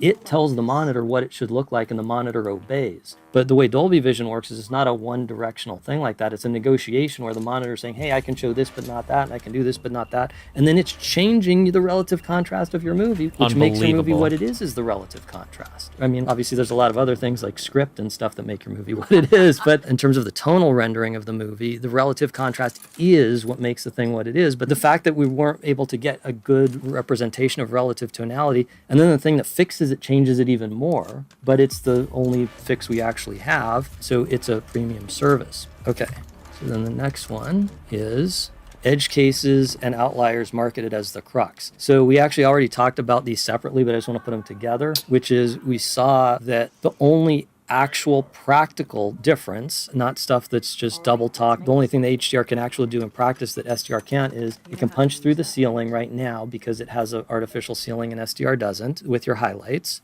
And 2, the implemented HDR, when it's not a thought problem and it's real life, the implemented one has wider gamut than SDR. That's literally it. But as we saw, these are total edge cases. So in a movie like mine, the way that I personally like my tonal and color rendering, 100% of the pixels in the whole movie can be shown exactly how I authored them and how I wanted them in both formats. It's not like some of it's in the gamut for the one and out of gamut for another. And it's not like some of them are blowing through that artificial ceiling, so I can't do it in SDR. So for a movie like mine, literally every pixel in the whole movie is perfectly convertible. But even for movies that do want to go super garish, we've already looked at this, it's only certain pixels here and there. It's not like the crux of the whole thing. They can do things like this, And if it isn't something like this, if it's the whole shot, that isn't applicable to SDR versus HDR. It's just a different look. So a shot like this, they can do that. So these are edge cases. So the punch through the ceiling thing is only applicable I wanna to be edge little case. pinpoints of sizzly highlight. And the wider gamut thing is only applicable to the most absolutely ridiculously garish colors where it's already looking electronically garish and you want to go even farther with it. So it's a few pixels here and there. And then they're saying it's going to be vibrant and bright, but edge cases are not the crux. You can get that same overall look. Again, with a look like mine, you can get the same look perfectly. But even if somebody wants to use HDR, HDR is not a look, but if somebody wants to use it for a look that it can do, that's outside of the bounds of SDR, it's only going to be some pixels here and there. It's not going to be a substantial percentage of every shot looks like. Okay, next, loud fallacies and word salads keep us from reality-based mental model and from questioning marketing gimmicks. And that's why this demo has to be so darn long, because if everything made total sense, but there was just one little thing wrong, we could just point to it. But, we see this in politics with flooding the zone or the gish gallop. Or whatever you want to call it, where they throw so many wrong things at you that you can't get back on track because you don't even know where the track is anymore. Hello? Destiny fan? Hello? Yes, he is. And then he's going to be like, this is why I had to make this 2 hour and 20-minute video. It's a little bit of tit for tat, okay? And we've seen how many of these there are. There's the talking about HDR where you're switching between a monitor and a signal that's driving the monitor, and in the middle of a sentence switching between those without saying you are, or confusedly lumping them together. There's saying SDR is 100 nits, saying that HDR, the overall luminance, is quantified by the single brightest pixel. Making it sound like inefficient use of the data rate is an advantage. All of these things we've been looking at, look how many of them there are. And then there's even one we haven't even talked about yet, What? which is Another one? thing that I've heard multiple times from HDR upselling hucksters saying, well, we have to change your Upselling relative hucksters. contrast because it's a 2 million to 1 contrast ratio instead of a 2,000 to 1 contrast ratio. So they're saying this stuff that's supposed to scare you that the outer contrast ratio is so different that something else different has to happen. But the thing is, this is not a way to quantify literally anything meaningful perceptually, because the outer contrast is dividing the brightest pixel by the darkest pixel. But all these monitors are so good. Wait, Dan uses these talking... Hold on. Wait, what? The available color gamut is simply superior for darks and brights. You can't possibly get lifelike shit when your content is mastered. For 100 nits versus 400? Oh no! Oh no, Dan! Wait, but you can master it for any nit level for SDR, no? Theoretically, you could, right? And then what is this? Oh no. And then Dan posted the gamut thing. But that 2020 color space that he has HDR next to, this doesn't have to be for HDR. You could theoretically use the same color space for SDR as well, right? Oh no! Oh no! Dan fell for big HDR. He posted the gamut he fell for the triangle. He fell for the larger triangle, guys. He thought that HDR meant larger triangle. What a fool. I'm just kidding. I'm sorry. That the black is almost 0. And when you divide by 0, that's undefined. And as you approach 0, you just get comically big numbers that don't mean anything. Because if I had a monitor that could go from 1/1,000,000th of a nit to 1/1,000,000,000th of a nit, that would be a 1,000-fold change by their definition. But literally, you wouldn't be able to see that. Nobody can see the difference between that. And just to actually look at that, not the trillionth and billionth, but some other comically big numbers. Okay, so I'm going to make a change here. See that change? Wait. I can see it, and I'm Okay. not saying it's not there. It's kind of subtle though, right? It's getting a little milky. So based on that definition that they've got going there, that is a 1,000-fold change in the contrast of this shot, because the white is staying the same and the black is going from 0.0001 to 0.1. But I mean, we see why that's absurd. So they're saying that is a 1,000-fold change, but that is a 2-fold change. Wow. It makes no sense. It sounds like it's quantifying something perceptual, but it's not. It's just nonsense. There's no reason to divide the brightest pixel by the darkest pixel. It doesn't tell us anything. What we're tuned into is an overall luminance, not the brightest pixel divided by the darkest. And I'm not saying that's invisible. Some movies, they like a small lift to their blacks and some don't. I'm not saying it's nothing, but that's just a minor decision in the rendering. There's nothing perceptually that's changing by a factor of 1,000. It's just a deceptive framing. Okay, so that's the word salad section. Gish gallop, flood the zone. Okay. Next one, conditioning us to think that the photographic look is dictated by the format rather than by the filmmaker's intent. This is what your movie looks like in SDR, and this is what it looks like in HDR. Whoa. Even though this is coming up here as a bullet point, it's sort of the whole thing, because HDR is a format, it's not a look, and the author should be able to decide whatever their movie looks like, and then the format transmits it. Again, just like when the architect designed my living room, they design it, and then you can use meters or feet to transmit it to the builder. That doesn't make it come out different. That's just how you transmit it. So the filmmakers should be able to decide, but in real life, not theoretically, you have all the way from shooting, post, to the final consumer, thinking that it has to look different. They're being told this is what your movie looks like in SDR, and this is what it looks like in HDR. So we've got cinematographers and gaffers standing on set looking at two monitors that look completely different from each other with different overall luminance, and they're lighting to both of them. I mean, this is absolutely absurd. Why don't you pick which one you like and then make the other monitor look like that? You know, if you're the author of this, not the format. The hilarity is, If it actually did that, it'd be an even more problematic format than it actually is. It just changes That whatever is hilarious. you give it. That would be like if the Postal Service advertised that we never deliver to the address you put on your letter. We only deliver it to a better one. But if I'm the author, the best thing you can deliver is what I asked for. Not to say, no matter what gets ordered up, something else is going to get delivered. the thing is, it actually doesn't do that. The reason we're looking at two totally different things Is not because of the format itself, but because of these misconceptions about it. and that happens all the way down. So you've got it on set, you've got it in post where people are color grading with two totally different looking monitors next to each other. And then you've got it with the consumer where people will buy two discs of the same movie and then go complain on message boards that they do look the same. So this disc has successfully shown you what the filmmaker Oh my God, they laughed. They were laughing. Okay, I'm gonna get a drink real quick, and then we're gonna run this trial. Wish me luck. Hold on. decided. You know, like the Comp 3 on anvils? You know, if I'm just shooting arc, I probably want the hit scan more than the fucking... I think the circle's small enough. The circle's small enough. And you're complaining that they're both successfully doing it. You want one to do it wrong. So this problem's going all the way down from the very beginning to the very end. And again, I apologize for how long this is, but this is, I promise this is the only bullet point that has this. This bullet point also has sub-bullet points.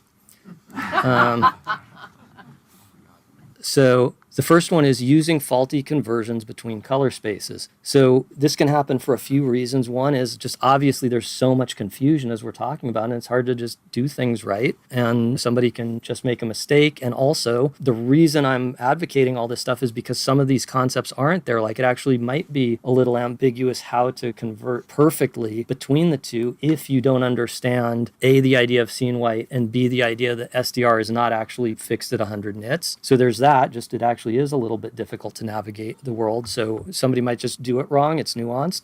And, you know, another reason is, although there are tons of really smart people that know their stuff out there, like our colleagues here at PhotoChem, there's also a lot of con artists who just say the word color science, but they're just twiddling some knobs that they don't understand in some software that they bought, and they don't really know what's going on. Another one is confusing color grading style with format, which in a way is sort of restating the problem itself. Here's your movie in HDR, and here it is in SDR. But that's not a mistake that this is sort of a restatement of the premise, because it is a feedback loop. People are told HDR looks different, and then they have to make it look different, so they grade it different. And then they say, see, HDR looks different, and then you grade it different. But it's just two different grades. You can do that in either one. That's not an attribute of HDR as a format or SDR as a format. It's an attribute of just people grading things differently. The next one is falsely claiming that SDR is capped at 100 nits. So we've already talked about this several times, so you already know that's false to claim that. But I want to talk about it in this application, which is, I've seen this again and again.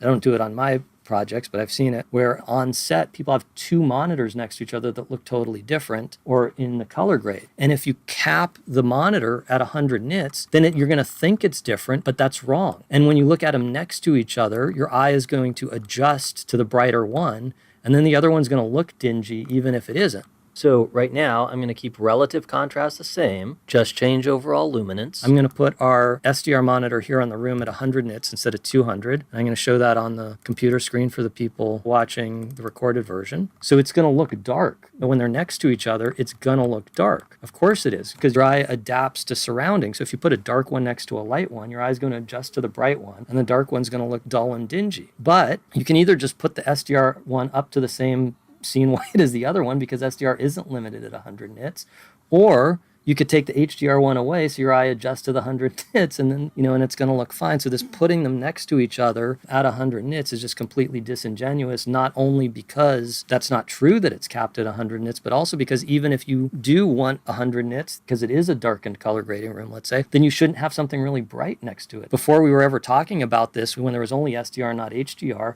you wouldn't go into a darkened color bay, set it at 100 nits, and then put a light right next to it and shine it in your face and then start color grading. The 100 nits is explicitly for a darkened color grading environment, not for when you're looking at the monitor right next to something much brighter that's blasting your eyes out. It's just a disingenuous way to compare these things. Okay, next. Falsely claiming that photographic reproduction's tonality always has linear relationship with the photograph scene when in fact it never does. It's been understood for decades by color scientists in both academia and industry that for photography to be pleasing, it needs to not be photometrically accurate, but to be accurate enough so as to be evocative of what the original scene looked like. But then it also needs to be artful and not literal. So the photographic rendering is not only permitted to be artful as opposed to slavishly literal, but actually must be. But something that I've for real heard from people doing HDR upsell stuff, where they say something like, here's your movie in HDR and here's your movie in SDR, and they've just chopped all the highlights off of the SDR version. And I go, why are all the highlights chopped? And the answer is, well, because we can't show the contrast. This scene had 10,000 to 1 contrast ratio, and we just can't show that. And firstly, as we saw, the outer contrast ratio doesn't mean anything, but also we always map whatever the camera got. It's not what the scene was in real life. We map whatever range the camera got. Our best cameras today get something like 15, 16 stops. We map that into our photographic rendering without chopping any of it. And we don't just sometimes do that. We always do it. It's not just like, oh, it's possible to not be literal in the photographic rendering about the relative contrast of the scene. It's not just not enforced. It literally never happens, ever. So let's take a look. There's a lot of different ones of these, but this is sort of an average lookup table, the standard color transformation to take the... Hey, I attended Steve's actual closed-door demo at Photochem in LA. Happy to help clarify. Wait, you mean this thing that we're watching right now you did? Wait, why are you in chat? Why the fuck? What the fuck? Logarithmic, uninterpreted camera original. Post a pic you took with him then. Compare it with an artful I don't believe cinematic look in a gamma encoded color space like Rec 1886. And yes, it's linear-ish, because when they're saying that the relative contrast in the rendered movie has to be the same as the original relative contrast in the scene, they're saying that you would have to have a linear representation of everything. But we never do that. There's a linear-ish in the middle, and we always make those beautiful, gentle highlights. We don't chop them off. We don't just keep going here and then right at the top chop all the highlights above there. We lean them all in, and that's what makes it look beautiful. We do the same thing in the toe. And this is an average of a bunch, but this is a cinematic-ish one.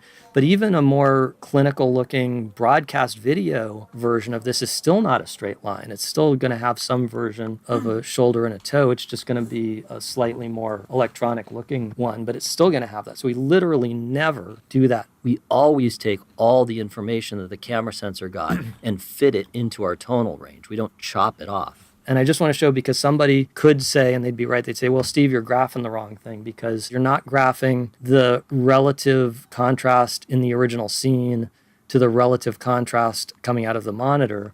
You're graphing a logarithmically encoded camera file going to a gamma encoded image file. So let's do graph it the other way. And all that does is shrinks the bottom and expands the top. Now this is a graph of relative contrast on the original scene to relative contrast physically coming out of the monitor. And it still has the toe, straight line, and shoulder. But because we're graphing it in original linear instead of log, so it squeezes the units around. But of course it looks exactly the same. Okay, next one is falsely claiming that changing the overall luminance demands a change in relative contrast when the opposite is true. So we've seen this again and again where they're saying we have to change the contrast because it's so different. But no, what we saw as the opposite is true, is that what makes the thing recognizably itself is the relative contrast. The thing that you need to do if you're going to change the overall luminance to maintain the author's intent, you have to not change the relative luminance. We're being told because you change the overall luminance, that's a reason you have to change the relative. It's the opposite that's true. To preserve the author's intent, you better figure out how the relative doesn't change when the absolute does. Okay, next. Conditioning us to think that an image isn't in a given color space unless that image... I don't understand a thing he said the whole time. I guess, like, basically there's like... I Actually, I don't know how. The only thing I was going to compare it to would be autistic music arguments, but that would also be autistic. There are ways that you can play an audio file where you can have a greater amount of digital information or you can have a lesser amount of digital information. So space isn't as big of a deal, but back in the day, like MP3 formats are really important because a CD could only hold anywhere from 10 to 15 songs. I think a song was, like anywhere from 70 to 120 megabytes or something on a CD. Yeah, and MP3's got that down to the 2 to 7 megabyte range, I don't know, 2 to 5, depending on what type of MP3 we're talking about. And you can argue, there are some formats available, like WAV, I believe, is a little compressed, I think. FLAC would be like also more compressed but lossless, so that you could still recreate the bit-perfect copy of the original file or whatever. And then you get into MP3, which are lossy encoding files, so you're chopping away some information to make a very, very compressed file. And you might want to argue for or against what type of compression you want. So you might want to argue, well, I think that a non-compressed video file is better for this reason, or I think that a compressed file or audio file is better for this reason. But it sounds like the big issue that this guy has, although to be fair, I don't know any advantages for HDR yet, but it sounds like a big issue this guy has isn't necessarily HDR versus SDR. It's somebody saying things like, I really want my guitar to sound nice and crunchy. I really want this electric guitar, and I just need the crunchiest sound possible. That's why I only have my music playing in the WAV format. I have the most beautiful vocalist, and she's got the most, her voice rings, and it's beautiful, and the reverb. I need the reverb in the song, and that's why I only use FLAC audio files. I would never hear that reverb, that beautiful reverb in MP3. And it's like, no, that's not really going to impact that at all. You're talking about, we're not even close to talking about reverb because of your file format. It's not really an appropriate analysis. And it sounds like what his issue is people are saying things like, you want a lot of contrast in your image, you need HDR. And it's like, no, that has literally zero impact whatsoever. As long as your SDR, as long as the contrast is set up appropriately, you can do the exact same thing between an HDR or an SDR thing. The only question I have now, I guess, after watching this, maybe this guy is an HDR hater.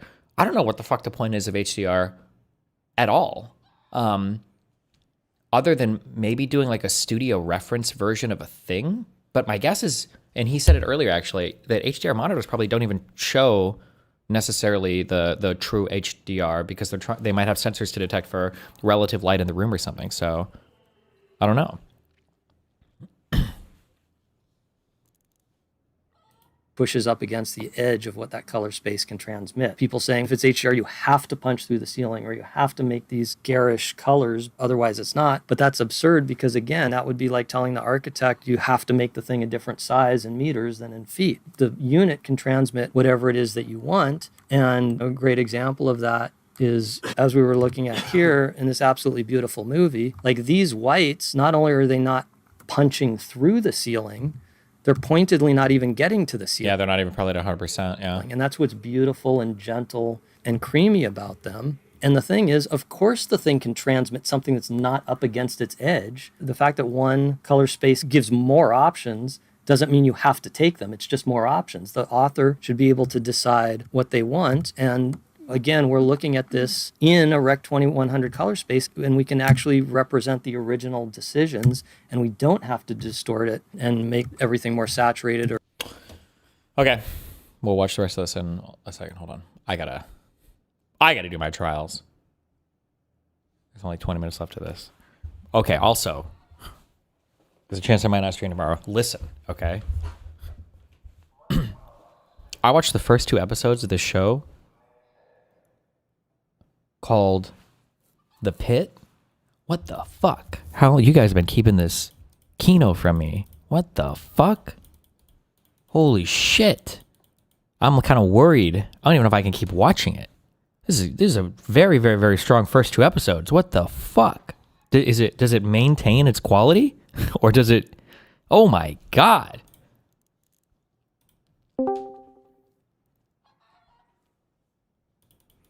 We've arrived. Yeah, I have. Oh my god. Are you actually British? Wait. Oh no, it's you again. You're Why not. do you keep fucking accusing me of being British? You're not. You Also, I have. don't have enough ammo, I don't think. I don't have enough ammo? You get like 3 stacks, bro. Let's get a 40-minute fucking trial. Okay.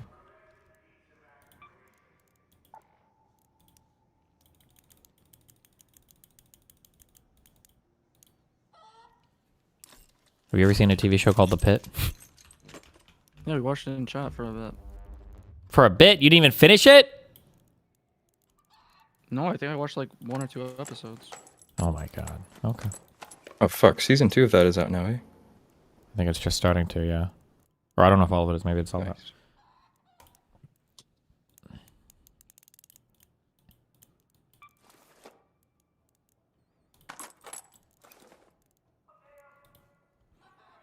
Okay. Are you a good... Wait, are you a Cantina legend as well? I bug. No, I'm what am I? What's it called? Hot shot. Yeah. So hopefully next week. I'm in fucking Daredevil 3 like a fucking scrub. And get the 3x. I don't think that's 1x? Wait, possible. Daredevil? I think once you start to get... 1x and get on my level. Yeah, I think when you get to these higher ones, you can only promote once at a time. Yeah. Then you can only promote the hot shot, then you have to go from hot shot to Cantina. Yeah, that's what I just fucking said, okay? Alright, start. Yeah, but there's Start, like more start. authority from like a Cantina. Yeah, but there's less authority from you being 19, so... Are we, so I'm gonna go to control tower. Are we, like, aiming at certain spots, or just if you see one, go for it? I feel like we kind of have to be together, no? No, you split. Are you sure? Our queues aren't going to be fucking... You're in the fucking... I'm in the friendly queues. You Okay. better I'm fix your saying- fucking wait. queues. Because when me and Mooten and Because if I lose 200K... Prime, when we did this last time, bro, there were like fucking 20 teams, okay? It was some fucking death match. What was the name of that movie? God damn it. With the bow girl? Crossing Fire, Dying Hunger Thunder? Games. Hunger Games, that one, yeah. Hunger Games. Oh my god. Are you in demon queues right now? Am I gonna lose all my shit? I don't know, I never played trios. Oh god. We'll be fine. That would be totally fine. Surely. Load in, you fucking losers. Wait, do we have to kill... Are we killing people then, or are we just... No, we have to kill people, right? No, just No, you just fucking sit in your little tower spot and you shoot arc. They're gonna be taking arc from us. We don't kill them. And every gang in Toledo is scrambling to get their hands Okay, on whatever's I'm just in gonna... bastard. What do you mean? I'm gonna watch go to waste. Salted. Pick a spot. It's gonna be behind him. Okay, I'll go to the spot. Okay, I'll go to launch trench tower. You gotta pick one. No, you have to go. The spots are this, this. Okay, I'll go up there then. There's no shot that we can do this alone. We're dead. I've done this before. I don't believe you. What's Like your... 3 times. Oh my god, okay. Not 100K. Okay. I did one today. I did one yesterday. Why do you keep doing them? Because I want more points. I didn't do them optimally last time. I'm losing my shit. Destiny's gonna start firing at people. What? I'm killing the Hornet like I'm supposed to.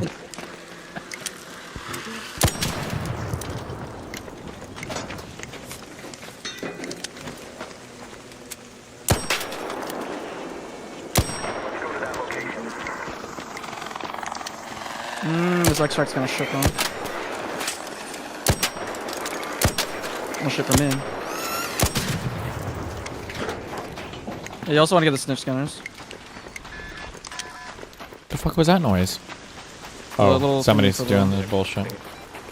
You can steal some of the hornets from them as well. Oh, true. Yeah, did it over here.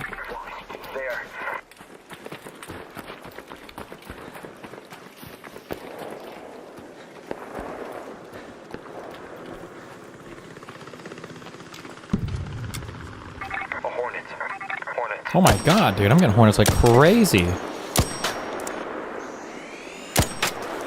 Oh fuck, they're shooting at somebody else.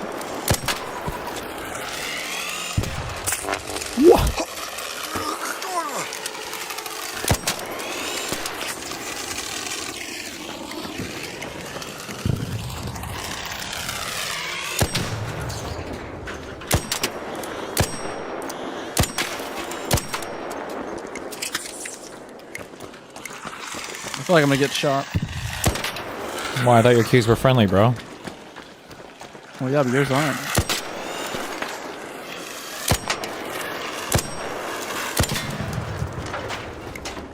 Whoa, team of 3? Okay. I'm so friendly. Okay. Just killing hornets. This is a friendly. Oh god. They're gonna kill me. I can feel it. But I think they're also doing the trial. They're sitting up here. Antenna has been successfully activated. Wait, if they're doing the Well, no, just getting the antenna. I'm fine. Oh.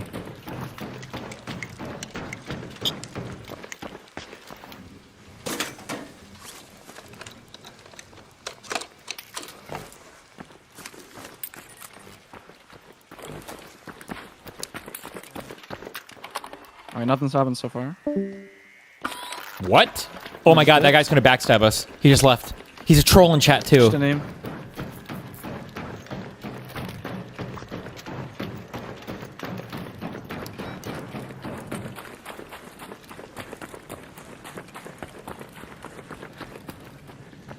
I made it. I should have brought fucking adrenaline, bro. I'm fucking retarded. Yeah, you are. Well, fuck you. I was just kidding. You're supposed to make me feel better. I honestly think it spawns right now.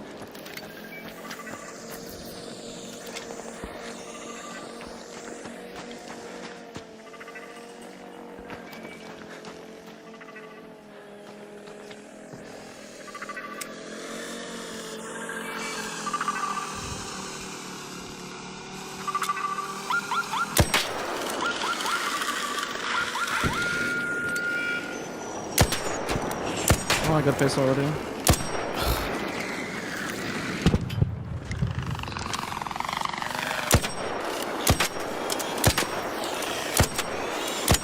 Oh my god, shock my balls.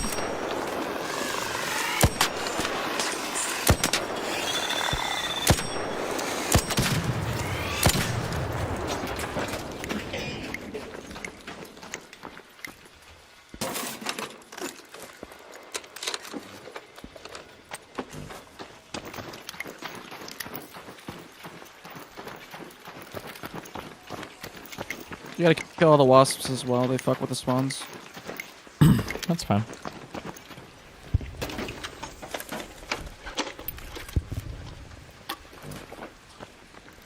Wait.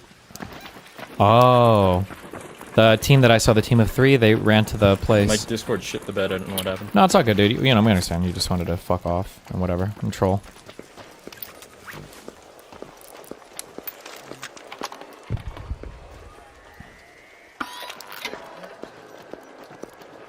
Let's go to that antenna. Okay, I can't go up there then because those guys are there. Antenna. Let's move to that location. Where, Go to that location. They're just doing the antenna. You should be fine. Oh, Go up you're to right, them, you're just stay right. friendly. That's right. Attention raiders, the north antenna has been activated.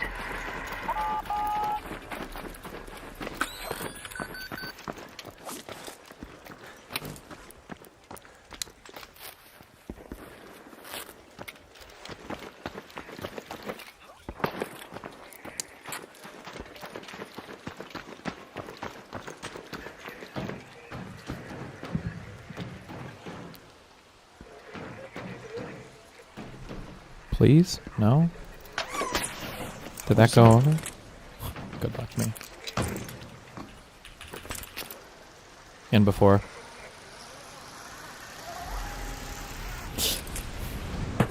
I should have just brought a fucking hook zip thing. Your zipline's not. No, hook shot, whatever the fuck. I don't know what it's actually called. Snap hook. Yeah, a snap hook. Oh, this? Absolutely. Raiders, the west antenna has been successfully Oh my god, those activated. guys are using snap hooks. Hello. Yeah, you'll never lose them if you just put it in your safe pocket.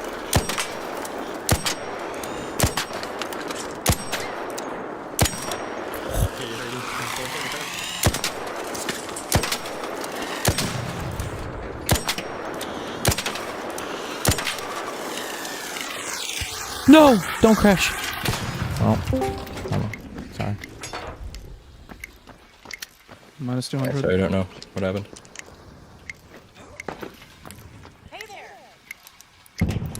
go there.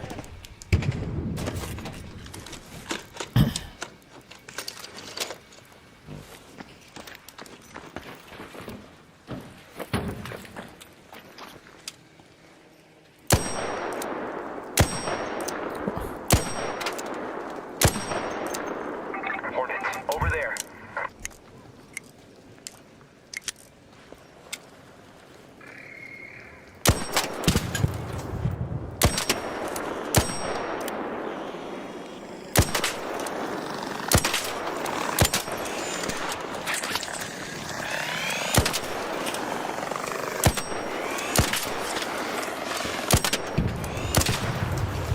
Shit.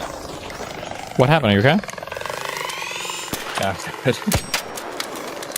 Are you getting PvP'd or? No, I'm just bad. Oh.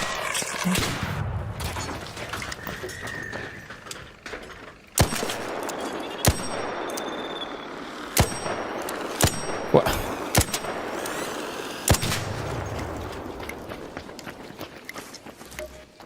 Damn. Okay, we're on a good pace. Jeez.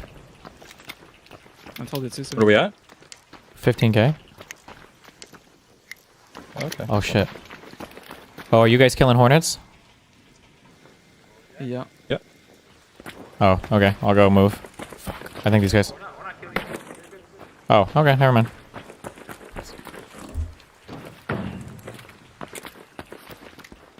I think they're just doing the antenna. Well, they've been here for a while. I don't know why they're still here. Unless it takes a while to do antenna.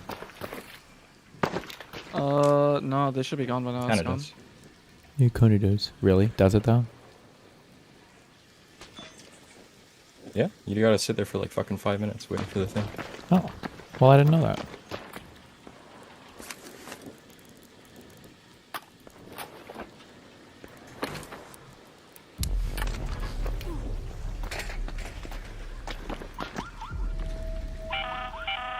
Attention raiders. The south antenna has just been Watch this shot, activated. chat. Watch this shot, chat.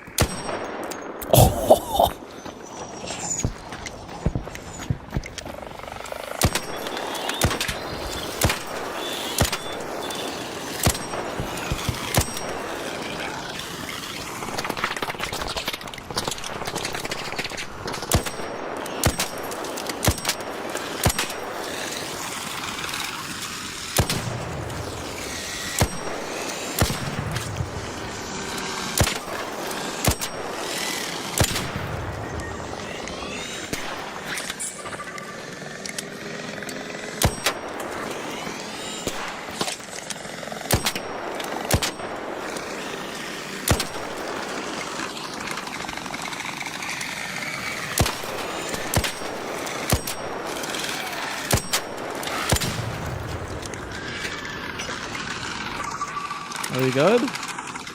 Who? Oh. Guy's at like 10 HP. I'm fine, everything's fine.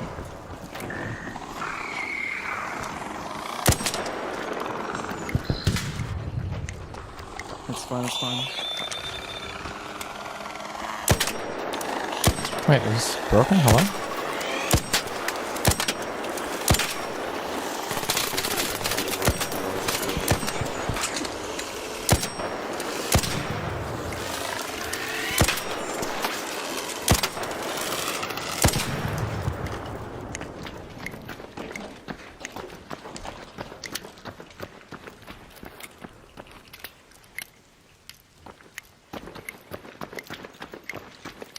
Yeah, but I lied about the Jupiter. Like 2 shots, Hornets. I mean, is that good or You can bad? get it one shot if you hit it from the ass. I just one-shot one. It just has to be from behind on like the cylinder. Radiant, I'm higher than you will ever be in your trials ever, kid. Oh. Got him. A wasp. There.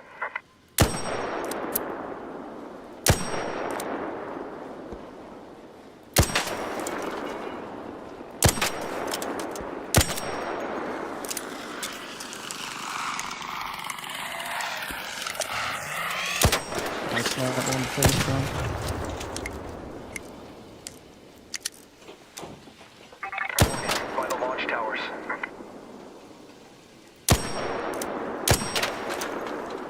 You're the closest. Oh, me? Well, yeah, you just. Oh, I just pick it to check what it is sometimes if it's far away. I'm just curious. Not that it matters, I kill all of them anyway, so. Oh, shot. Oh.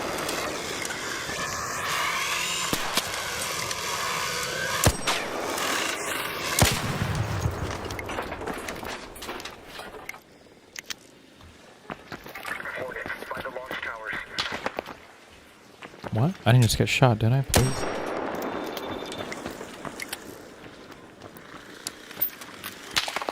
Show it. Fuck.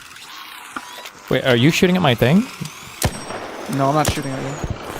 I'm shooting vaguely in your Oh my direction. god. Okay. Like, kill him, you know?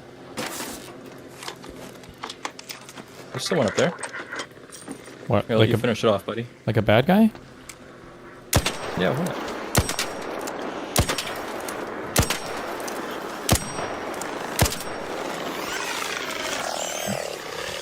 That's my base place.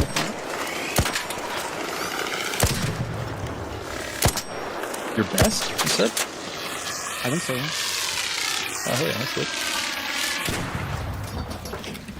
Good one.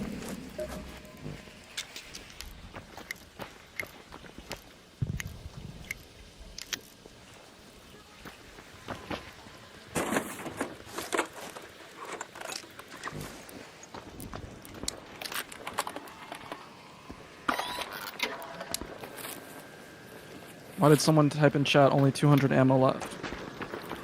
You There- brought more ammo, right? I mean, I have 200 bullets left. Hopefully it's enough.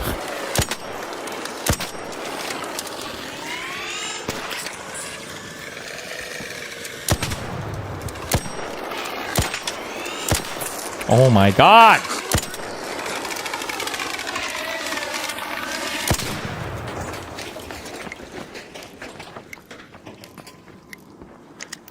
Holy shit, bros. There's so many things.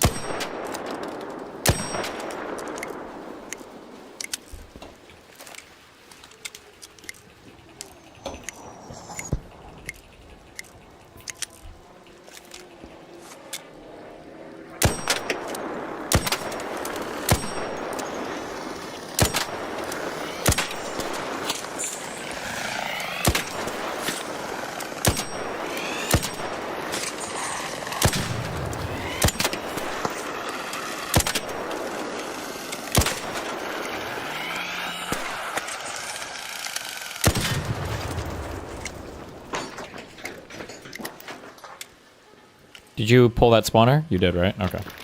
Yeah, Yep. that's me. Whoop, whoop, whoop.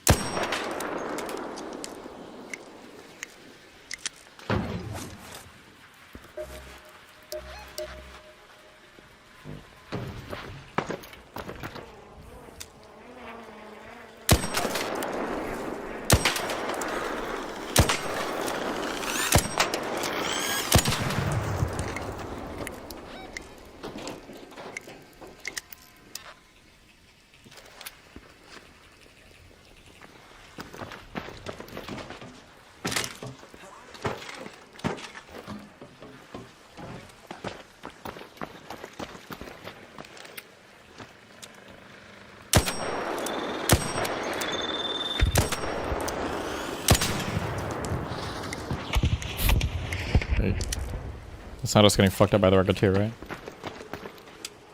Hopefully not. Damn, that guy's fucking zooming.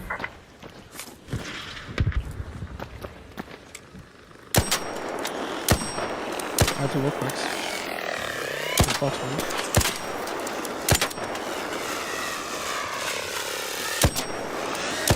The Americans have the Mazda commercial where it went zoom zoom. Yep. Oh, hell yeah. Wait, where are you from? Canada.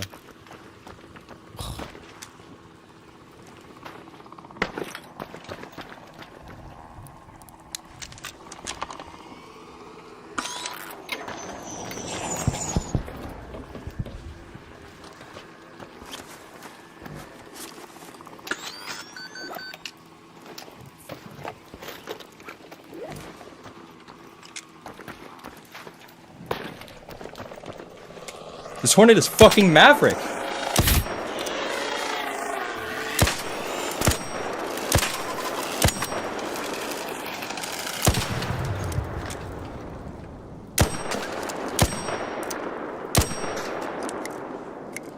We're on a very, very good pace. Oh, hell yeah, 44K. 20 minutes in.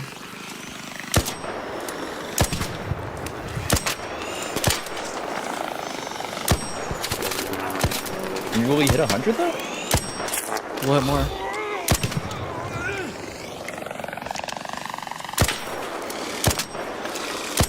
Oh my god. You hit 100. I did it. Second place.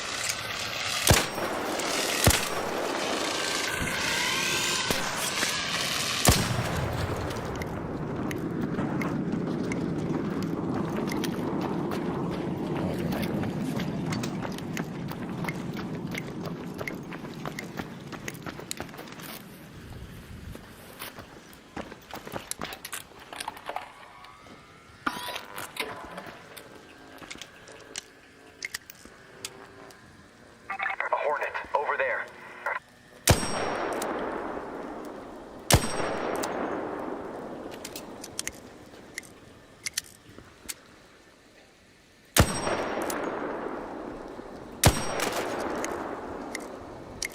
No. Hornet.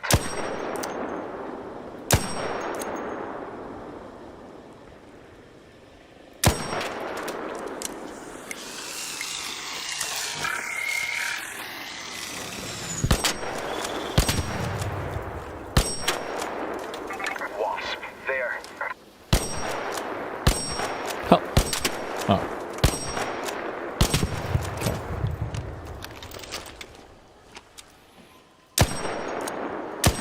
So keep in mind this elevator's a little far.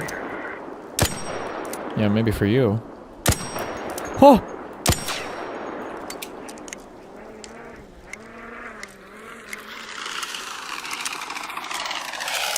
Stop!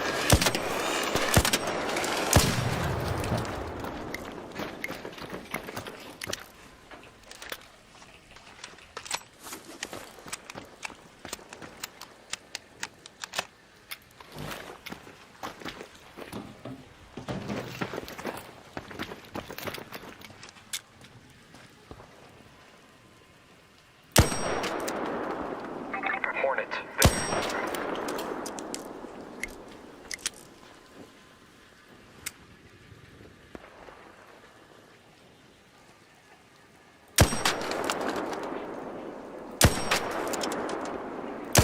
Oh my god.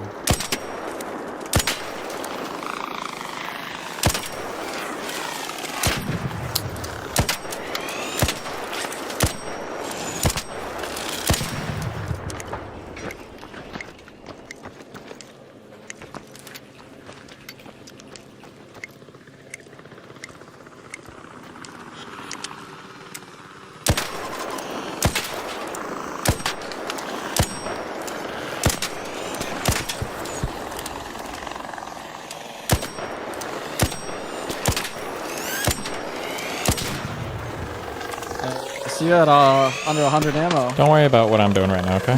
Worry about what you're doing. Pace might slow down. I think I'm getting shot at. Are you? Hornet, I guess not down anymore. there. Wasp.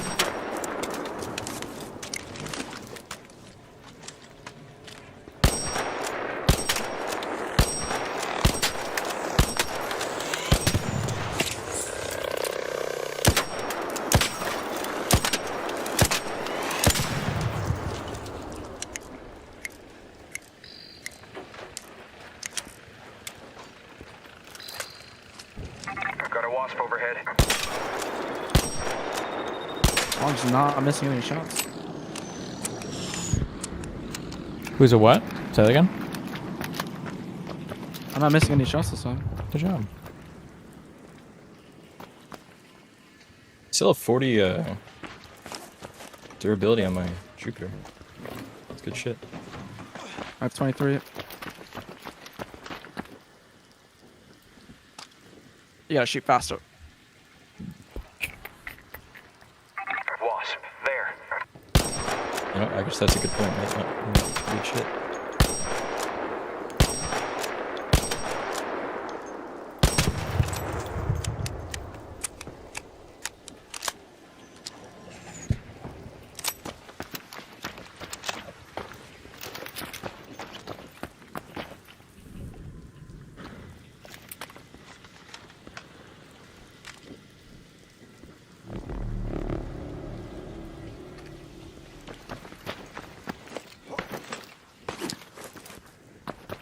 Oh, I just one shot it.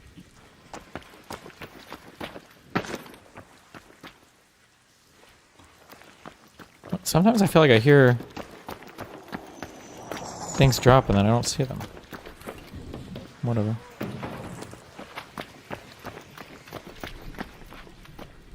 Maybe you got your headphones backwards. Hey, Raider! Is there fireballs up in there I can kill? Or you're just schizophrenic. In here? I don't think there are. There might be in that building in there, though. He's trying to kill fireballs? Is that even a thing? Oh, he's trying to do a class.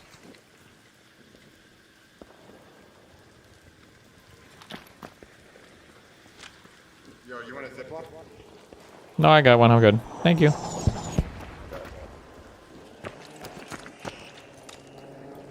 $63.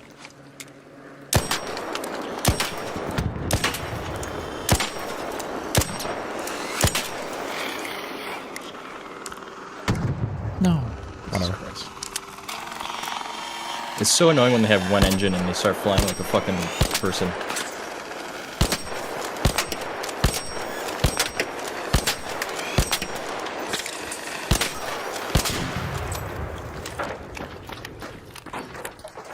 How many shots is it with an anvil to kill a hornet if you hit armor every time? Is it 7 or 8?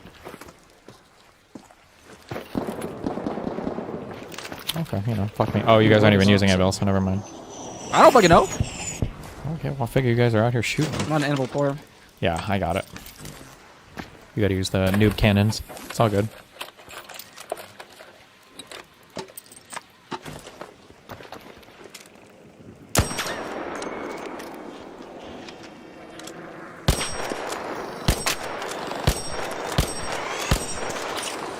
Oh my god.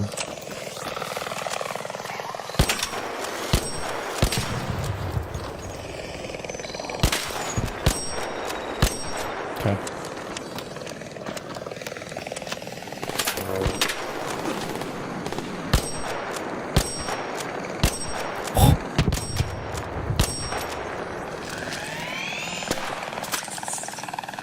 It's 6-7. Good one. I'm rafflecoptering right now, dude.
What? Ah! Sorry.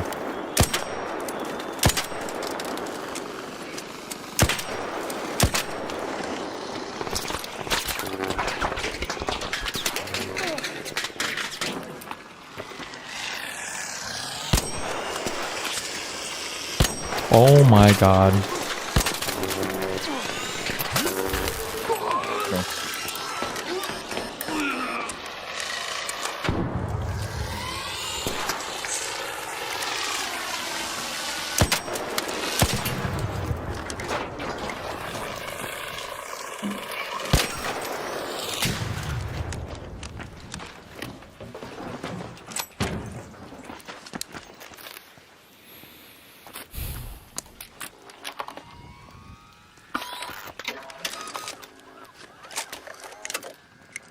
$75.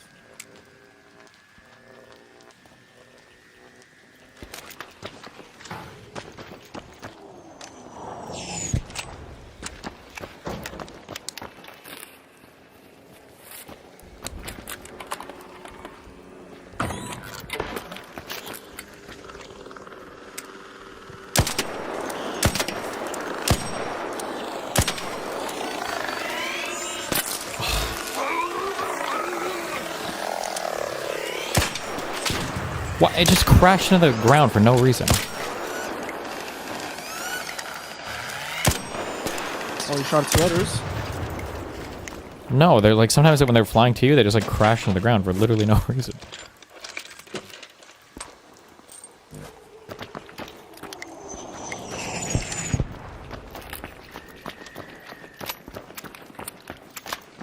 If they're too close to the ground, they'll crash, yeah. Yeah, that's typically how you crash, is you get too close to the ground, yeah? True? That's why you shoot with another gun and just let it fly up.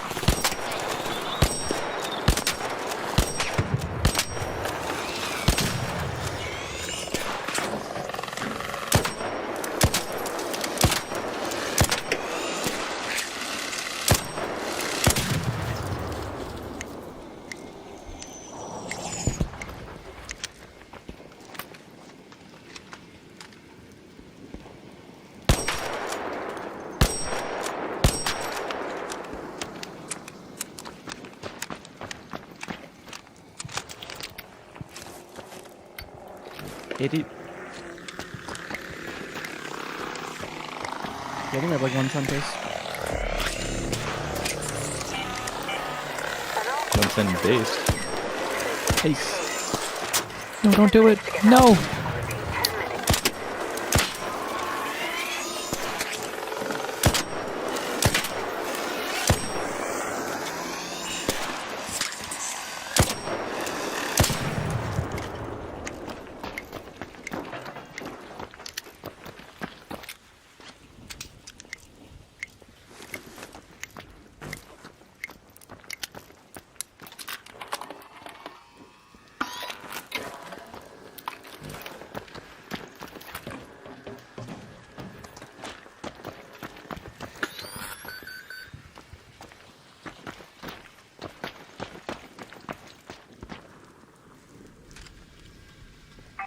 Hornet, over there.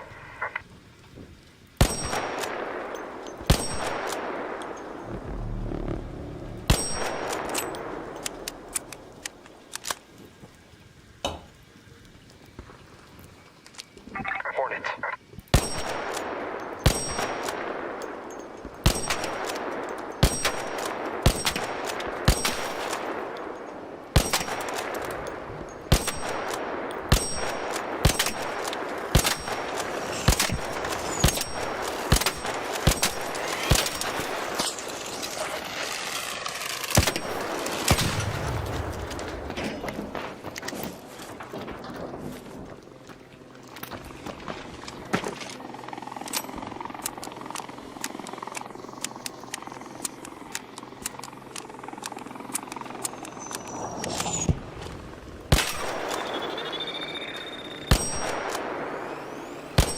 What? You okay? No. Ah, yeah, I'm sorry. What?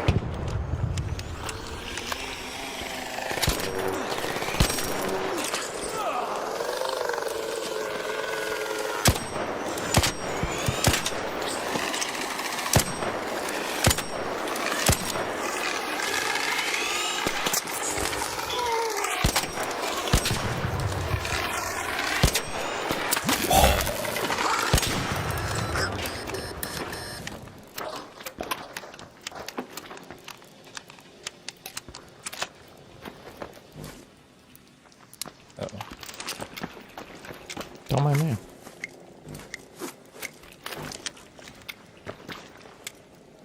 Hornet. 90.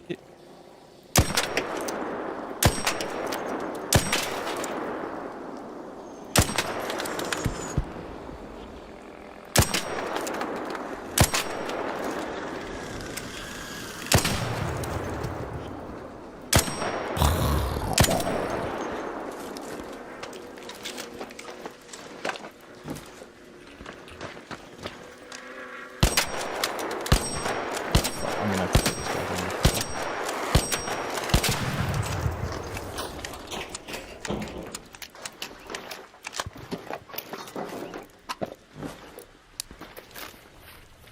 Never mind. I'm good.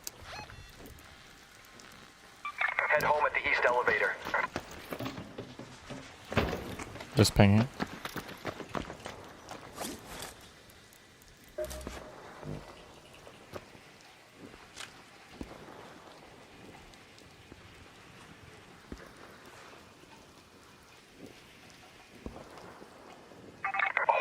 by that building.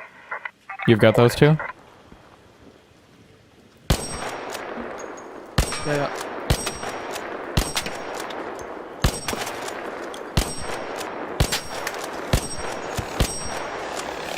Oh my god.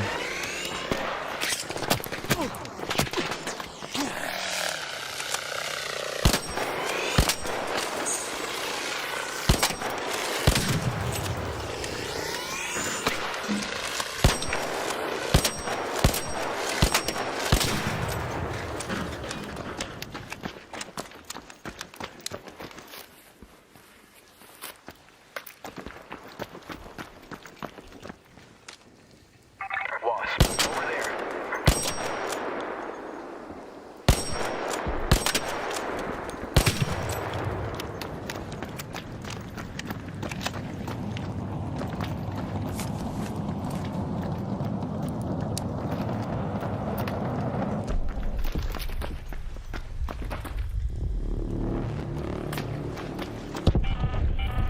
All raiders, we have ARC on screen.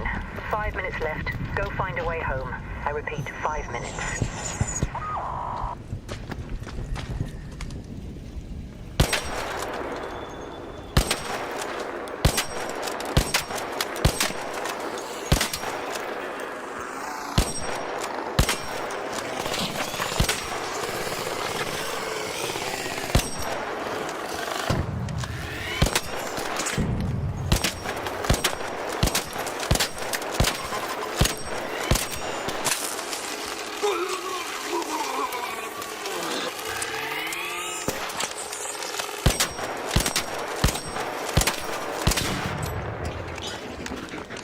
I think I'm gonna start heading over.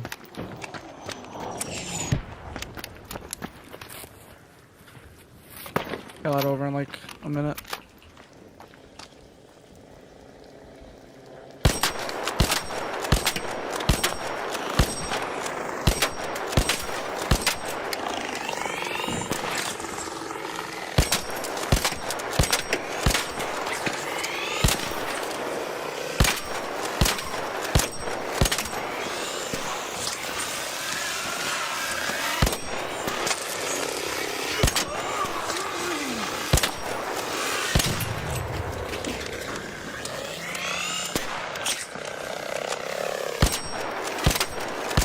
Yeah, probably start going on.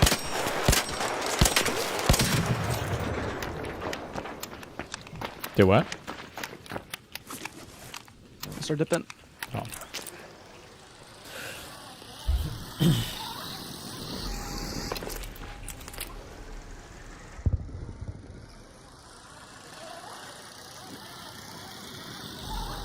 No, wait, actually? Oh, no, wait. Okay.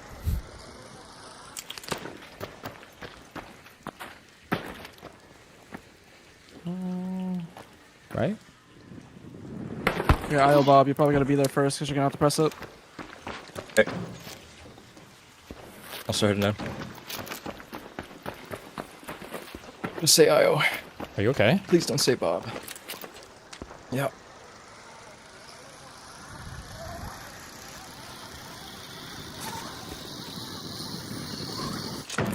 Oh, fuck.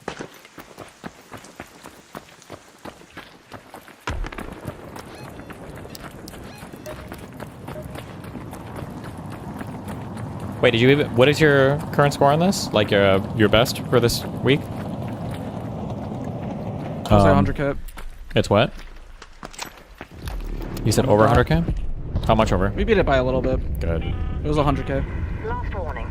2 minutes left. Head back immediately. The window is closing. Oh, Jesus. Salted, you're gonna make it, right? Which one of you is that? Prying? Yeah, no, we're good. Okay. Oh, no, wait, you're Bob. No, You're... it's, What? No, it's IO. For fuck's sakes, dude, please. Wait, call you Io or call you Just Bob? say IO. Okay. IO. Do I not gotcha. say Bob. he prefers Nice, Bob. Oh god, there's somebody sitting at the extract. Oh, shit. Yeah, I'll get to meet you, man. I should have brought adrenaline. Yeah, no, we're doing the same thing, man. Thanks.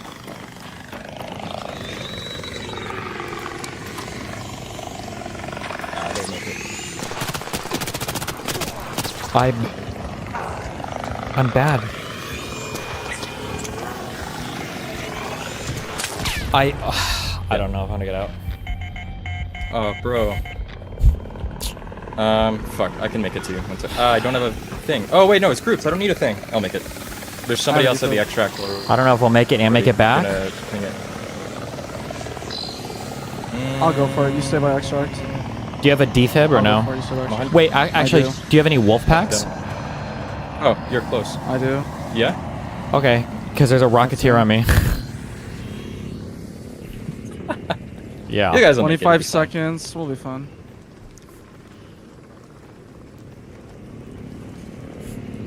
Yo, you want to do me a favor, and if your friends get here, not call the elevator? Just wait for it to time out? My buddy just got downed. He has to call it at like 2 seconds. Remember, we only have like... Yeah. Oh, yeah, job. exactly. Thanks, Run, dude. Forrest, run. Here, take my snap hook. Use it. It's right here. It's right there. Did I grab it? I got it. I think so. I got Stim, so just use that to move. Oh my... Bruh. That's fine. I got it. Is it actually faster if I snap like a tree or something, or what? Yeah. Yeah, We have no 100%. Sims, right? So go. Yeah, no, you guys are fine. Okay, obviously. No Yeah, so problem. much. Never even worried about it for a microsecond. I can't even fucking snap with this thing. Hell yeah, buddy. Oh, there's a fucking rocketeer here. Oh, it doesn't matter. We're at the... I don't give a fuck now. Okay, we're good. It's dead. That did the job. Don't hit the button. Is all your team here? Yeah, we're here. Yeah, we're here. good, man. Thanks. Okay, wait. Nobody call. There's... 6? Are we good? Alright, boys, I'm hitting the button. Oh. GG. Appreciate it. Good dog. I'm afraid they eyes shoot you right now. Yow. Nice. Good shit. Okay. I carried your ass. Fuck, there's no way that we can see how much each of us contributed, is there? Oh wait, how much experience do you get? I got 75k. 81k. Get fucked, nerd. Fuck. Oh, Wait, what was gosh. your destroyed arc? Or damaged arc? Damage Destroyed arc 11k, damaged 40k. I was at... I got 12 and 45. So get fucked, nerd. You know, close enough, alright? I don't believe any of you also without What'd you screenshots. get, buddy? It was like 11k and... Oh, okay, 1 second. I was like 4k under on one and 1k under the other. There you go. Quick Photoshop. Too late. Already.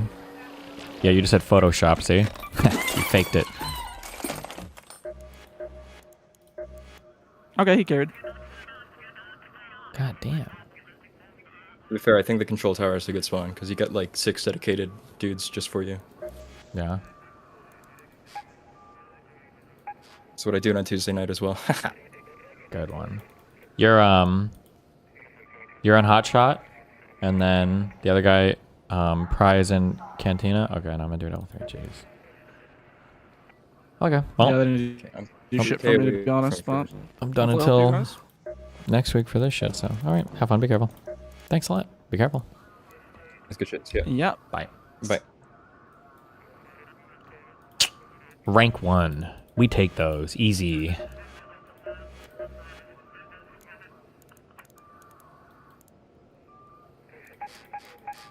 The fuck even are these stupid pools?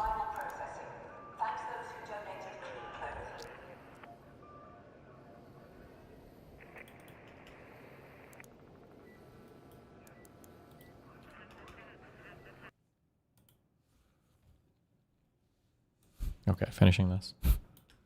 Or we don't have to have caustically sizzling highlights or whatever. And just to go even another step further with that is HDR as a format, it actually is good enough, despite what people say, to transmit this image. We actually can transmit it. It doesn't make it into color. It doesn't screw up. It doesn't change when the absolute does. It doesn't make... Okay, next. Sky way brighter while holding these other things. To transmit this image. We actually can transmit it. It doesn't make it into color. It doesn't screw even another step further with that is HDR as a format. It actually is good enough, despite what people say, to transmit this image. You actually can transmit it. It doesn't make it into color. It doesn't screw up all the relative tonality. It doesn't make this white sky way brighter while holding these other things down. It's actually possible to transmit the whole thing. We don't have to be up against the edge of everything. We don't have to be the most garishly saturated. In fact, you know what else we're not up against the edge of? The screen. There's space on the left and right. So if I were to crop in on this, so it was 16 by 9 and there's no black on the sides, and I was to colorize it, and I was to sizzle up the whites, if I did all of those, HDR would be able to transmit it. But not because only that version is HDR and this version isn't. Both are quite literally HDR because I'm sending them over HDR Rec 2100 signal. The difference would be one is the movie being transmitted over HDR and the other is a messed up version of the movie that I created being transmitted over HDR. So yes, HDR can transmit that, but things don't have to be up against the edge of everything for it to be in a format, just like things don't have to be a certain size to be in meters. Okay, so then let's go to the next one. Comparing an HDR version to an automated HDR to SDR conversion that actively changes the tonality and contrast instead of comparing the two using a rigorous color space conversion that does keep them the same. So as we've been looking at the whole time, over and over and over again, we've been looking at many images that look not just sort of, but exactly the same in Rec 2100 and Rec 1886 because I converted them correctly as we discussed. So as we've been looking at over and over again, I can send this thing over Rec 2100 or I can send it over Rec 1886 and make it look exactly the same with our 200 nit scene white right now, but we could do it at any chosen scene white that the monitor is capable of. And they look exactly the same because I converted them correctly instead of incorrectly. So we talked about when we were looking at that list of things, one of the things we were looking at is you could convert it wrong. But what if you convert it right? But the quote right is your distributor demands that the way that you convert it is using Dolby's automated conversion from HDR to SDR, and you can't change how they do it. Well, their conversion, and again, this isn't to disparage Dolby because although I disagree with this part of what they're doing, again, they actually have a system that works on a thing that doesn't work, so I don't mean to disparage them, but I do disagree with this part, which is when I convert Rec 2100 to Rec 1886 here, they look exactly the same on both monitors, but if I run this very Rec 2100 image through their automated thing, and it makes Rec 1886, then this is what we get. Wow. Terrible. See that? It's getting brighter in contrast. Atrocious. See that? So they didn't have to do it this way. They could have done it the way I'm doing it, but this is how they did it. And if you're doing that format, like if your distributor demands that you don't do your own HDR to SDR conversion, but you only give them HDR and then Dolby does the automated conversion, this is what's going to happen to it. It's changing all the relative contrast. Now, they do allow you to do a little bit of trim adjustments, but they only let you do simple overall things. You can't actually exactly counteract this shift. So that's another way that we're saying, here's your movie in HDR and here's your movie in SDR, even though the reason these two formats look different here isn't anything inherent to the format. It's a political thing that we're being forced to convert between the formats using a conversion that does not maintain the relative contrast, even though it's perfectly well possible to do so. And this particular thing can get even weirder. The thing is, these things aren't in isolation. All of these messed up things are happening at the same time. So they're also likely to be looking at it at 100 nits. So now these two are next to each other, and the one on the left looks brighter than the one on the right, but the one on the right is actually brighter in contrast because it's SDR and it can be any brightness. And the deceptive overall luminance shift is masking the very real relative contrast shift. So they do let you do trims, but besides the fact that they don't let you trim it perfectly to count, firstly, why would you have to do a trim? I already decided what I wanted it to look like. Why don't you just make it look like that instead of have to redo every shot? But not only that, you might make the wrong decisions on the trim if you've got the brighter contrastier one being fed into a monitor that's dull and dingy, and then you think that it's the image that's dull and dingy because you got the two monitors next to each other. So that's yet another issue with that. Okay, so that's the end of the sub bullet points. So going back to the main ones. The irony of loudly boasting that HDR best transmits filmmakers' intent when so-called SDR is the more reliable system for viewers to see relative contrast is authored by the filmmaker. This is just kind of putting together a bunch of things we already saw, which is at the beginning we saw it's the relative contrast that matters. And we see what a mess we've got both with HDR as a signal type that's entangling relative contrast and overall luminance right when we need them to be separate. But also just with the misconceptions driving real decisions. And those two things together make SDR much more reliable to actually know that the audience is going to see the decisions that the filmmaker made. Yet the HDR lobby is loudly boasting, see exactly as the filmmaker intended, when you're much less likely to see the exact relative contrast that they saw when they were making their decisions in an HDR system. Again, partially because of technical realities and partially because of misconceptions that aren't enforced by the technical realities but exist anyway. So for the future, what do we do about this? So we've kind of already talked about this. We can see in the short term, we can do a lot better just by changing our mental model. Once scene white becomes part of how we talk about it and think about it, if we talk to our collaborators at post houses and DITs and everybody in this sort of new language where we understand that HDR is a format to transmit our decisions, it's not something to shackle our decisions, we can make a lot of changes and improvements literally just by changing how we think about it and how we talk about it. In the medium term, we can advocate for some SDR to HDR methods that aren't based on deception and double talk, because in the example here, I'm doing my conversions here and it works great, but I'm building it myself. It's based on the published map, but I do have to build it and have to explain to people what's going on. But we could codify this a little more where even sort of the way that I'm doing it could be in some of these softwares like Nuke, which I'm using here, or Resolve, where we understand what scene white is, how we want to map our images so that they do look the same when the filmmaker wants them to. That's in the medium term. And in the long term, advocate for getting rid of the current HDR style formats and the problematic dichotomy and advocate replicate to completely replace it. Because in that medium term thing, I'm talking about how do we map scene white and stuff. If we got rid of what I believe is a mistaken thing where the color space is nominally absolute when it isn't, if we actually got rid of that and it wasn't even in there, we wouldn't even have to figure out all this scene white stuff and complicated mapping scene whites and all that. Because instead of having a problematic system with patches on it, we would just get rid of the problem at the root level. So we could advocate for this new color space, which you could have a fantastic color space. It could be the next upsell gimmick. We don't have to sell it as going backwards. And what it could be, because remember, a color space is just those three things: primaries, white point, and transfer function. So check it out. This is what we could do. We could go back to a relative instead of absolute y-axis, a gamma style transfer function, doesn't matter which one. Almost all the white points are the same. There's only one color space and use as a different one, so the white point kind of doesn't matter. And then for the primaries, what we could do is we could go to wider primaries than Rec 1886, but not so wide as Rec 2020, because that's a waste. Because we saw in the real world, efficiency matters, and nobody is going to the edge of Rec 2020. You know, no real world movies are going out here, because in reality, monitors can't even show that. Like this really expensive monitor that we've got here that's top of the line. Let me show you its physical primaries. What it can physically do is that. See, it's the one in the middle there, so it can't get to 2020 anyhow. So we're making our image file inefficient, because remember the analogy of we've got a fixed container, there's a bottleneck of the data rate, and we're holding some of it out for numbers that we never use, for colors that we never use. So in this proposed new format, we could have primaries that are wider than Rec 1886, because even though I personally don't use that, I don't want to enforce other people's tastes, but just reasonable instead of crazy. It'd give us a better quality image because of the efficiency. The compression's used better. It would be able to take advantage of what's great about these monitors, including the being able to adapt all the way bright, like for that monitor at LAX that I mentioned, and adapt to different viewing environments coherently, make better use of the data rate, but you still have wider primaries. It gives us everything except one thing, but we can add that on too. The one thing we're missing is punching through the ceiling, but we could do that too. I actually have a proof of concept thing that I've made, and it doesn't have to be this. It could just be something like this. But once you admit that all of that stuff was double talk and really all we're getting is punching through the ceiling, you can do it a different way. Because right now, like I said, we're making our use of our fixed data rate very inefficient by holding out all of these code values that we don't use. But what if we regain them and then we make a thing? So I've made this as a proof of concept, and I call it Scorch, but you could call it Sizzle or whatever we want to call it to make it sound fancy. And I haven't mentioned this before, but that's actually what we've been looking at several times scattered throughout the demo when I'm showing you these highlights punching through the ceiling. So in the real world, when people are doing these punch through the ceiling looks like this, again, I personally don't even do that on my movies, but the people that do, they can't get that look by just dropping one simple color grade onto the whole movie. Because it just doesn't work on different shots. Because a one-size-fits-all approach just doesn't work, and you have to build it from scratch shot by shot. Some shots where the bright part meets the not bright part is a hard edge. In some shots, it's a gradient. And then in some shots, the super bright stuff is neutral, and in others, it's got a lot of color in it or whatever. And usually, if you make a quick color grade that makes that look, it just doesn't work on everything. But I've made this thing that I call Scorch, but again, we can recall it Sizzle or Glint, or I don't know what you want to call it. But I've made this thing, and it's more complex and R&D than a simple color grade, and I actually have plopped it on everything. It actually works on everything. It doesn't fall apart. We can put it on everything, and it works for that look. Peaks up the highlights. They really are getting 3.5 times brighter. It doesn't crush or clip information. Like in this shot, it has exactly what people sort of imagine, where without clipping any of the information that the camera got, it pulls out the details in the fire, and it really works on everything. And the thing is, even though I'm saying it's just an algorithm that works on everything, you don't have to build it shot to shot. That doesn't mean everybody's movie has to look the same. Because firstly, it's not just on and off. You can put it at any level from 0 to 100%. That firstly, but secondly, you are going to color grade the movie. So if somebody wants this, again, I personally probably wouldn't use this on my movies, but obviously people want this because there's a lot of movies doing it. You could use this thing in the color grade, because what the Scorch is doing is it's taking the brightest stuff and pushing it up. So in the grade, you can ride that. You know, you could take something and push it into Scorch some more, or pull it out of Scorch, and you can do your own thing on the movie. And what's great about this is if we go from 8-bit to 10-bit, which is what you need, we say you need 8-bit to 10-bit just to be able to punch through the ceiling. That's 8 million bits per frame. This is 8 bits per frame, or potentially 8 bits for the entire movie. You just say this is a 100% Scorch movie, or this is a 50% Scorch movie. So with that, we could reclaim the best of everything, the best of the SDR signal, the best of the HDR signal. You can still punch through the ceiling, you have your wider color gamut. We're not sacrificing efficiency, and you can advertise it as the new super diddly duper vision, or whatever it needs to be called to sound like something fancy. And it really would have a new thing to it. People make TVs, discs, streaming services, set-top boxes, handheld devices. All these people that want to upsell, this could be their next one after HDR. And the advertised benefit of an upgrade would actually be a real thing and not snake oil, because current TVs and other devices aren't set up to send and receive Scorch signals. That's just not in the current specification. So it could be the best of all worlds. So with that said, I'm just going to do a 2-part recap. And the first is this checklist. This is a list. I'm sure there's things I didn't think of, or maybe I've turned one thing into two here. I don't know. But this is sort of a checklist of different attributes that are either actually or perceived as positive in image rendering that have to do with HDR. So we can see all of the positive things.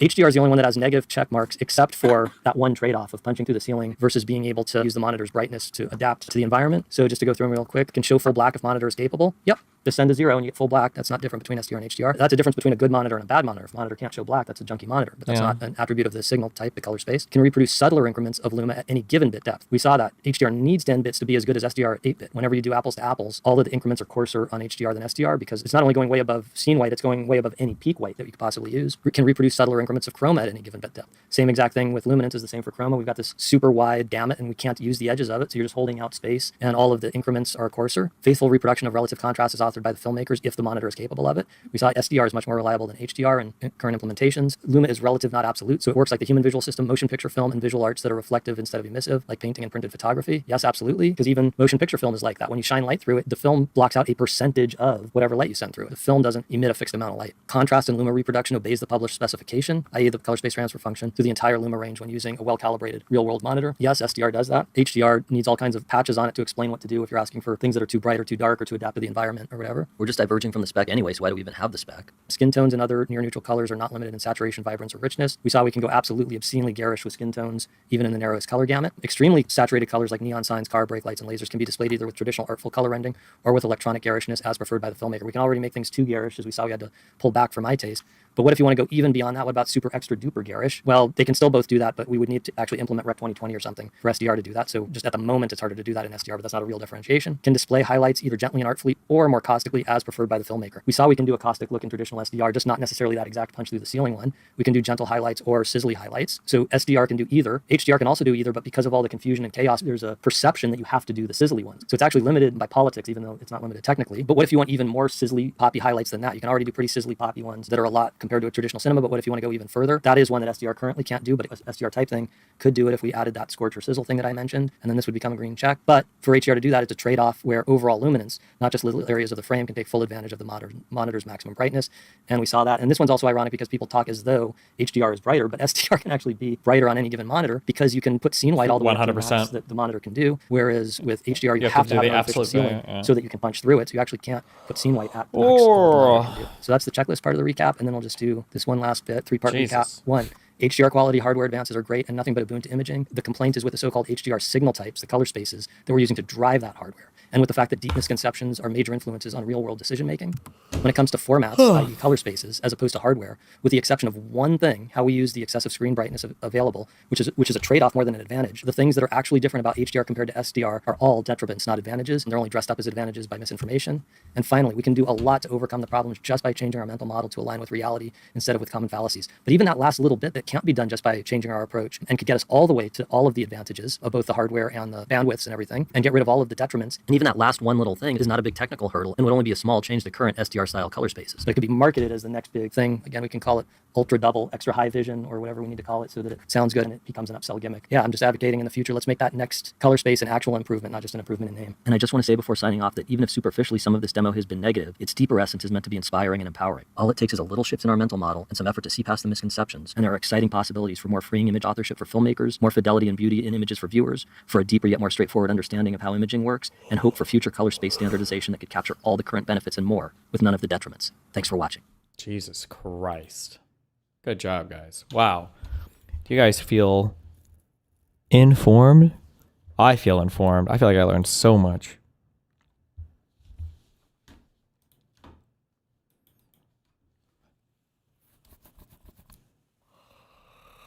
Summarize? I can't. If you didn't get it, you didn't get it. If you didn't get it, you didn't get it, and you'll never get it. If you didn't get it, you didn't get it, and you won't get it.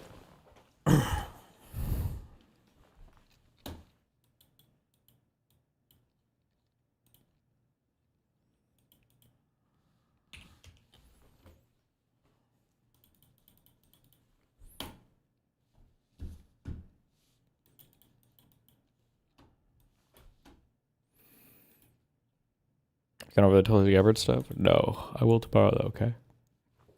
It'll be so much fun.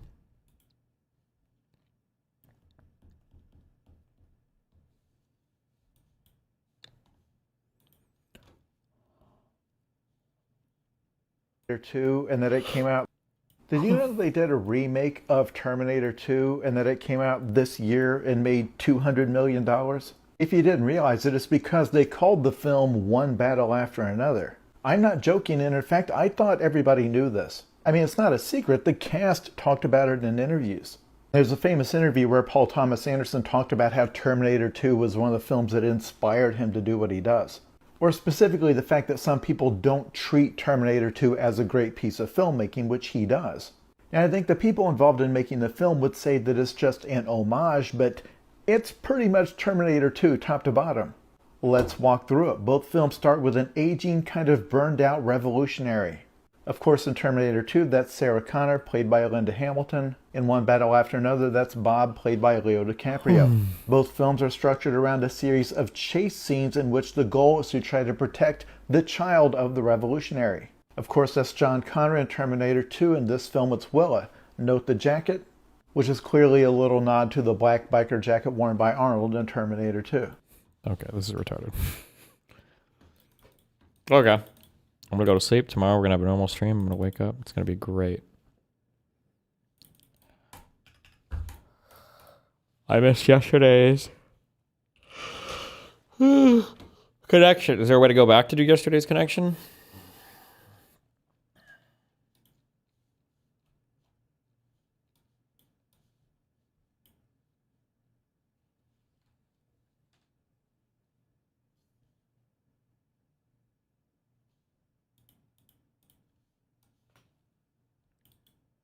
This? And we did that one.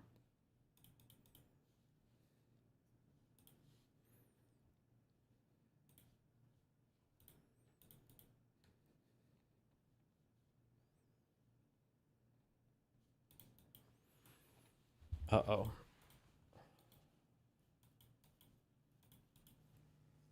I have both up at the moment. I just mute one or the other. Nice. Okay, good. That's the right thing to do. That's the appropriate thing to do. That's the real Hasanabe head method right here. Anyway, yeah, open it on both. Just pump it. You know what I mean? Just pump it. Go crazy with it. Go crazy with it. Uh-oh. Isn't that illegal?